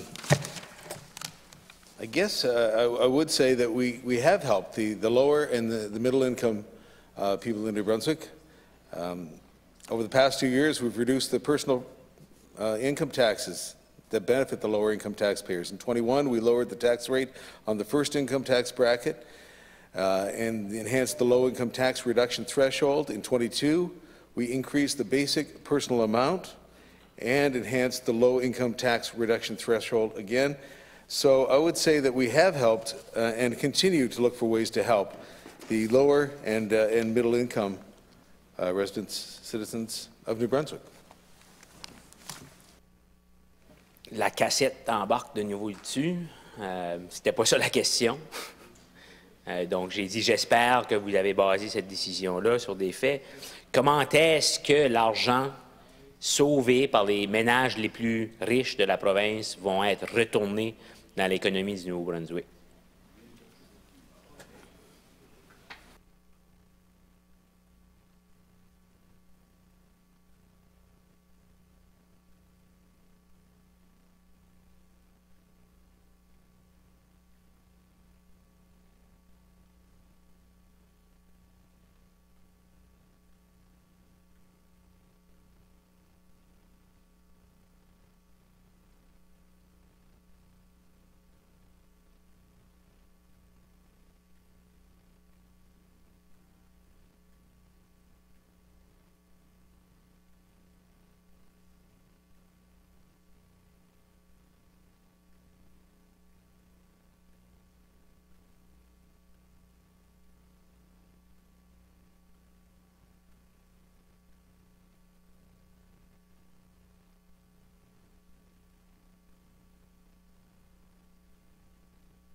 From Kent North. Thank you for the question. The question was, how do we know that it will be reinvested in the economy from the richest taxpayers? First of all, I've got to stress once again, we're lowering taxes for all income brackets, and by lowering taxes, there will be more money in the economy. That will benefit the economy. OMB works with businesses daily. They note that taxes, personal and corporate, are one of the 7 key cost factors that businesses consider when deciding whether to invest in a new or existing location. They are regularly questioned about personal income taxes by businesses considering expanding to New Brunswick. Companies are cautious about investing if they believe that attracting or retaining talent will be difficult due to high taxes, and New Brunswick does have high taxes. They'll also note that we compete with other jurisdictions around the world for investment in talent. For young entrepreneurs and highly skilled professionals, personal income tax rates are important to consider when choosing to live and to invest. But I have to go back to the first line that I said. We have lower taxes in all income brackets. Encore une fois, c'est la cassette. C'est le one GNB, one team, ça là. C'est tout le temps les mêmes réponses qui reviennent, puis c'est les soundbites. Puis je sais que le ministre connaît bien ça, là, les jingles. Fait que c'est peut-être une déformation professionnelle.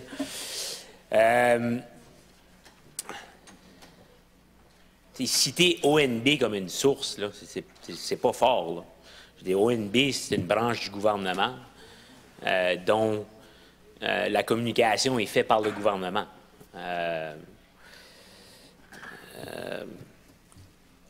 Les gens vont-tu venir dans une province que le système de santé est en train de s'écrouler? Les gens vont-tu venir dans une province qui est très peu adaptée au changement climatique et investit pratiquement rien au niveau de l'adaptation au changement climatique? C'est pas... En fait, moi j'ai vu dernièrement des études qui démontraient qu'il y a très peu de gens qui déménagent en gardant c'est quoi le taux d'imposition dans une autre province. C'est probablement, je dirais, probablement que la majorité du monde ne regarde même pas ça. Ils cherchent une qualité de vie, ils cherchent des services publics qui fonctionnent, ils cherchent... si vraiment la différence de déménager ou non dans la province, c'est que tu vas sauver 1000 $, à un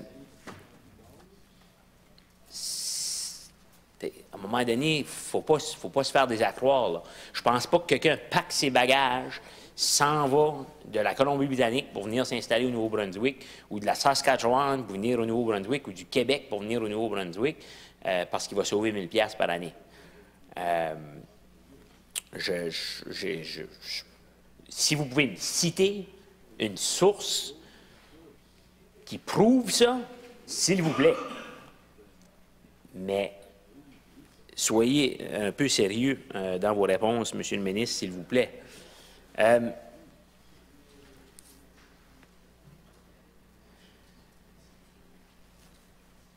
j'ai perdu où je voulais y aller avec ma prochaine question, parce que je sais que les réponses vont tout le temps être les mêmes. Fait que là, ça vient tannant de faire mon travail, de poser des questions quand vous êtes incapable d'y répondre.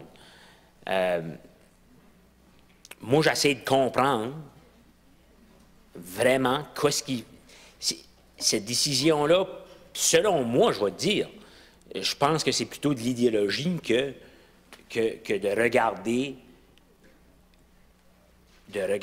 des faits, des données, puis dire c'est ça qui est la meilleure décision financière pour cette province ici, en ce moment ici. Je pense que c'est un mauvais projet de loi. Je pense que cet argent-là, présentement, avec les services publics qu'on a au Nouveau-Brunswick, on a besoin de cet argent-là. S'il y a des gens qui ont besoin de l'argent dans la province, c'est les gens qui gagnent le moins d'argent. Fait que ma prochaine question, je veux vous demander, ultimement, de où vient ce projet de loi ici? Est-ce que ça vient de votre département ou est-ce que ça vient du cabinet? Est-ce que c'était une proposition du département ou est-ce que c'est le cabinet qui avance ce projet de loi ici?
Through the chair to the member from Kent North, yes, the proposed tax reductions were a decision of cabinet. Yes. Puis je peux-tu vous demander c'est quoi le salaire moyen des gens autour de la table au cabinet?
Through the chair to the member from Kent North, this is not a decision that was made to reflect cabinet. It was a decision that was made to reflect on savings and to help out New Brunswickers.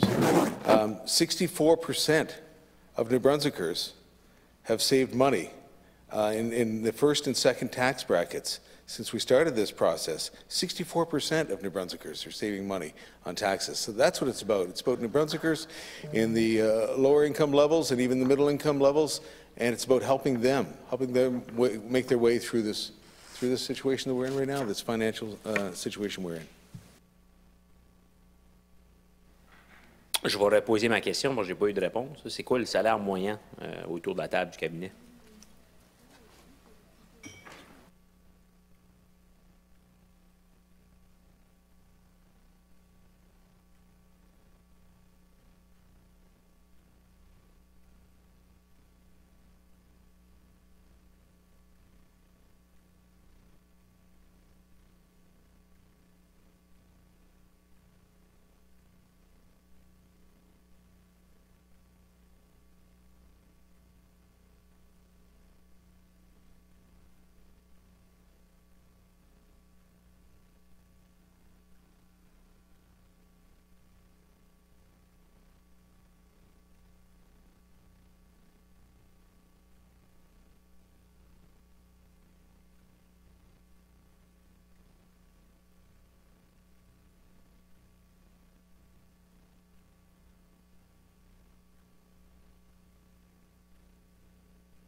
Through the chair to the member from Kent North, we don't have that information as to what the average wage is around that table. But once again, to go back to the bill, the proposed tax reductions were a decision of cabinet. Lowering personal income taxes, we've always talked about that as being a priority for this government, and we now have some fiscal flexibility, I would say, to do that. So, as you would know, everybody wants lower taxes, for sure. We're trying to do that as best we can in a province that does not have a whole lot of money, but has, at this moment, some flexible some fiscal flexibility. Je trouve ça curieux que le ministre ne connaît pas son propre salaire, mais bon. En fait, je peux y dire, là, je pense qu'il gagne à peu près 137 000 par année, plus ou moins. Tu as le premier ministre qui gagne 164 000 par année. C'est pas très dur à calculer, là. Mais certainement que les gens autour de la table du cabinet reçoivent une plus grande part du gâteau personnellement. Puis le point que je veux faire, c'est que en ce moment, au Nouveau-Brunswick, on a une classe ouvrière qui se bat contre l'inflation, qui reçoit des offres lamentables du gouvernement lorsqu'ils vont en négociation. Le ministre dit qu'il y a une flexibilité financière. En ce moment, on a entendu le vérificateur général nous dire cette semaine, wow, wow, wow, wow, faites très attention parce que cette flexibilité financière-là, elle n'est pas là pour rester. Puis le gouvernement est en train de prendre des mesures, de couper des taxes, des plus grosses coupures de taxes pour les gens les plus riches, en pourcentage, en termes de pourcentage, ils vont recevoir plus d'argent. Et pendant ce temps-là, moi, ce que j'entends dans ma circonscription, c'est plus quand est-ce qu'ils vont arranger mon chemin qui est brisé, ça fait 15 ans qu'ils n'ont pas travaillé dessus. Quand est-ce qu'ils vont peinturer les murs de l'école? Où est-ce que la peinture, où est-ce que les enseignants sont obligés d'acheter leur peinture de leur propre poche pour peinturer leur propre classe? Moi, ce que j'entends chez nous, c'est quand est-ce que je vais avoir un médecin de famille? C'est quand est-ce que je vais avoir un hôpital qui peut offrir des services? Madam Speaker, or Madam Chair, I'd like to ask the member opposite maybe to stick to the bill that we're discussing and questions on the bill rather than a political statement and politicizing the process that we're now finding ourselves in. Thank you.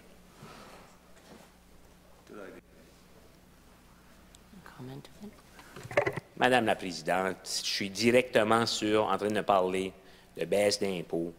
Ça s'appelle l'Assemblée législative. On est en train de débattre. Je pense que c'est le député n'a pas de point d'ordre du tout. Je vais vous laisser.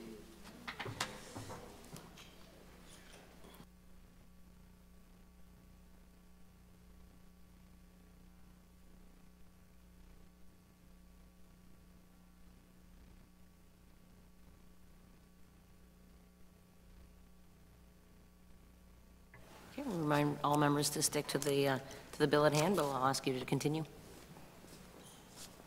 Merci beaucoup, Madame la Présidente. Puis, j'inviterai les députés de tous les partis de se lever et poser des questions. Je pense qu'on entend souvent les questions du côté de l'opposition. Ça serait intéressant d'entendre d'autres questions. Donc, là où je m'en allais avec ça, c'est que moi, ce que j'entends, dans ma circonscription, il y en a peut-être qui n'écoutent pas ce que le monde dit dans leur circonscription, mais moi, ce que j'entends dans ma circonscription, c'est on veut des meilleurs chemins. On veut des meilleures écoles. Nos écoles, la peinture s'effrite des murs. On entend les hôpitaux qui manquent de ressources, qui manquent de financement, ils manquent de ressources dans les écoles. Moi, c'est ce que moi j'entends. J'ai peut-être une personne dans la dernière année qui est venue me voir à mon bureau de circonscription me demander pour une baisse d'impôts. Une. Est-ce que les gens prendraient des baisses d'impôts? Oui. Mais au détriment de nos services publics puis des services qu'on utilise? Non. Comment est-ce qu'on finance ces services publics-là? En partie, c'est sur l'impôt sur le revenu. C'est avec l'impôt sur le revenu. Donc, cette décision ici est purement idéologique, a été prise par des gens qui vont profiter le plus rondement de cette politique ici, autour d'une table où personne avait de données, de faits sur pourquoi une baisse d'impôts pour les plus riches en ce moment ici de l'histoire du Nouveau-Brunswick était une bonne décision. Donc, Madame la Présidente, moi, je vais voter contre ce projet de loi avec très grand plaisir. Je pense que le ministre n'a pas été capable de nous prouver que c'est un bon projet de loi. Je pense que le ministre n'a pas du tout démontré que c'est ce qu'on avait besoin, autre que sa cassette qu'a embarquée une fois de temps en temps pour dire « on a fait ci, on a fait ça ». Il n'y a absolument rien. C'est un projet de loi qui vient du cabinet où il n'y avait pas l'expertise à prendre ce genre de décision-là. Donc, Madame la Présidente, je vais voter contre le projet de loi et de la part... je vais... c'est les Néo-Brunswickois qui perdent aujourd'hui. C'est les Néo-Brunswickois qui perdent aujourd'hui, c'est nos services publics qui perdent, c'est la classe ouvrière qui perd. Puis il y a une petite poignée de riches qui gagnent. Mais si on est habitué à ça au Nouveau-Brunswick, Madame la Présidente.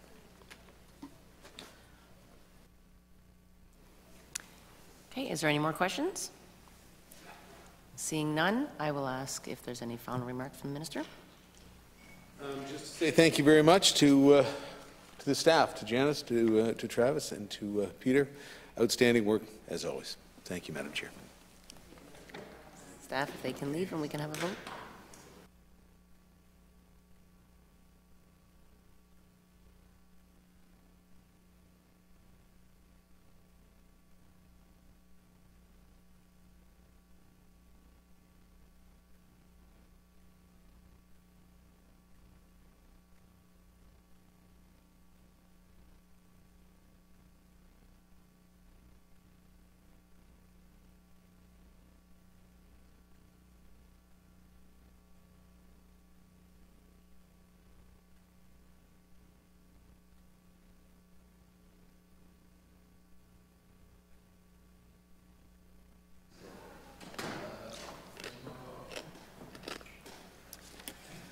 Is it the pleasure of the committee to take into Is it the pleasure of the committee that Bill number 10, amend the New Brunswick Income Tax Act, stand as presented, and that I report the bill to as agreed? All in favor of the motion say yea. Yea. All opposed say nay. Nay. Motion carried, and we will have a vote.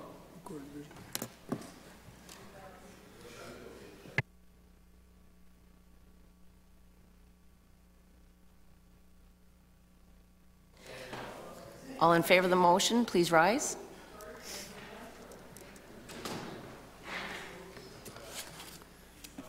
Mr. Steves, Mr. Ames, Mr. Turner, Mr. Dawson, Ms. Baucus, Mr. Wetmore.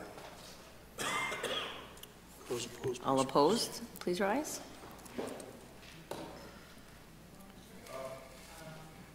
Monsieur Lagacé, Monsieur Bulk, Monsieur Damour,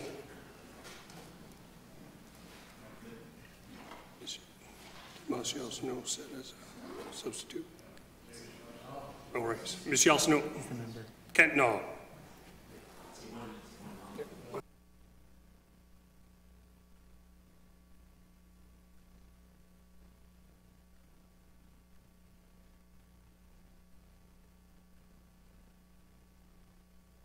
Six. Total nays called 4. Total yeas, 4 to 6. 6. Total nays, 4. 4. Motion carries. We'll take a brief recess, and we'll get the next minister.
I call the committee back to order.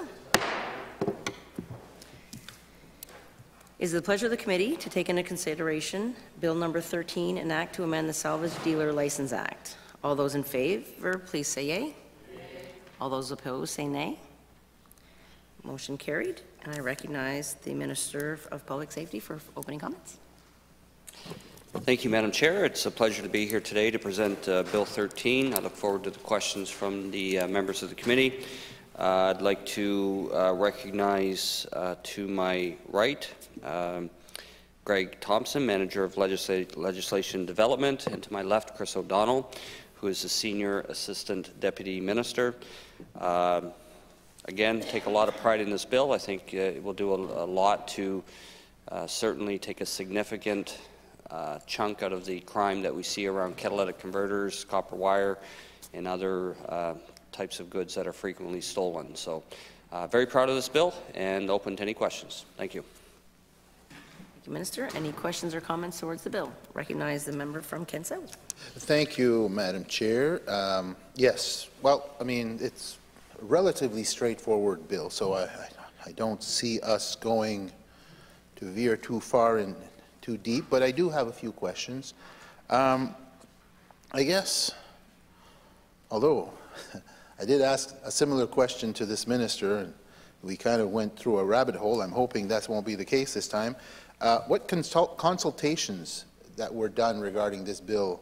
Was there anything with salvage dealers, policing agencies, other stakeholders, and whatnot? Thank you.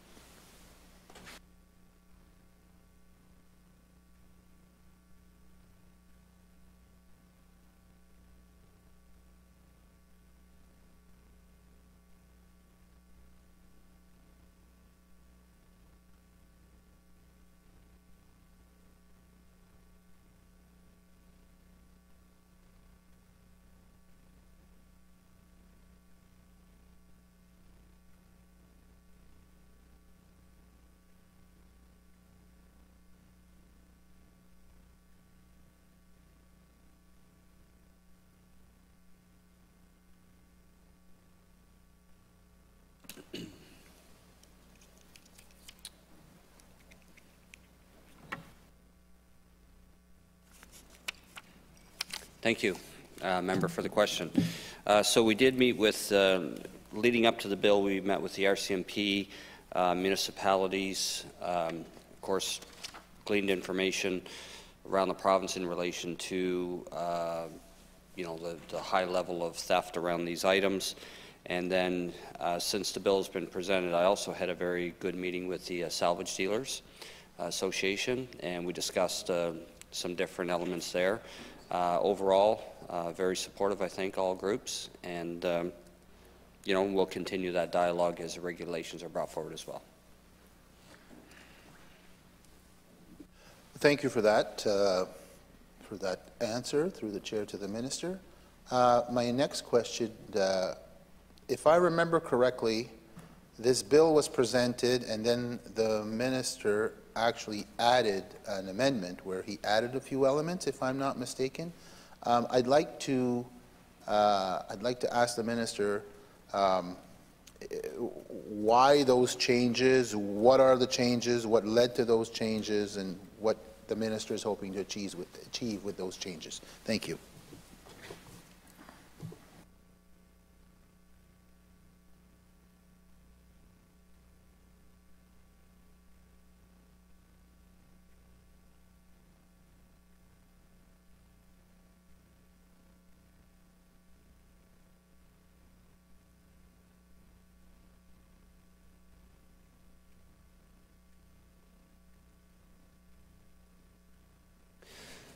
Thank you, member, for that question. At this time, there's been no amendments to the bill. The bill that is presented is as is. Now, when regulations come out, well, excuse me, regulations are out, and you know, there's some discussions around that. But the bill, as brought forward, has not been amended. Thank you. I guess I was mistaken in that. Thank you for that clarification. My next question is, does the minister have any statistics regarding catalytic converter theft and the other copper wires and all the other elements that are, involved in this bill. Does the minister have statistics regarding, number of units stolen? Is there an amount of money that's associated with this? Out of curiosity. Thank you.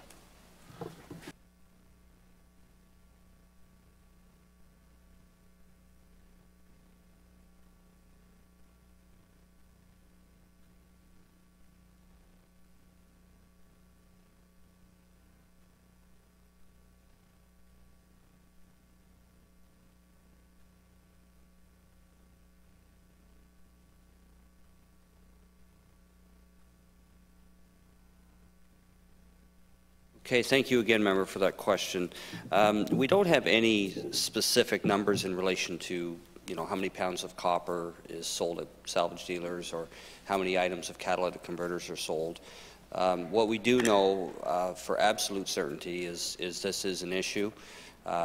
We've, talked to many car dealerships, both new and used, that are facing this issue repeatedly. We obviously know about several businesses, including even nonprofits. Our food banks here locally, as well as I believe the one in Moncton, got hit a few times. So this is without question a big issue. But no, we don't have any definitive numbers simply because they're not necessarily tracked. Theft will come in and it's reported as a theft, petty theft under 5,000. So we don't have anything specific around catalytic converters or pounds that are sold in terms of copper wire. Thank you so much for that answer to the minister through the chair. Yeah, that is a logical answer. No need to delve deeper. I guess my other bigger question is, does the minister feel that this legislation will be a sufficient deterrent?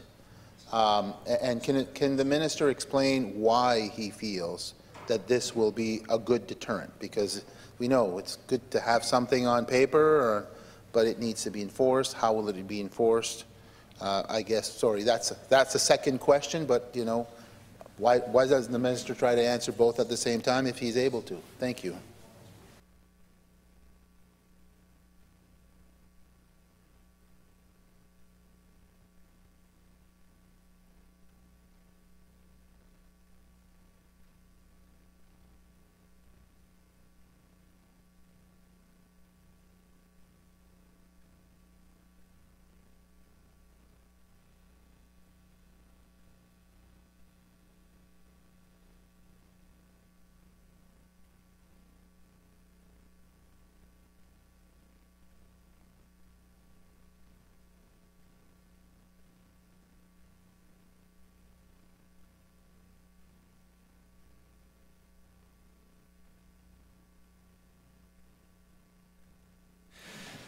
Okay, thank you for that question, member. The issue around the catalytic converters and copper wires, it's not high-level organized crime. This is very low level. It's people looking for a quick buck.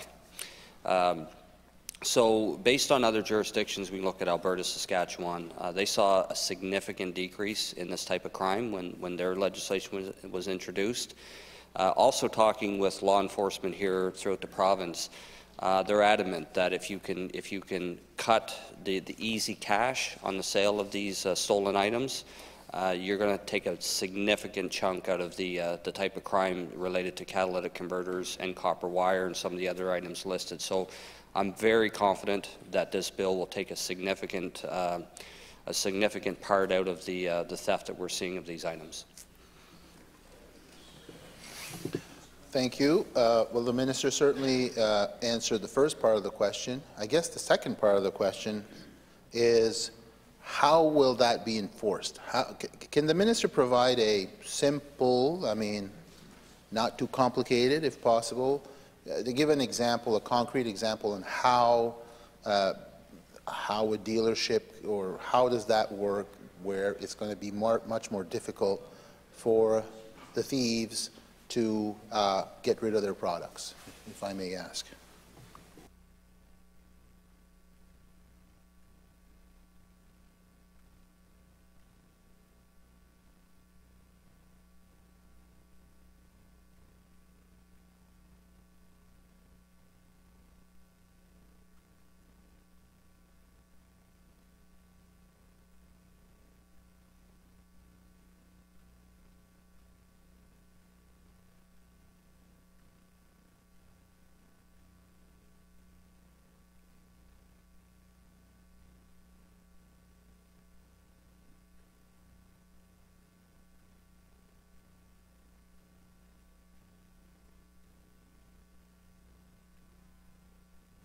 Okay, thank you for the question. Very practical question, so I'll give a very practical answer.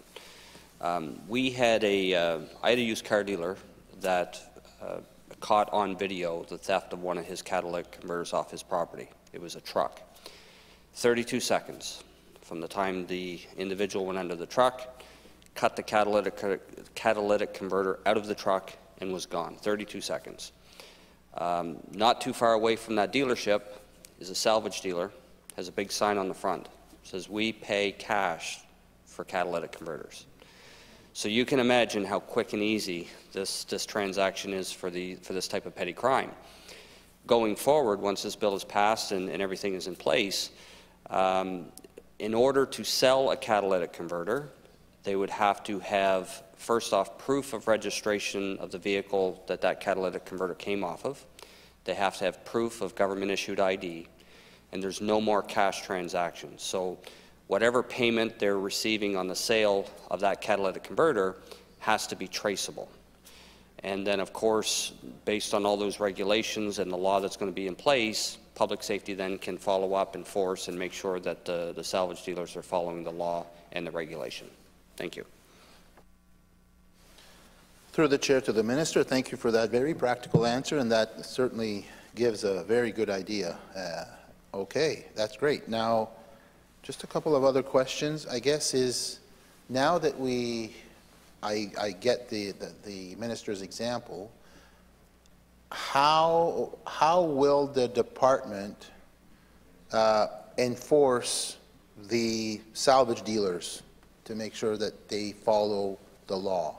Are there penalties? If so, are there fines? Can the minister explain, you know, what are is there minimum fines, for example, and so forth? Thank you.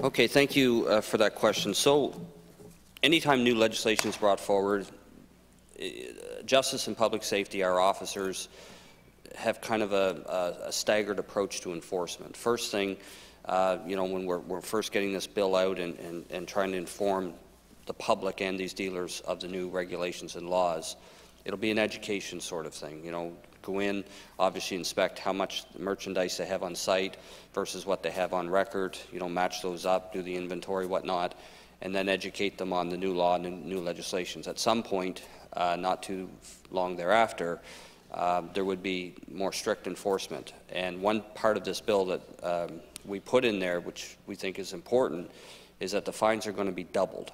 So if there are salvage dealers out there that choose to, you know, thumb their nose at the law, they're going to pay twice as much as they were before.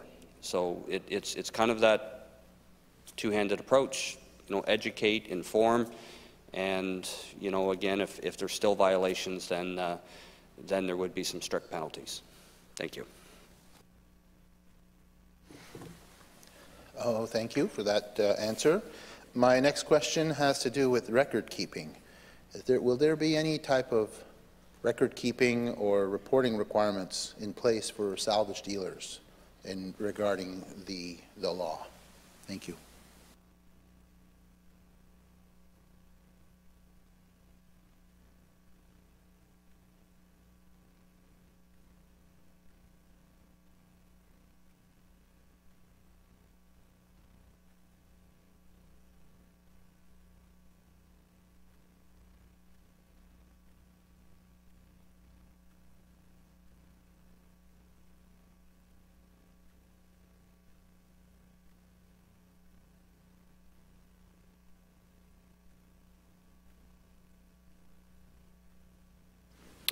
Okay, thank you for that question. So they currently have to keep an element of records, the salvage dealers. So basically, if a peace officer were to go in, or law enforcement to check on the regulations to ensure the salvage dealer is doing what they're supposed to do, those records would have to be on hand so that they can verify the products on site with the record showing that the sale transaction has taken place. And again, up until now, before this legislation is passed, cash sales are very easy, so it's hard to keep record of who sold what and what they sold and you know how much and all this sort of thing. Where going forward, once this is passed, it's going to be very, very tight. So traceable methods of payment, government-issued ID, we know who sold it, we know for how much, we know where the catalytic converter came off of, the registered owner of the vehicle, so it's going to be a whole lot harder to get quick cash off these stolen items. Thank you for that. My next question is, and it would be my last question, I think, it's now, when you bring a new law in like that, there's more work, and in this particular case, we're talking about the salvage dealers. I'm hoping, and I just want to flag this, or I just want to raise this. Has the department, I'm just hoping that the department is making sure that these added steps for the salvage dealers is not a hindrance on their business too much, in the sense that if it's a lot of paperwork or it's a lot of, is it going to be a lot of paperwork, or are we talking something minor? And if it's something a little bit more, did the department think of incentives or some, I don't know, different methods or some incentives, let's call it, to help them out in these added procedures, for example?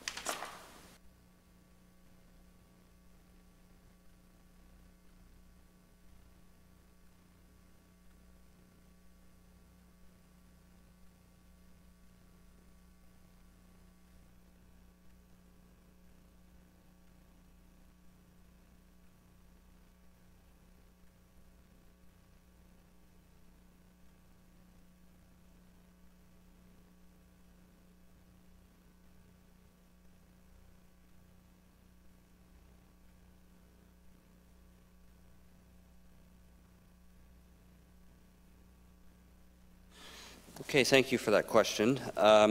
It's not going to be any more onerous than it is now. The only thing that may be a little different is the salvage dealer now may have more copies, I guess, in terms of their records of what's being sold and who's selling it. Again, it's a photo ID that photocopy it, connect the dots on that document in relation to where the converter came off of in terms of registered vehicle. You've got the cash sale, the receipt, sorry, not the cash sale, traceable sale with the receipt to ensure that, all those things are false. So other than keeping those records on site, pretty straightforward. Thank you, through the chair, to the minister. Well, those are all my questions. The minister, I want to thank the minister for his clear and precise answers. I think this is a good bill, I won't say this all the time, but this one I will. I think it's definitely worth a try, and I'm hopeful that it will serve as a deterrent for these types of thefts. So that's what I have. Thank you so much, and thank you for the staff. I finally have a chance to know who Mr. O'Connell is with the face. We've spoken many times on the phone, so it's nice to put a face to the name. And you have some very competent staff along your side, Mr. Minister, and I want to thank them almost as much as I'll thank you. No, I'll thank them more than I thank you. I thank everybody. So thank you, Madam Chair. Thank you, member. Any other questions? Député de Kent-North. Oui, merci beaucoup. Je vais continuer, bonjour à tout le monde, je vais continuer directement là où est-ce que mon collègue de l'opposition a laissé. Concernant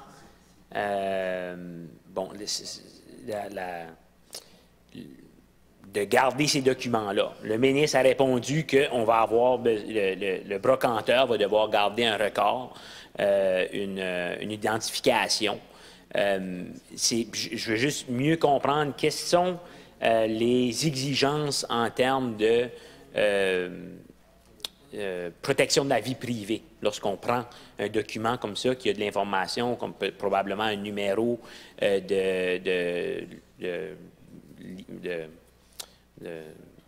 un enregistrement d'auto ou un numéro d'identification d'un document comme le permis de conduire. Est-ce qu'il va y avoir des exigences de comment placer ou comment entreposer ces données-là?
Okay, thank you, member, for that question. Good question. In relation to the information that's provided, so JPS, our objective in this bill is to ensure that we can connect the items at the salvage yard with who sold those items and the transaction that took place and the amount of payment. In relation to the salvage dealers and how they obtain that information, it's no different than really any other private business.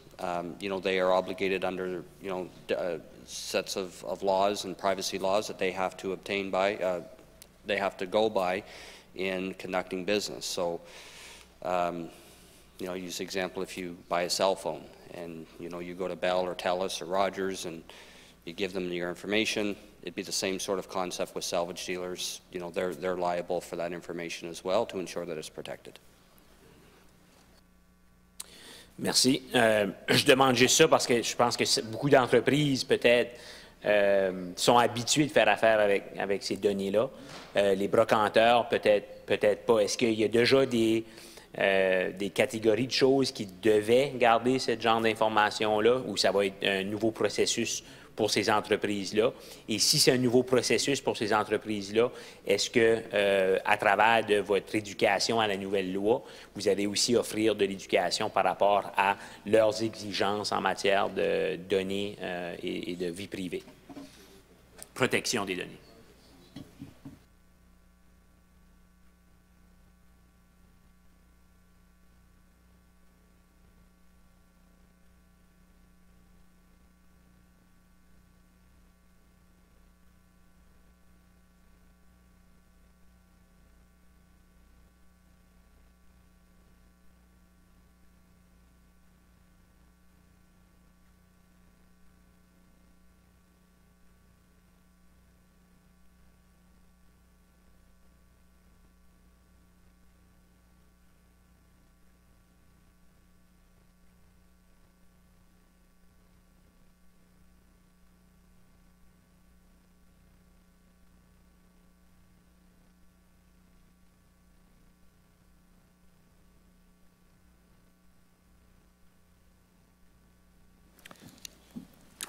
Thank you again for that question. So, salvage dealers right now, they already do take a certain amount of information on these items that are sold and other items as well. What this legislation is doing is simply adding to that. So there is going to be more information that's going to be required on these items. You know, our peace enforcement officers, again, the first phase of this, once it's introduced, is going to be that inform and educate, and the officers will be, you know, relaying that information to salvage dealers. That, you know, obviously the privacy of these folks that are selling these items legally need to be kept confidential, and there's privacy restrictions around that information. So, again, that's all part of the inform and educate process, but it's not entirely new for salvage dealers. They're already doing this to a certain level. We're just kind of amping it up and ensuring that the process and the information is a whole lot tighter, and there's more information in relation to it. Parfait, merci beaucoup. Ça répond à mes questions par rapport à ça. Ma prochaine question, ce serait juste de savoir comment est-ce que les amendes vont fonctionner. Est-ce que c'est par infraction, donc par catalyseur trouvé, ou est-ce que c'est par fois qu'ils se font pogner avec des catalyseurs non conformes? Je veux juste comprendre la nuance là.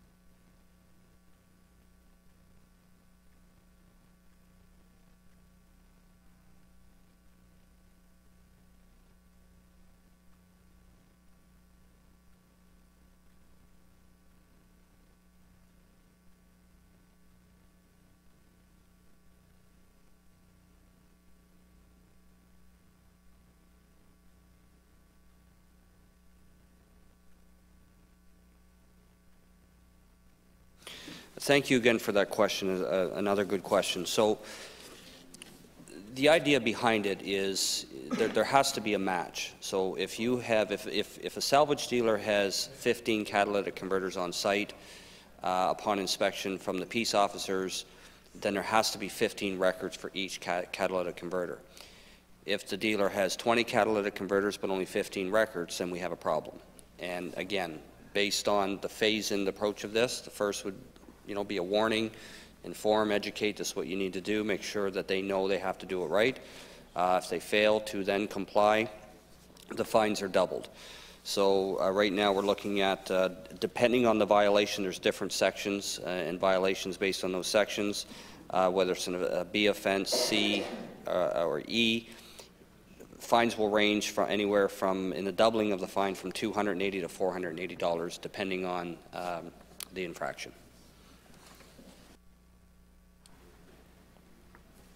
Merci. Et comment ça vaut habituellement sur le marché un catalyseur?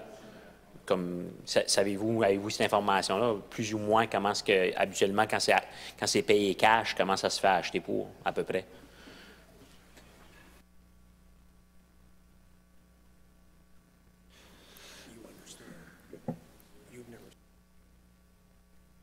Yeah.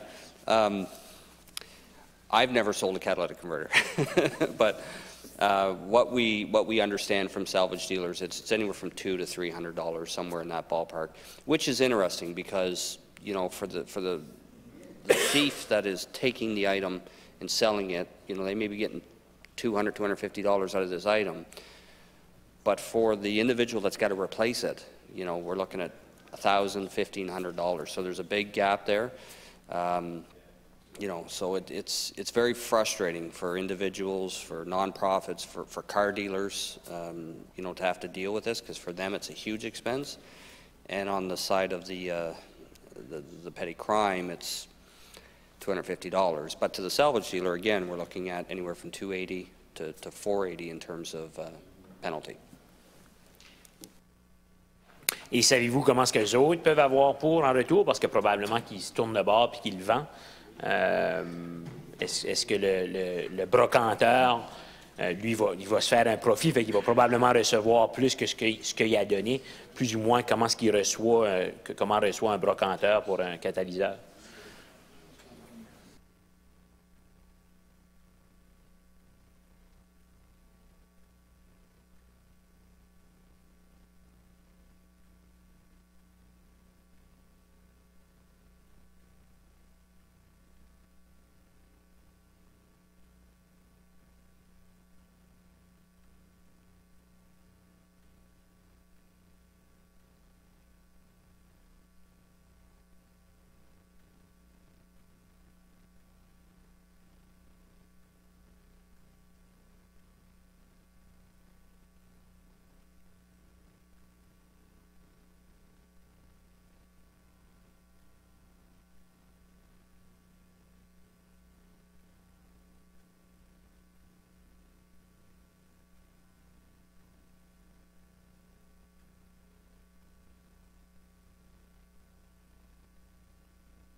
Yes, so thank you for that question. Yeah, I mean, the salvage dealers they are a business, and you know, if they're buying the product from the individual, $200, then yeah, they must have a profit. We don't have exact numbers on what they make, and it would vary, you know, depending on the catalytic converter, the minerals and the items of it. It can range, but yes, I'm sure salvage dealers will make a profit margin there within whatever they're paying out to the individual.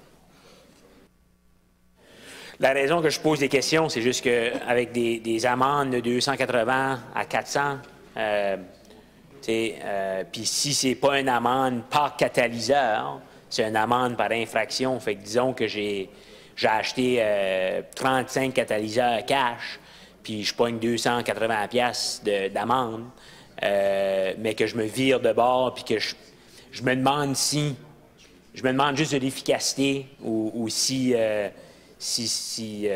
disons, l'élément de deterrent est gros assez. C'est pour ça que je posais les questions, je voulais juste essayer de comprendre.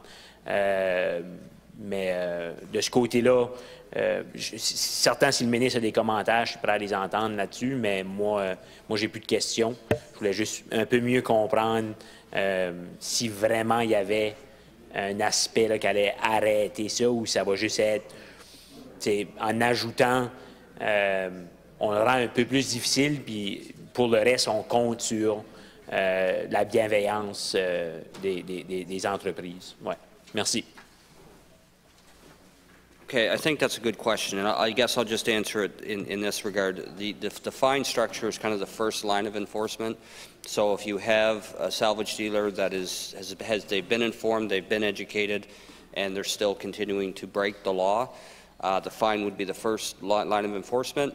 If it's repeated and you know, we see that there's a bad character here and it's just ongoing, there's other options.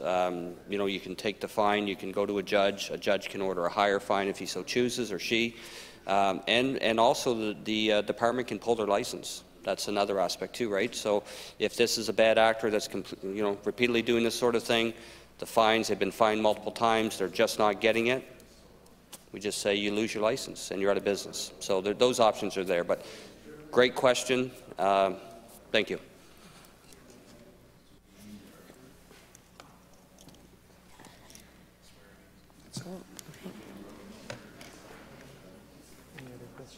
All finished? Any questions or comments? Seeing none, I'll leave you with a final word, Minister. Thank you, Madam Chair. Look, great questions. This is the part of committee I enjoy. Good, solid questions. I hope we provided good, solid answers. Again, I think this bill, I think everybody supports it in its intent. And I'm not naive to the fact that this is going to completely eliminate all crime of catalytic converters, but I'm very confident that this is going to take a massive chunk out of the crime that we see with catalytic converters, copper wire, and other items. So very proud of this bill. I want to thank again the staff that worked so hard on this bill and that's here with me today and providing some of these answers. So thank you all very much. Appreciate it. Thank you, Minister, and thank you, staff. I'll ask you to leave so we can have a vote.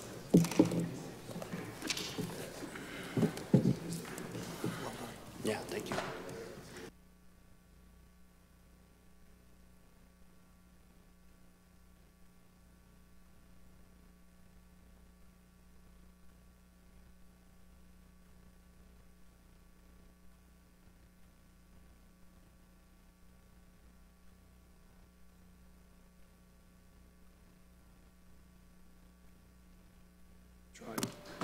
All right.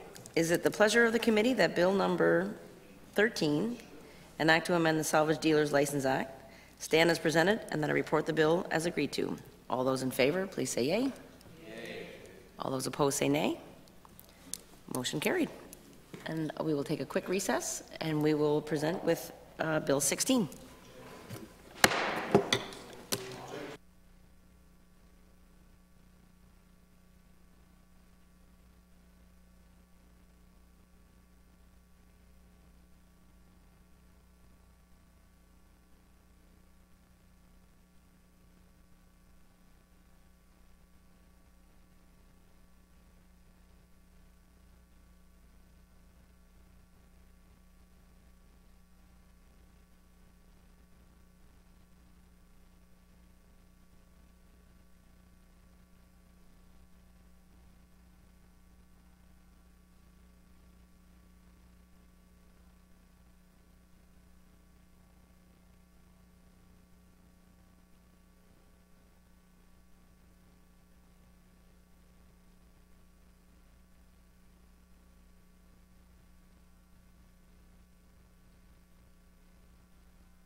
call the committee back to order. Is it the pleasure of the committee to take into consideration Bill number 16, an act respecting local governance reform? All in favor? 2022, number 2. All in favor of the motion, please say yea. Yea. Opposed, say nay. Motion carried. And I will open the floor to the Minister of Local Governance and Local Governance Reform for opening comments. Do I get it? Yeah. Sorry about that. Sorry, Madam Chair. Madam Chair, I'm pleased to rise in the House today to talk about the bill entitled An Act Respecting Local Governance Reform. We've accomplished many things over the past year, and we've introduced several acts respecting local governance reform in the Legislative Assembly from December 2021 to October 2022. Lors du processus de transition, nous savions qu'il faudrait apporter certaines modifications en cours de route. Il s'avère avéré que certaines lois devraient être modifiées ou abrogées. Au niveau régional, les représentants des commissions des services régionaux se penchent également sur leur transition. We have proposed to have bylaws only apply to former local governments until they are amended. This modification will allow governments to make thoughtful decisions based on local needs. We propose to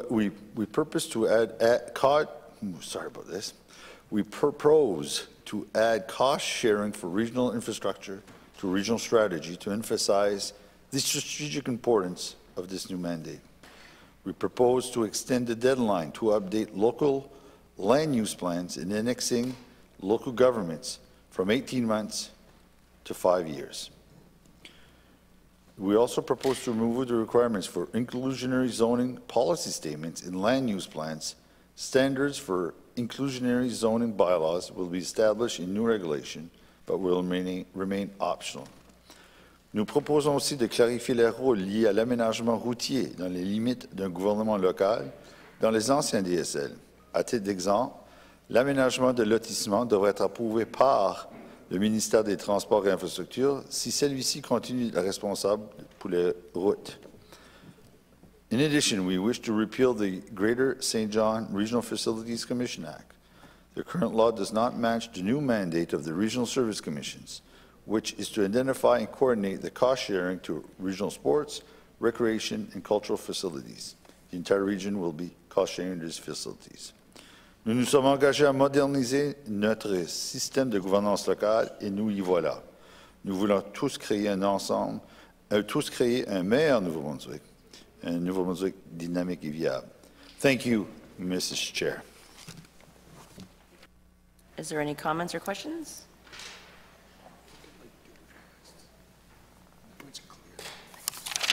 Just my notes. Recognize the member from Kent South. Merci beaucoup, Madame la Présidente. Ben, écoutez, ça me fait plaisir de me lever. En fait, au nom de mon collègue de député de Chiliac-Beaubassin-Capelé, qui n'était pas en mesure d'être ici aujourd'hui. Donc, je vais jouer un peu son rôle. Je ne pourrai pas le faire aussi bien que lui, mais au moins, je vais essayer. Puis, ça va faire en sorte probablement que je vais peut-être poser des questions un peu plus générales parce que je suis moins familier avec le projet de loi. Mais je sais que le ministre est très bien entouré d'un personnel très compétent, plusieurs avec qui j'ai déjà travaillé. Donc, je sais qu'ils sont bien habilités à assister le ministre dans ces questions.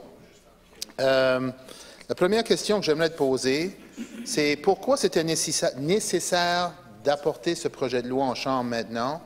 Est-ce qu'on n'aurait pas pu... On sait que la réforme est en branle depuis déjà un bout de temps. On n'aurait pas pu apporter ces changements-là un peu plus tôt. Qu'est-ce qui fait qu'on les apporte maintenant puis on ne les a pas amenés un peu plus tôt? Merci.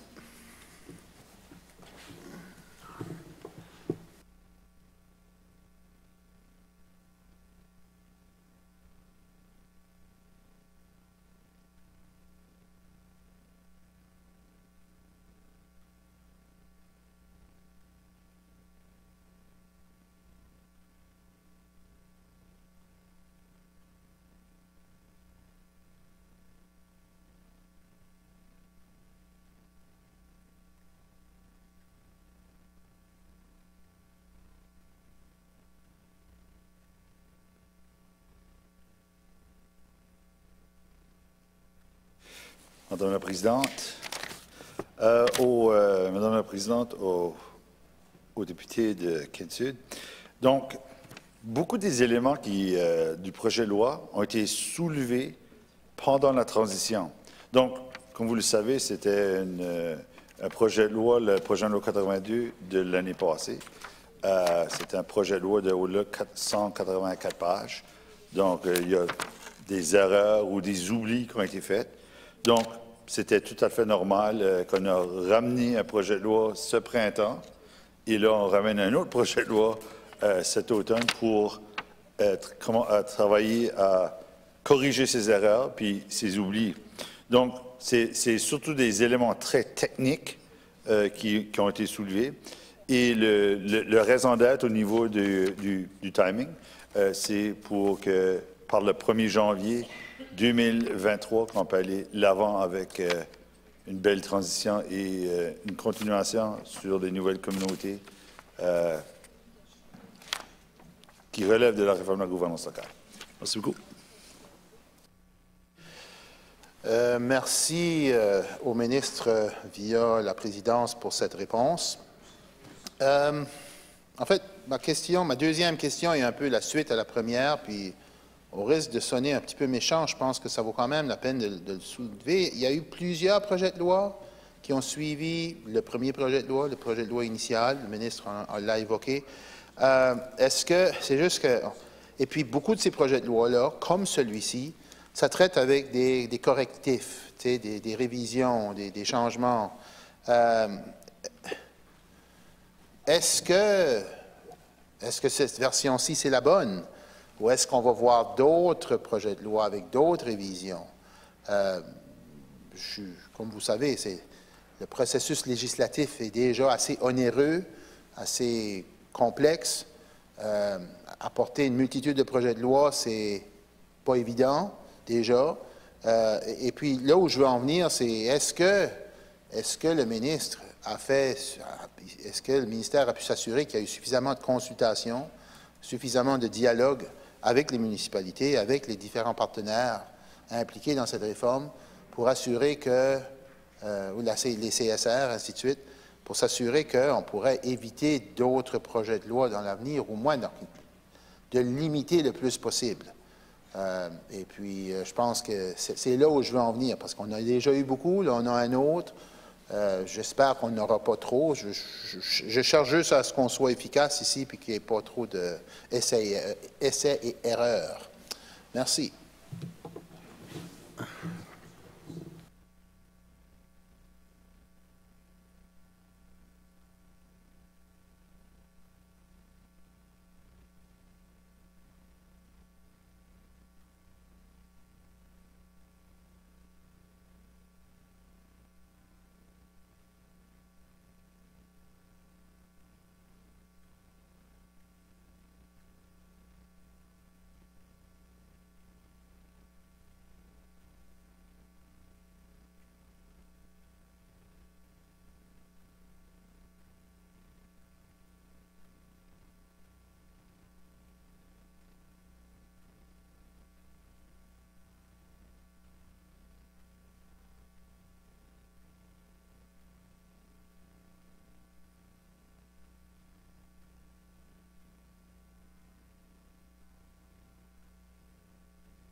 Madame la Présidente, aux députés de Kent-Sud, En effet, on se demande les mêmes questions ici, aussi au ministère.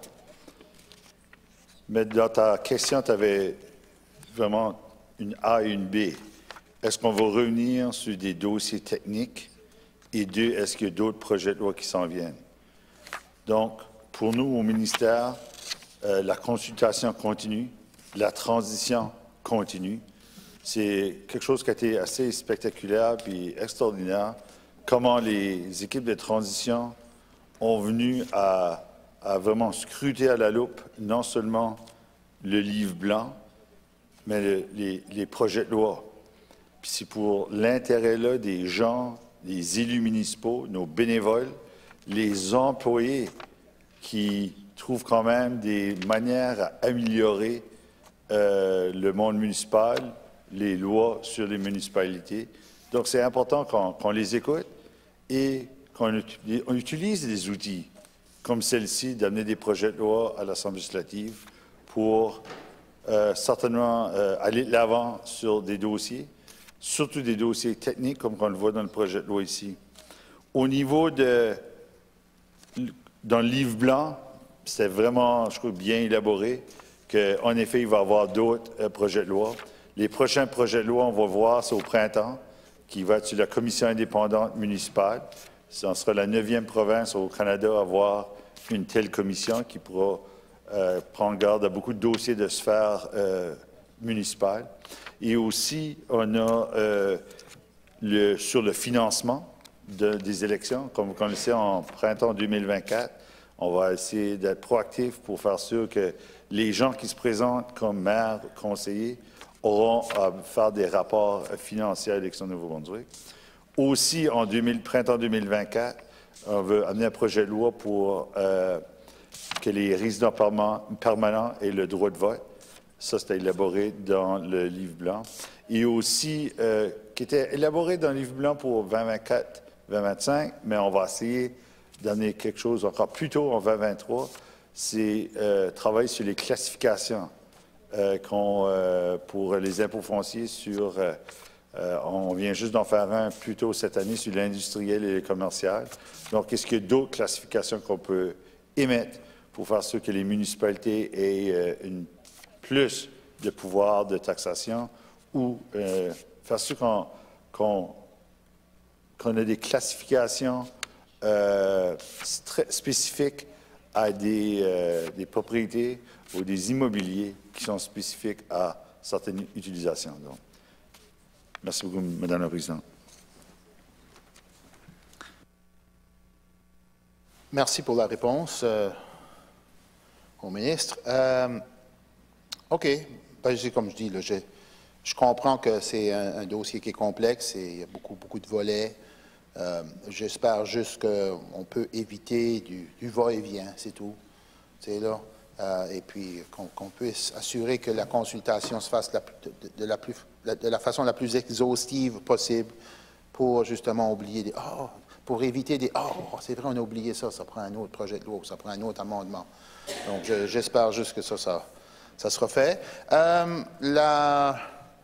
Ma prochaine question, puis c'est là où mon ignorance connaît toute sa démonstration, c'est pouvez-vous me donner, en quelques minutes, quel est l'objectif principal de ce projet de loi, essentiellement? Merci.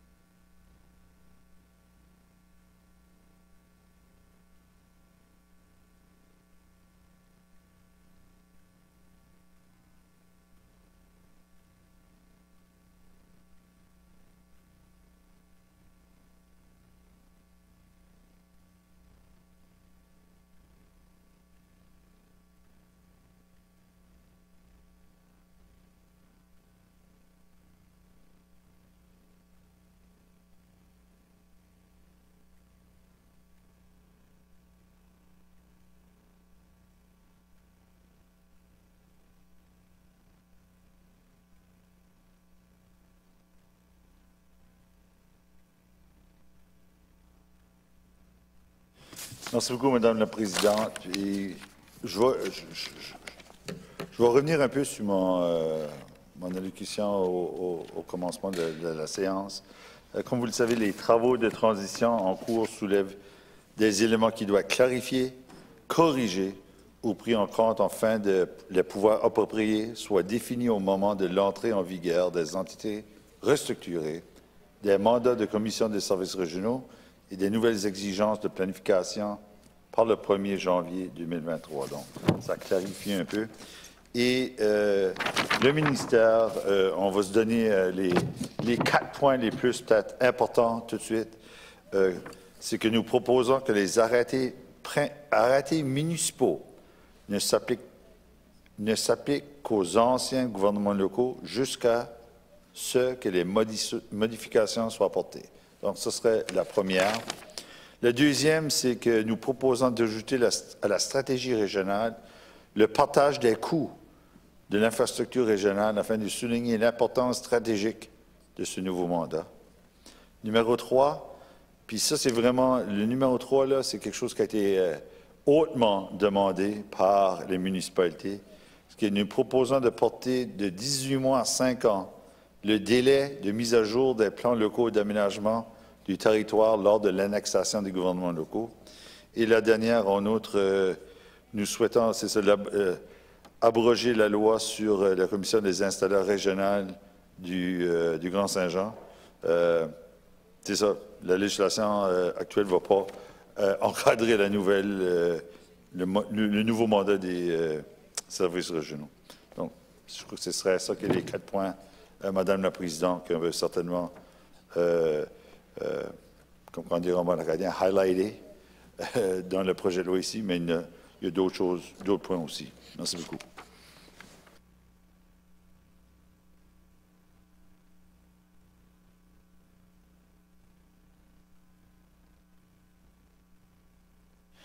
Merci au ministre via la présidence. Prochaine question. Tous ces amendements qui sont apportés, puis j'apprécie la réponse du ministre parce que ça donne au moins les grands traits de ce qui... les grandes actions de ce projet de loi. Est-ce que, puis là, le ministre en a parlé qu'il y a une des choses là, qui, par rapport au plan d'aménagement, il y a un délai beaucoup plus grand pour pouvoir faire les modifications, les ajustements. Est-ce que les nouvelles entités sont généralement en accord avec ce que vous proposez dans les provisions? Est-ce qu'ils sont en accord sur toutes? Ils sont en accord sur, certainement sur certains. Mais est-ce que vous pouvez commenter là-dessus? Merci.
Madame la Présidente, aux députés, c'est une excellente question. Vraiment une bonne question soulevée par le député de Kinsey. Donc, Au niveau du milieu associatif, je crois qu'on est tous d'accord. Ils nous ont épaulés dernièrement. Ils ont vraiment été là pour nous aider pendant la transition, puis pour ça, je les remercie. Au niveau des municipalités, il y a eu quand même des discours assez, on va dire, houleux, ça fait des corsés sur le partage des coûts, certainement au niveau des régions. Ça, c'est quelque chose, mais à la fin de la journée, généralement, ça a été accepté presque à l'unanimité. Peut-être encore dans la région de Fundy, on voit encore qu'il y a des discussions assez épineuses encore, mais ça, c'est quelque chose, il faudra s'avérer puis venir à une fin, mais je crois que quand même, c'est quand même à 90%, on est presque là.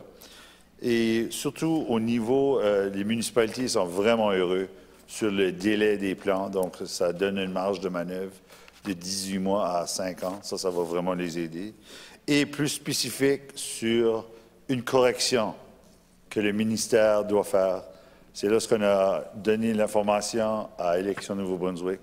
Il y a une erreur qui a été commise sur un des conseils de la municipalité de Valley Waters. On a certainement vu qu'on était supposé avoir 2 conseillers dans quartier numéro 2, puis malheureusement, l'information avait été qu'on avait seulement une. Donc, c'est pour cette raison-là, dans le projet de loi, il y a on veut rectifier le tir au plus vite et en concertation, en discussion avec les municipalités, l'équipe des transitions, il va y avoir une élection partielle qui va se faire le 13 février pour cette municipalité spécifique. Par rapport aux les sièges vacants des municipalités, les élections partielles vont se faire comme à l'habitude à l'élection de Nouveau-Brunswick au mois de mai. Merci beaucoup, M. le député, par la présidente. Merci beaucoup au ministre pour cette réponse. Écoutez, je suis content d'entendre la date du 13 février.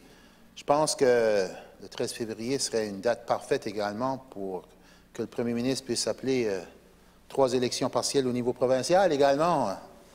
Dans ce temps qu'on a une date fixée, je vais certainement lancer le défi au ministre de convaincre son premier ministre. Oui, c'est ça. Bonne chance avec ça. Donc, oui, 13 février. On est d'accord, en tout cas. Par rapport au... le ministre l'a abordé avec des réponses précédentes, mais j'aimerais avoir... j'ai une question plus spécifique par rapport aux consultations.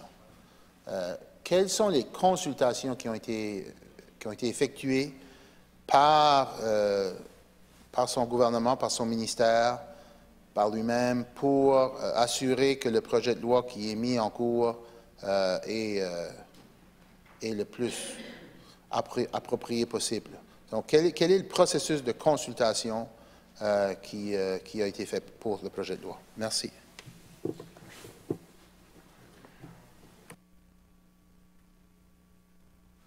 Merci, Madame la Présidente, au député d'en face. Excellente remarque.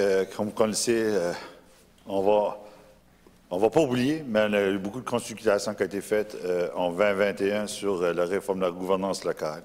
Plus spécifique au projet de loi ici, encore, c'est le processus décisionnel au niveau des consultations se fait à travers les équipes de transition. On a des leaders de transition dans chaque municipalité, dans chaque région. Donc, avec eux, on a des réunions avec le ministère. Et je remercie quand même la présence des individus qui sont ici aujourd'hui. Je ne les ai pas remarqués, puis je vais le faire tout de suite en même temps. On a Ryan Donaghy, le sous-ministre. On a Jennifer Wilkins, notre sous-ministre adjointe. On a Joanne Higgins, qui est la directrice de politique de la gouvernance locale. Et Nathalie Dubois, directrice Director of Internal Alignment, donc l'alignement à l'interne de la directrice. Donc, ces individus sont quand même les personnes clés au niveau de la consultation, du niveau de communication. Et moi, je fais partie quand même, je parle à beaucoup de lorsque les équipes de transition veulent la clarification, moi et Ryan, on se met sur le téléphone et on clarifie. Donc, c'est pour cette raison qu'on est ici aujourd'hui avec le projet de loi. C'est certaines clarifications qu'on va besoin d'être faites pour faire sûr qu'on a un bon pas de l'avant pour les nouvelles communautés qui commencent à faire la gestion de leur communauté le 1er janvier 2023. Merci beaucoup, Madame la Présidente.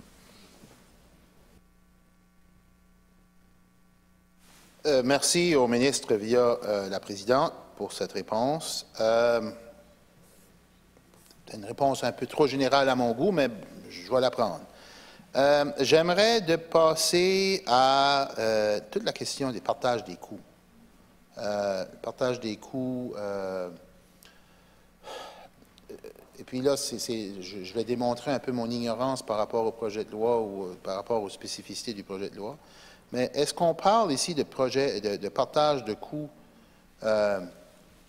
entre la province et les municipalités, ou est-ce qu'on parle de partage de coûts d'infrastructures entre les municipalités? Partage des coûts entre les municipalités.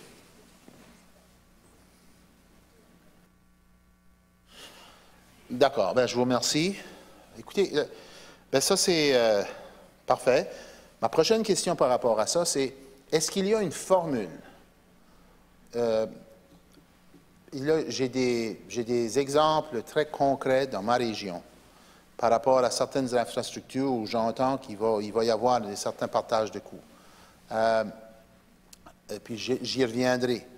Mais par rapport à ça, est-ce que le partage des coûts se fait au prorata de la population par rapport aux municipalités, ou est-ce que ça se fait, est-ce qu'il y a d'autres facteurs qui s'y ajoutent, comme l'utilisation, la distance par rapport à l'infrastructure, différents facteurs autres que juste le prorata du nombre d'habitants, ainsi de suite. Merci.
Madame la Présidente, aux membres de Kinsud. Donc, sur le partage des coûts, surtout au niveau des 5 nouvelles responsabilités qu'on retrouve dans les commissions de services régionaux. Donc, au niveau de développement économique, c'est sur les coûts sont décidés sur l'assiette fiscale de chaque municipalité. Le tourisme aussi, c'est sur l'assiette fiscale. Au niveau du développement communautaire, 50% c'est prorata par la population, puis 50% du coût, c'est sur l'assiette fiscale. Le transport régional, c'est 50% sur le prorata de la population, 50% sur l'assiette fiscale. Là, sur les installations récréatives, premièrement, chaque commission de services régional avait besoin d'identifier quelles sont les installations dites régionales. Donc, on avait besoin de trouver par consensus qu'est-ce que les installations dites régionales. Il y a des commissions de services régionaux ou des régions qui n'avaient pas d'installations récréatives et d'autres avaient peut-être une, puis d'autres en avaient peut-être 3, 4. Donc, il y avait 2, 3 options ici. La première option, c'est aller 50% sur la population, puis 50% sur l'assiette fiscale. Ou il y avait peut-être, l'autre option, c'était de venir à une entente par consensus au niveau de la Commission de services régionaux, dont la distanciation était utilisée dans certaines instances. Donc, je crois que tout le monde était d'accord pas mal sur les 4 premières. Les installations récréatives étaient quelque chose de nouveau, parce que c'est quand même une collaboration régionale. Certainement dans la région de Charlotte, où ce qui était meilleure pratique, il y avait déjà décidé auparavant. Ils l'ont bien fait avant le livre blanc.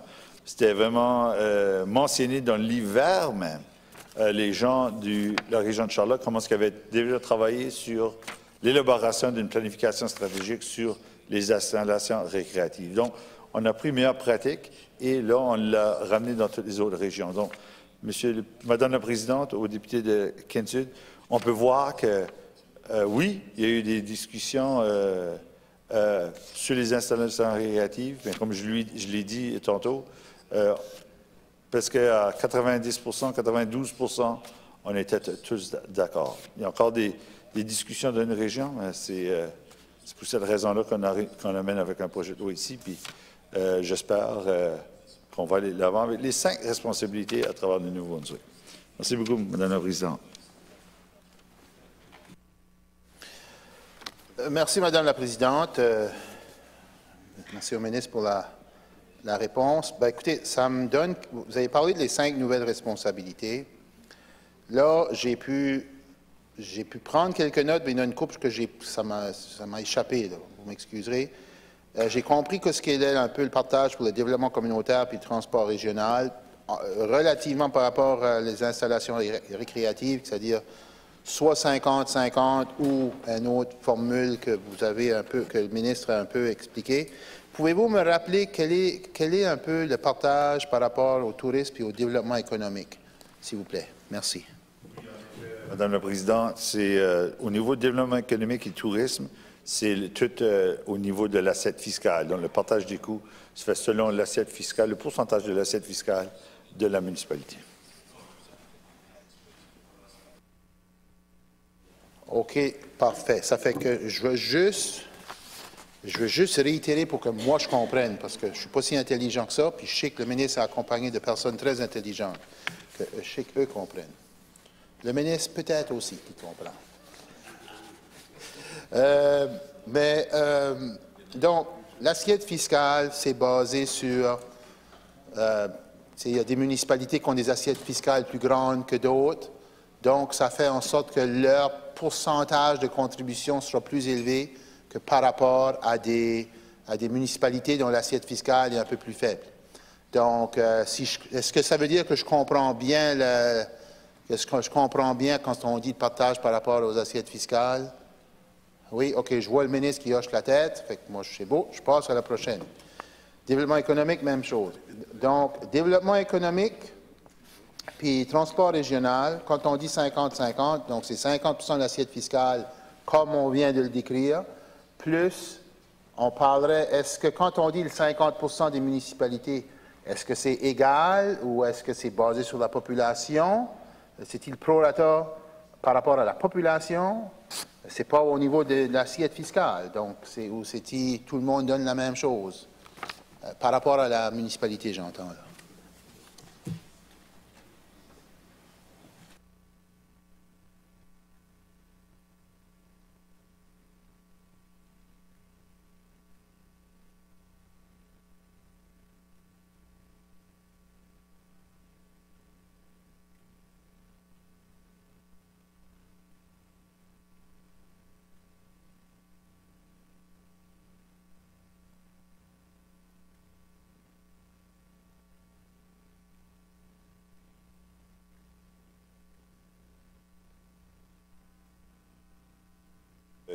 donc, la manière que je me l'ai fait expliquer, c'est donc, si on a une population d'une région qui a 30 de la population, par exemple, mais au niveau de l'assiette fiscale, il y a 50 de l'assiette fiscale, il va payer 40 du total. Donc, c'est pour faire sûr que les municipalités qui ont plus de capacité peuvent certainement payer plus. Et avec le 5 ans, le prorata de population et l'assiette fiscale, c'est assez de trouver l'équilibre ou le juste milieu pour faire sûr qu'on cherche l'équilibre à travers les municipalités. Puis je crois que c'est le mot anglais de fairness est quand même très bien utilisé. Merci beaucoup, Madame la Présidente. OK. Donc, merci au ministre pour cette clarification. Donc, si je comprends bien, c'est l'assiette fiscale, c'est en proportion, mais ça va aussi par rapport au prorata de la population. OK. Donc, c'est moitié population en termes de... puis moitié assiette fiscale. OK. Puis là, on arrondit, puis on fait la moyenne, puis c'est ça la contribution.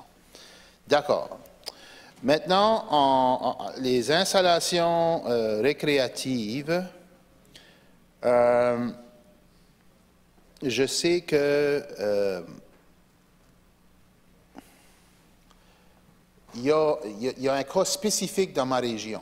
Puis je ne pense pas que le ministre connaisse toutes les spécificités de toutes les provinces, mais je soupçonne que si pas lui, quelqu'un de son personnel pourra peut-être m'éclairer un petit peu. Je sais que dans la CSR de Kent, il y a 2 ou 3 infrastructures qui font partie de cette entente-là. Je pense qu'il y a... puis c'est des installations qui se situent principalement dans la partie nord de la CSR Kent. La réalité que moi j'entends venant de la partie sud de la CSR, c'est que la partie sud de la CSR, tu sais, puis là je fais référence à Cocagne, à Grand-Digue, à Notre-Dame, ben ces localités-là sont beaucoup plus proches des centres un peu plus grands comme Shediac ou comme Moncton et ont accès à des infrastructures. Et là, ils sont demandés de contribuer à des installations qui sont assez loin et qui seront probablement peu utilisées par les citoyens de ces municipalités. Je ne suis pas en train de dire que ces installations-là ne sont pas importantes. Je sais que mon collègue de Kent-Nord juge que ces installations sont très importantes et il a raison. Mais je me trouve dans une situation où moi, je me fais dire par les gens de ma circonscription, puis même en dehors de ma circonscription, parce qu'il y a une partie qui fait partie d'une autre circonscription, mais qui est dans la même CSR, qu'il y a un... Comment dirais-je? Il y a un écart un peu élevé entre ce qu'on est, le fait qu'ils doivent contribuer à des installations qui vont probablement très, très peu utiliser. Je ne sais pas si, puis je sais que c'est un cas spécifique, mais j'apprécierais des éclaircissements du ministère, via la bouche du ministre, pour voir comment un tel scénario a été envisagé et comment un tel scénario peut faire en sorte qu'on pourrait traiter les préoccupations des municipalités qui font face à de telles situations. Merci.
Hey, Madame la Présidente, aux députés de Kent-Sud,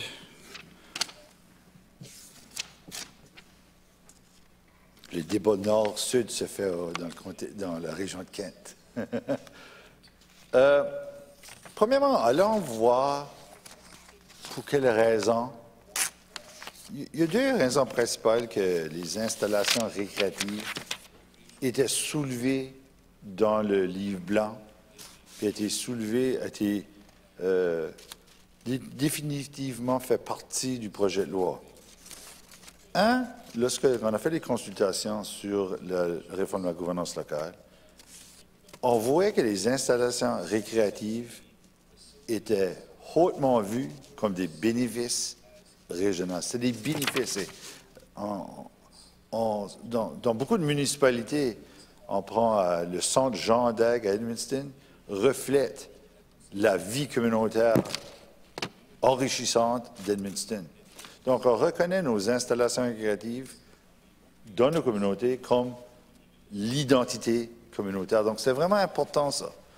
Donc, c'est pour cette raison-là que, pendant une consultation, le sujet est venu des installations récréatives. C'est un bénéfice. Deux, pratique courante dans la région de Charlotte, on a vu que lorsqu'il y a eu une équité donnée, au niveau de taxation, que les gens contribuent d'une manière, si c'est par des ententes entre les municipalités sur une infrastructure ou par de moins de financement, que les gens prenaient ça comme c'était important pour eux. Donc, c'est pour cette raison-là qu'on retrouve certainement dans la CSR de Kent, la piscine de Saint-Louis-Beau-Rivage, le curling qui est à Rexton, Five Rivers, qui était vraiment pour ces deux infrastructures le curling, on ne le retrouve aucunement dans le milieu de la région de Kent, la piscine aussi. Puis je crois tout de suite, les ententes, n'oubliez pas, c'est les équipes de transition. Les équipes de transition, c'est des élus, des bénévoles, des gens de DSL, des employés qui ont soulevé que les deux infrastructures de Kent tout de suite, à ce moment ici, ça va être les deux infrastructures-là. Est-ce que ça va continuer à évoluer? Moi, je crois que oui.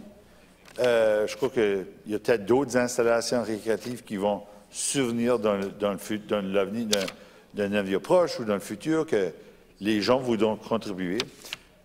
Aussi, pendant les consultations, je crois qu'on l'a mentionné dans le livre blanc, que c'était aussi des stratégies sous-régionales.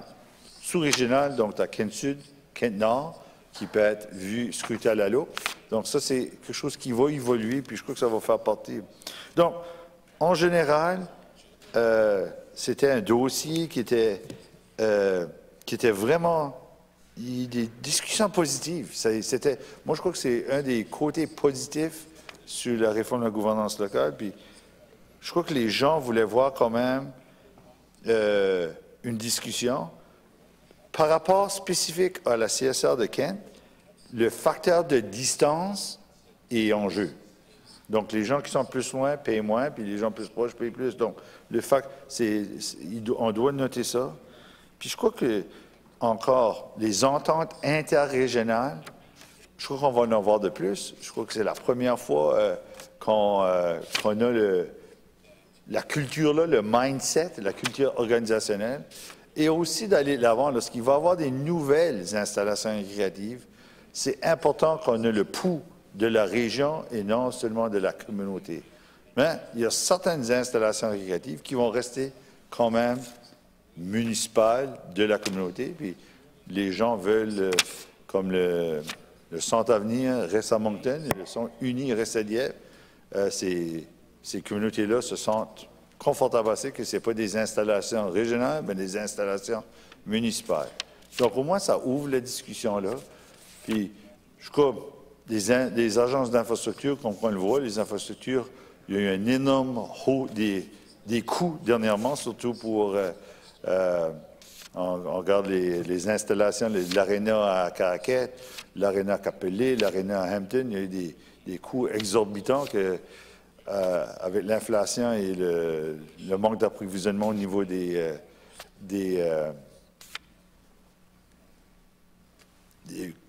matériaux de construction, que c'est pas évident tout de suite. Donc, lorsqu'on va dépenser de l'argent sur les infrastructures, les installations créatives, il faut vraiment avoir une concertation quand on a besoin.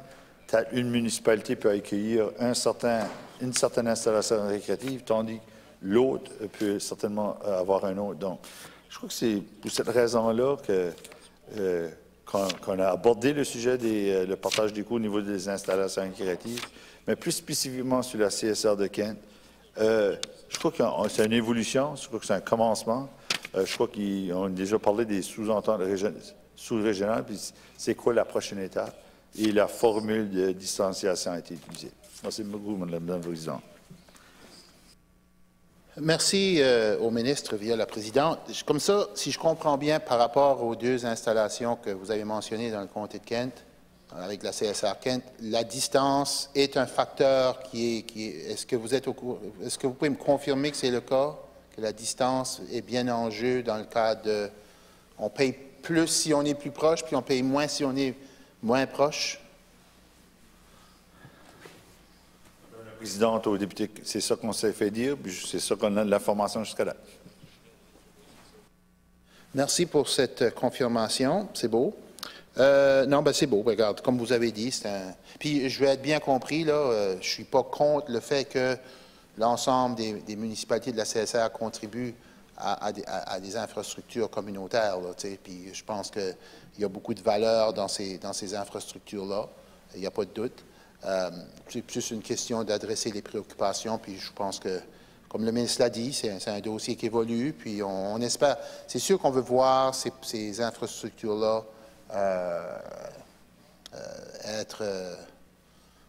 to thrive, comme on dit en anglais. Hein. S'épanouir en français sonne moins bien, là, même si c'est la traduction littérale.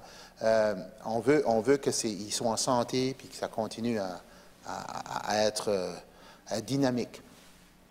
OK. Donc, moi, c'est bon là-dessus. La seule chose, l'autre chose que je voulais discuter un peu par rapport aux nouvelles responsabilités qui sont abordées dans le projet de loi. Vous avez parlé du tourisme. Puis le développement économique, en fait, je pense qu'on peut les mettre tous les deux sous le même chapeau parce que les questions que moi j'ai avec les municipalités par rapport au tourisme puis au développement économique, est-ce qu'on est en train de créer des paliers additionnels qui font en sorte qu'on a d'autres organismes qui se chevauchent? Je vais vous donner un exemple. Au niveau du tourisme, il y a Destination Sud-Est. Je suis pas mal sûr que le ministre est au courant. Destination Sud-Est qui touche un peu essentiellement toute la région, essentiellement côtière, qui va de la rivière Petit-Kodiak et qui remonte jusqu'au parc Couchibouguac. C'est sûr que, puis ça touche plus qu'une CSR. Et je sais que les CSR, maintenant, ils ont un rôle au niveau du développement touristique, au niveau du développement économique. Mais là, il y a déjà un organisme qui existe. Est-ce qu'on va se piler sur les pieds? Est-ce qu'on crée ou est-ce qu'on élimine une au profit de l'autre? C'est quelque chose qui est délicat. Je sais que c'est quelque chose qui provoque des préoccupations dans ma région. Puis là, je donne l'exemple spécifique de tourisme.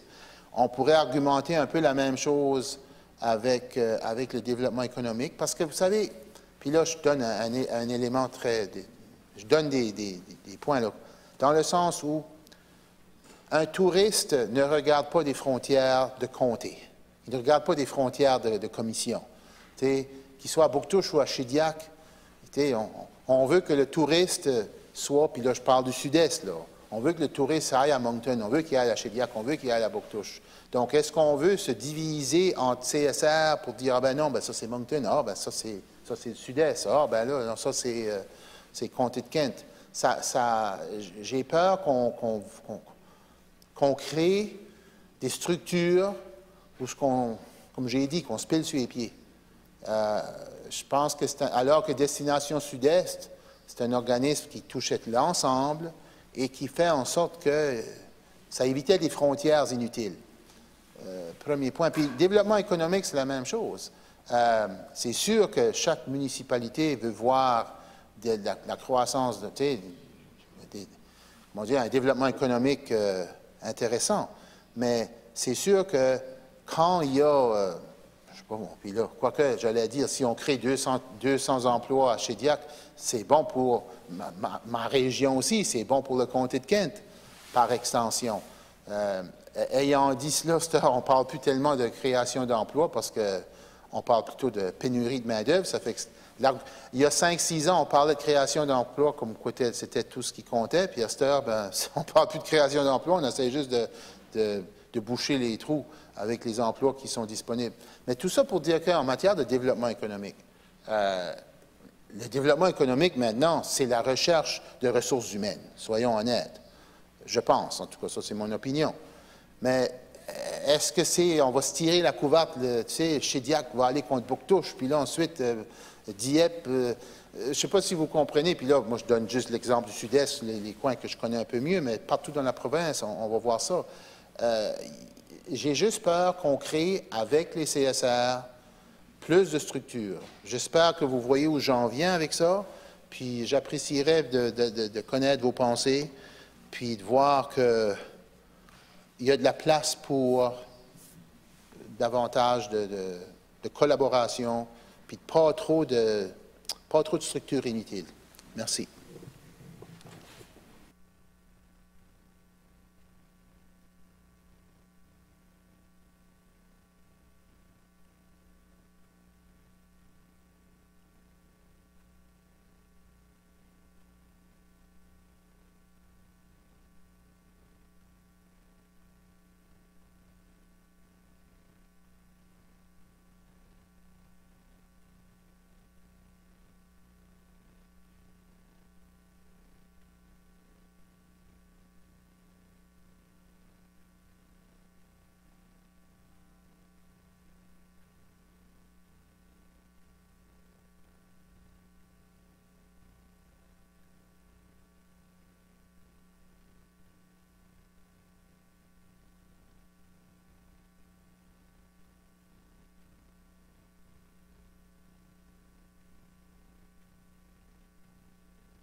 Madame la Présidente et aux députés de Kent-Sud, je vais m'excuser, mais ça va prendre un peu de temps. Je crois que c'est une grande question qui mérite une grande réponse. Donc, certainement, lorsqu'on a entamé les discussions sur la réforme de la gouvernance locale, en aucun temps, lorsqu'on a vu que les commissions des services régionaux, qui ont été établis en 2013. Et on a vu l'évolution. On a vu que c'était un exercice, c'était un outil qui était pas mal formidable. Il y a eu une collaboration régionale qui s'est faite sur certainement la planification de l'aménagement, la gestion des déchets solides. Il y a quelque chose qui était très important, surtout sur l'exercice d'avoir tous les maires à la même table. Puis j'ai soulevé plusieurs exemples. Puis j'ai toujours bien parlé de la maire, Madame la maire de Riverview, Madame Seaman, qui disait que c'était un exercice où j'ai pu connaître les autres maires de ma région. On n'avait pas oui, on avait le milieu associatif qu'on se rencontrait une fois par année, mais il y avait un exercice où je pouvais m'asseoir avec d'autres à la table, avec d'autres maires, puis avoir des discussions, puis parler de meilleures pratiques, puis comment est-ce qu'on peut mieux collaborer. Donc, c'était l'effet, c'était quand même un projet embryonnaire en 2013. On a vu quand même l'élaboration jusqu'en 2023. Puis dans les consultations, les gens ont certainement vu que c'était un bel exercice. Le rapport fait nous avait élaboré que les CSA pourraient avoir d'autres responsabilités. Puis pendant les consultations, on a vite vu que le développement économique et le tourisme étaient deux responsabilités, deux dossiers que les gens voulaient certainement voir plus discuter au niveau régional. Donc c'est pour cette raison-là qu'on a été de l'avant avec le développement économique et le tourisme comme nouvelle responsabilité au niveau des CSR. Mais ce n'était pas l'objectif, puis ce n'est pas encore l'objectif de créer un quatrième niveau de gouvernement. L'objectif d'avoir le développement économique et le tourisme au niveau de la CSR, c'est que nos maires, les employés qui sont associés au CSR, peuvent coordonner. Puis lorsqu'on parle de coordination, tout ce partage des rôles et des responsabilités ont été déterminés et conçus par les équipes de transition.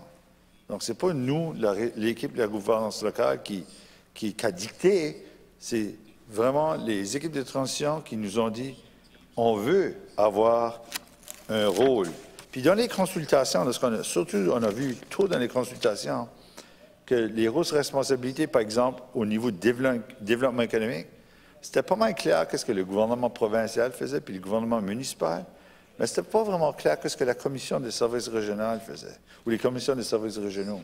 Donc, par exemple, je vais énumérer peut-être quelques...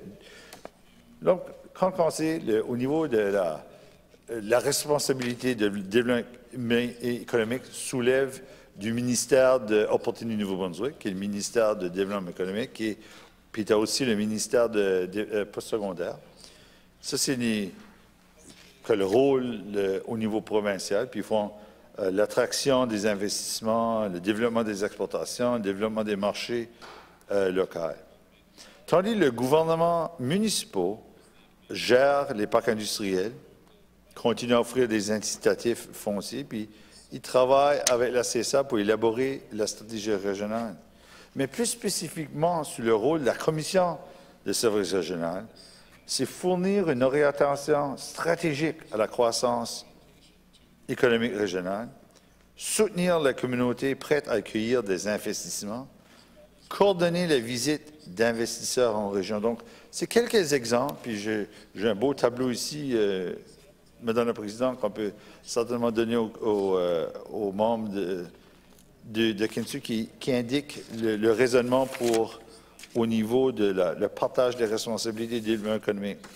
Et je suis totalement d'accord, comme un individu qui la famille Michaud-Alain a accès à un beau chalet au fond de la baie, à Bouctouche. Je suis un visiteur assez souvent pendant la saison estivale au pays de la Sagouine et au chalet à la Pointe-à-Jérôme. Le tourisme est définitivement un engin économique pour la région du CSR, de la région de Kent. Donc, lorsqu'on sait on reconnaît que c'est le ministère du Tourisme qui est partie prenante sur le dossier des rôles et des responsabilités. Donc, aussi au niveau de la promotion du tourisme, le local a certainement l'autorité en vertu de la loi de la gouvernance locale à établir une taxe, par exemple, sur les hébergements touristiques, à contribuer au budget régional de la promotion touristique, à faire la gestion de certains centres locaux d'information touristique, tandis que le ministère fournit les conseils du soutien sur la formation des agents de développement de destination qui sont en région, acquérir et comprendre des recherches pertinentes pour définir le client tourisme au Nouveau-Brunswick, définir une approche actualisée sur l'industrie du voyage pour être à l'écoute des nouvelles réalités. Puis au niveau de la CSR, plus spécifiquement, ils sont là pour établir une organisation régionale de marketing, élaborer une stratégie touristique régionale sur un plan pluriannuels, donc les plans quinquennales, ça se fait au niveau du tourisme aussi. Créer des initiatives spécifiques de marketing accès à leur région, développer et de mettre en œuvre de nouvelles offres expérientielles touristiques de leur région. Donc, c'est pour cette raison-là, pendant les consultations, on a voulu avoir une différenciation accrue des rôles et responsabilités pour faire sûr que chaque individu ne s'amuse pas dans leur boîte à sable ou se mêle de boîte à sable aussi. Donc, c'est pour cette raison-là qu'on a été de l'avant avec une meilleure définition des rôles et des responsabilités. Aussi, au ministère, c'est le mot coordination des activités. Ça, c'est vraiment important. Puis l'objectif, c'est qu'on pourrait trouver des duplications, réduire les duplications, trouver des efficacités par les dépôts régionales. Ça, c'est certainement l'objectif. Ta préoccupation sur la compétitivité ou la compétition des municipalités, je l'ai aussi. Je crois que c'est quelque chose de plus en plus. Madame la Présidente, je m'impressionne par le député de Kent-Sud qui indique vraiment dans la recherche de main-d'œuvre, c'est vraiment bien dit. On était certainement au sommet de la francophonie, puis à Djerba, il y a tellement de gens, d'individus qui nous demandaient si on pouvait venir travailler au Canada. Donc, c'est bien dit au niveau du domaine économique. On a certainement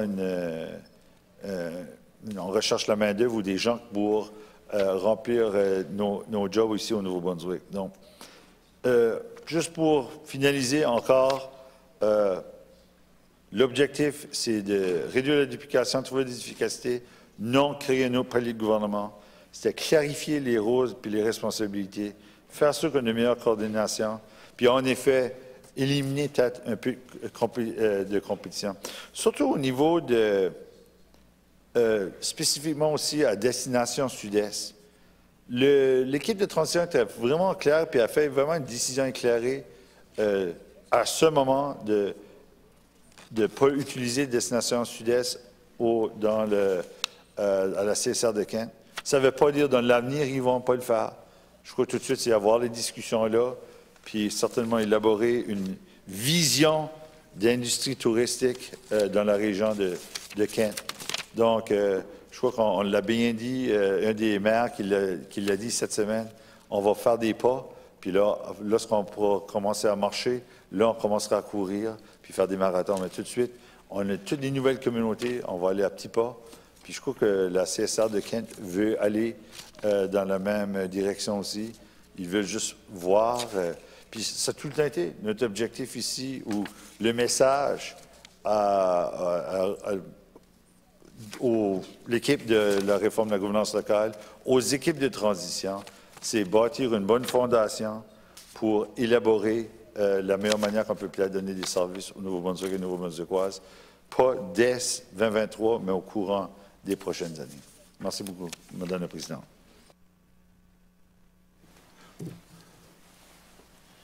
Merci au ministre via la présidente pour cette réponse, une réponse exhaustive.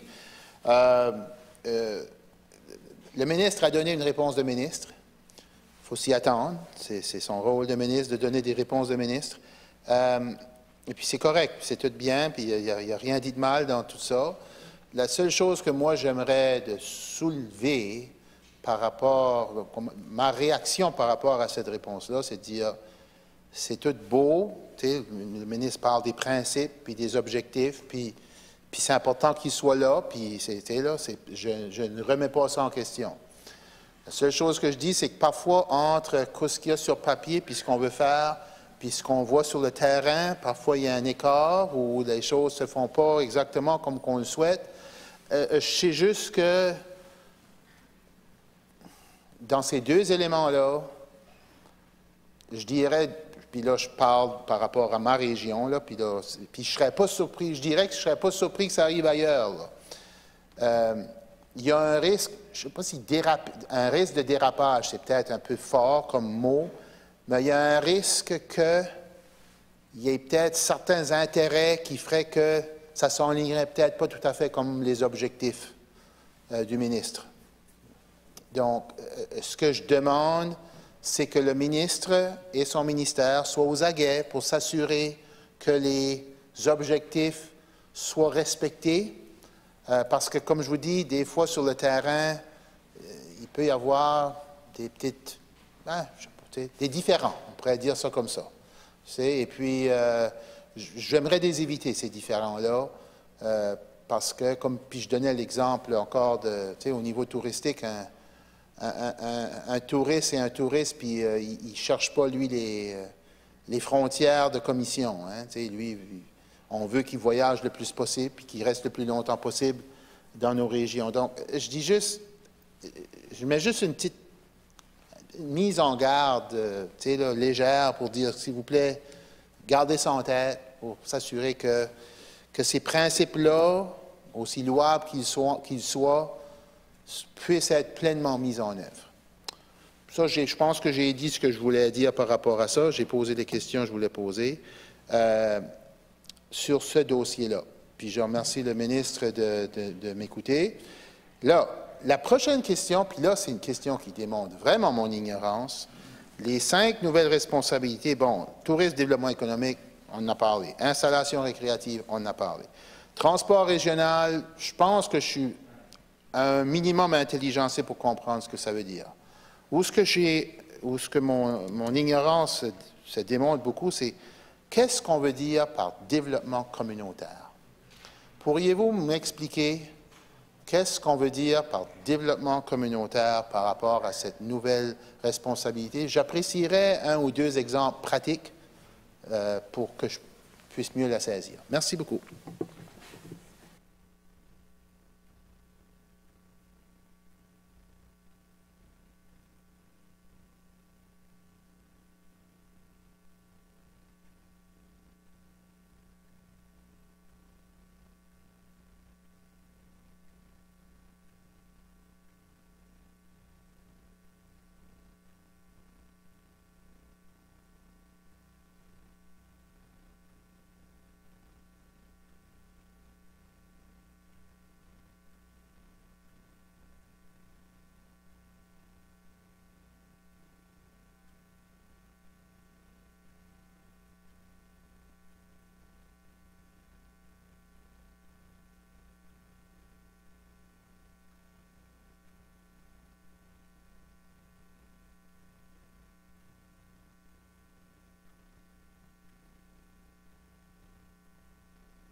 aux députés de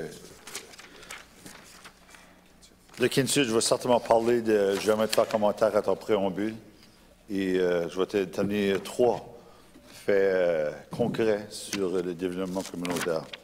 Donc, au niveau de la gestion de risque des nouvelles responsabilités, définitivement, on va surveiller, on va être aux aguets, voir, il y a certaines personnes qui ont certainement des agendas spécifiques parfois face aux objectifs élaborés par le ministère. Donc, ça, c'est un bon conseil, la mise en garde est là. Je crois que le ministère est là aussi comme outil d'imputabilité pour faire sûr que avec les rapports de viabilité à chaque année, les rapports que les CSR devront remettre au ministère, on verra certainement d'une année annuelle, au niveau annuel, qu'il y aura quand même besoin des objectifs à accomplir et à atteindre. Et au public, certainement, c'est toute transparence, ça sera défini au public. Deuxième chose, on est en politique, on est humain, on fait face à l'humain, mais s'il y a quelque chose que j'ai su apprendre pendant le processus de la réforme de la gouvernance locale, Madame la Présidente, c'est communication, communication, communication. Puis je crois que c'est la seule manière qu'une réforme de la gouvernance locale qui va être un succès, c'est par communiquer aux gens et être à l'écoute, puis faire sûr qu'on participe. Le député de Ken-Nord a dit à plusieurs reprises jusqu'à date qu'il faut une participation plus accrue du citoyen. Je crois que c'est important qu'on y parle. Au niveau des exemples concrets sur le développement communautaire, on a 3. Puis vraiment, c'est 3 bons exemples. Au niveau des réseaux d'inclusion communautaire qui étaient faits à l'échelle provinciale, là maintenant, le réseau va se miser au niveau régional, qui en effet, c'est trouver des initiatives pour la réduction de la pauvreté. La réduction de la pauvreté, on en parle surtout dans mon parlant, dans ma circonscription, surtout la circonscription de Moncton-Sud, où est-ce que les dossiers sociaux sont de l'heure. Puis on va certainement parler demain et au courant de la semaine prochaine. Mais au niveau de toutes les régions, je crois que la réduction de la pauvreté est un de nos objectifs. Aussi, on a des politiques ou des initiatives pour les nouveaux arrivants. Donc, le développement communautaire cherche à établir des initiatives pour les nouveaux arrivants. Quand j'ai travaillé avec Imperial Manufacturing Group à Richibouctou, là, j'ai commencé à travailler là en 2014. À Richibouctou, on avait seulement, je crois, 4 ou 5 nouveaux arrivants. On a au-delà de presque 100, donc c'est vraiment important. On a même un bureau satellite de Magma à Richibouctou qui travaille avec nos nouveaux arrivants. Donc, c'est des initiatives comme celle-ci. Le succès qu'on a vu de Richibouctou à attirer des nouveaux arrivants dans la région, comment est-ce qu'on peut en amener encore d'autres? Comme tu l'as dit, c'est une solution de main-d'œuvre. Nos grandes entreprises, un projet pilote tout de suite, qu'on a élaboré au niveau du Nouveau-Brunswick. Donc, ça, c'est quelque chose au niveau du développement communautaire, c'est comment travailler et accueillir nos nouveaux arrivants.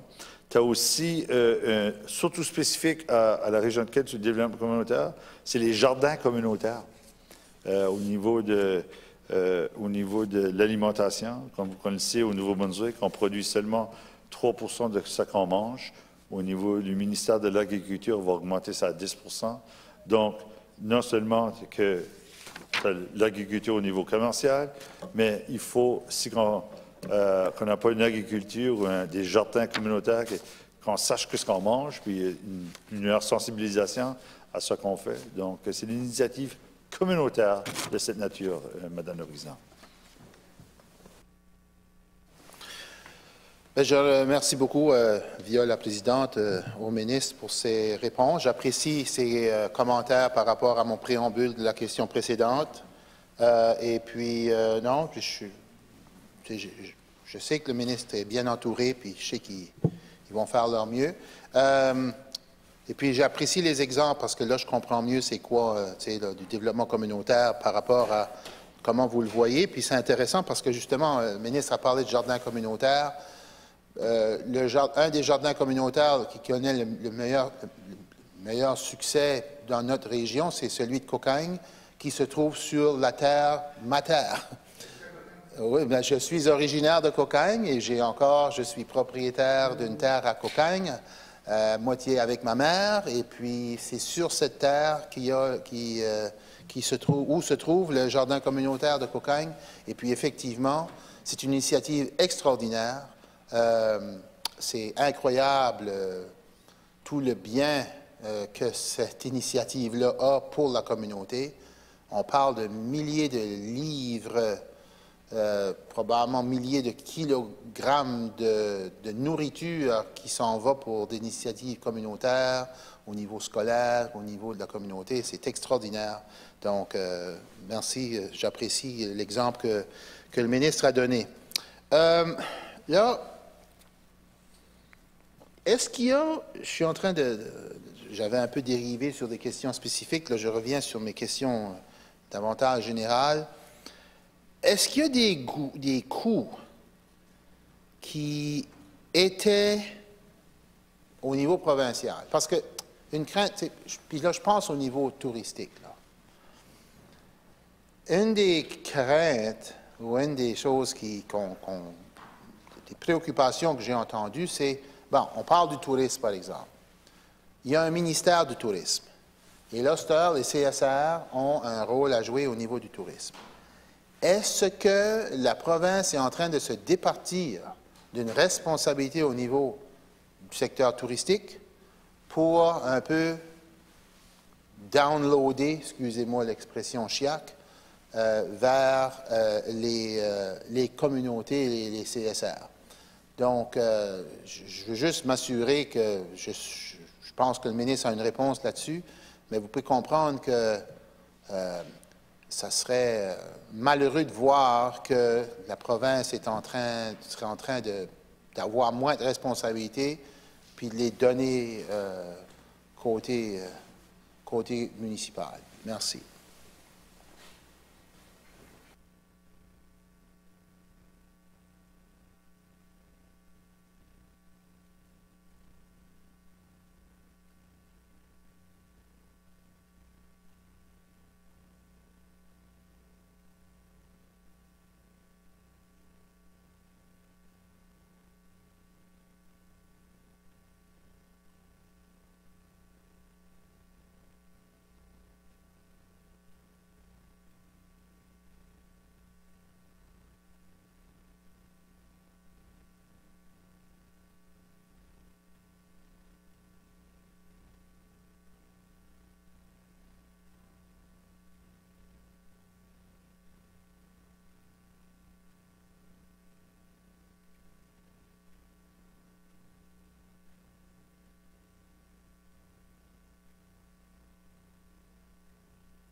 Madame la Présidente, au député de Kent-Sud.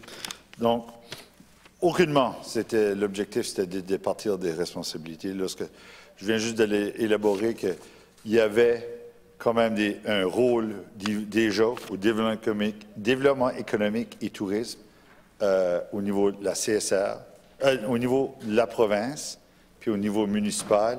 Ça, c'était déjà élaboré. Vraiment, l'objectif qu'on voulait, c'est remplir le vide.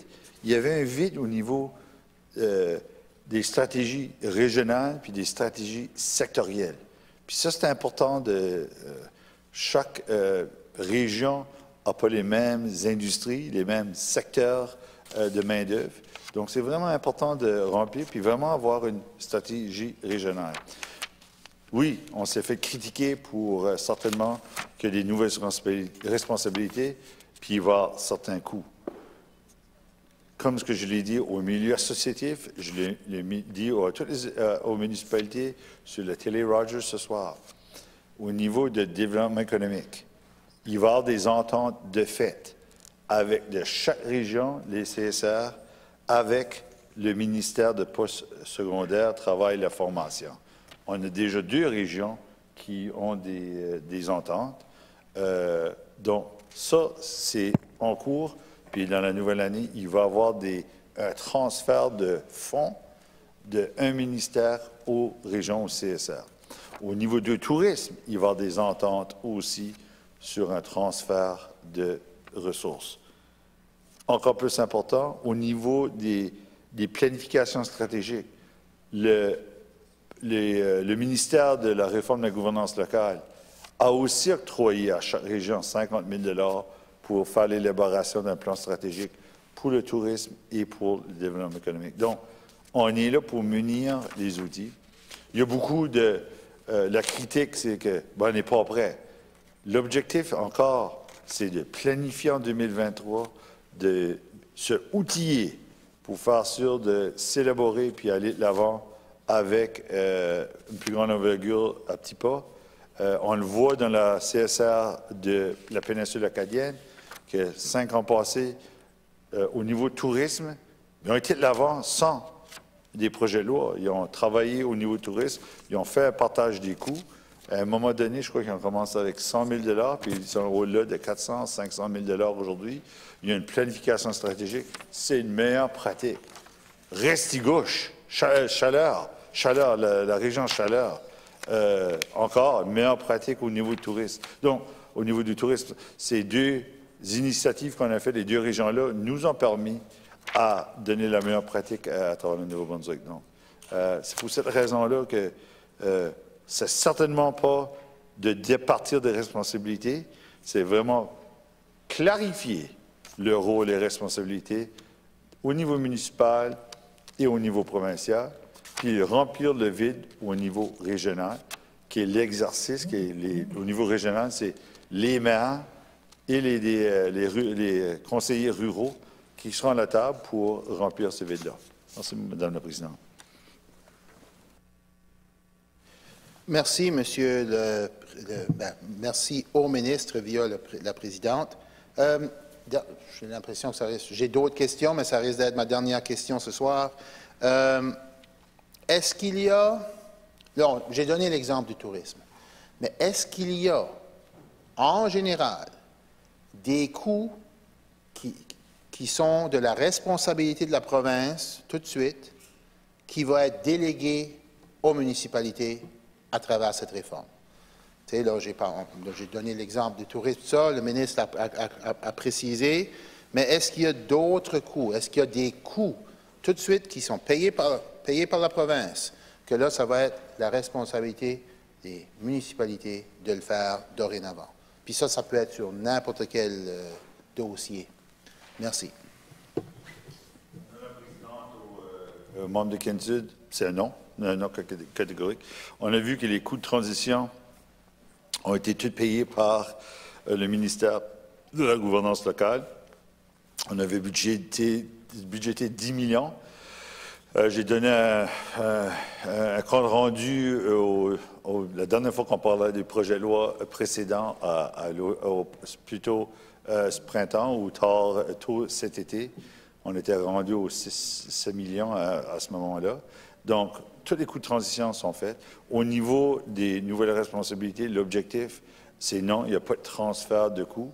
Il y a quand même un vide, puis il va y avoir un transfert de fonds du gouvernement central ou du ministère face aux régions. Puis ça va être élaboré. Comme je l'ai dit, au niveau du développement économique, on l'a fait avec 2 déjà. C'est Envision à Saint-Jean et Ignite à Fredericton.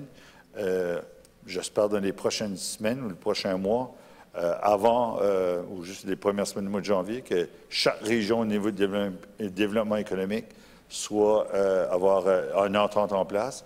Et le tourisme, j'espère de mettre certainement une date butoir aussi. Non seulement que le tourisme commence cet hiver avec les motoneiges, l'Odyssée du Nord, on doit être prêt pour l'été, surtout dans le sud-est Nouveau-Brunswick ou dans la région de Kent. C'est important pour nous l'été. Tandis que le Nord, c'est l'Odyssée du Nord. On voit déjà la publicité sur télé. Donc, c'est important qu'on élabore et on coordonne des stratégies au niveau du tourisme partout au Nouveau-Brunswick, Madame la Présidente. Okay. Thank you, Minister. And seeing as it's 6 o'clock, I'll adjourn the committee for the day.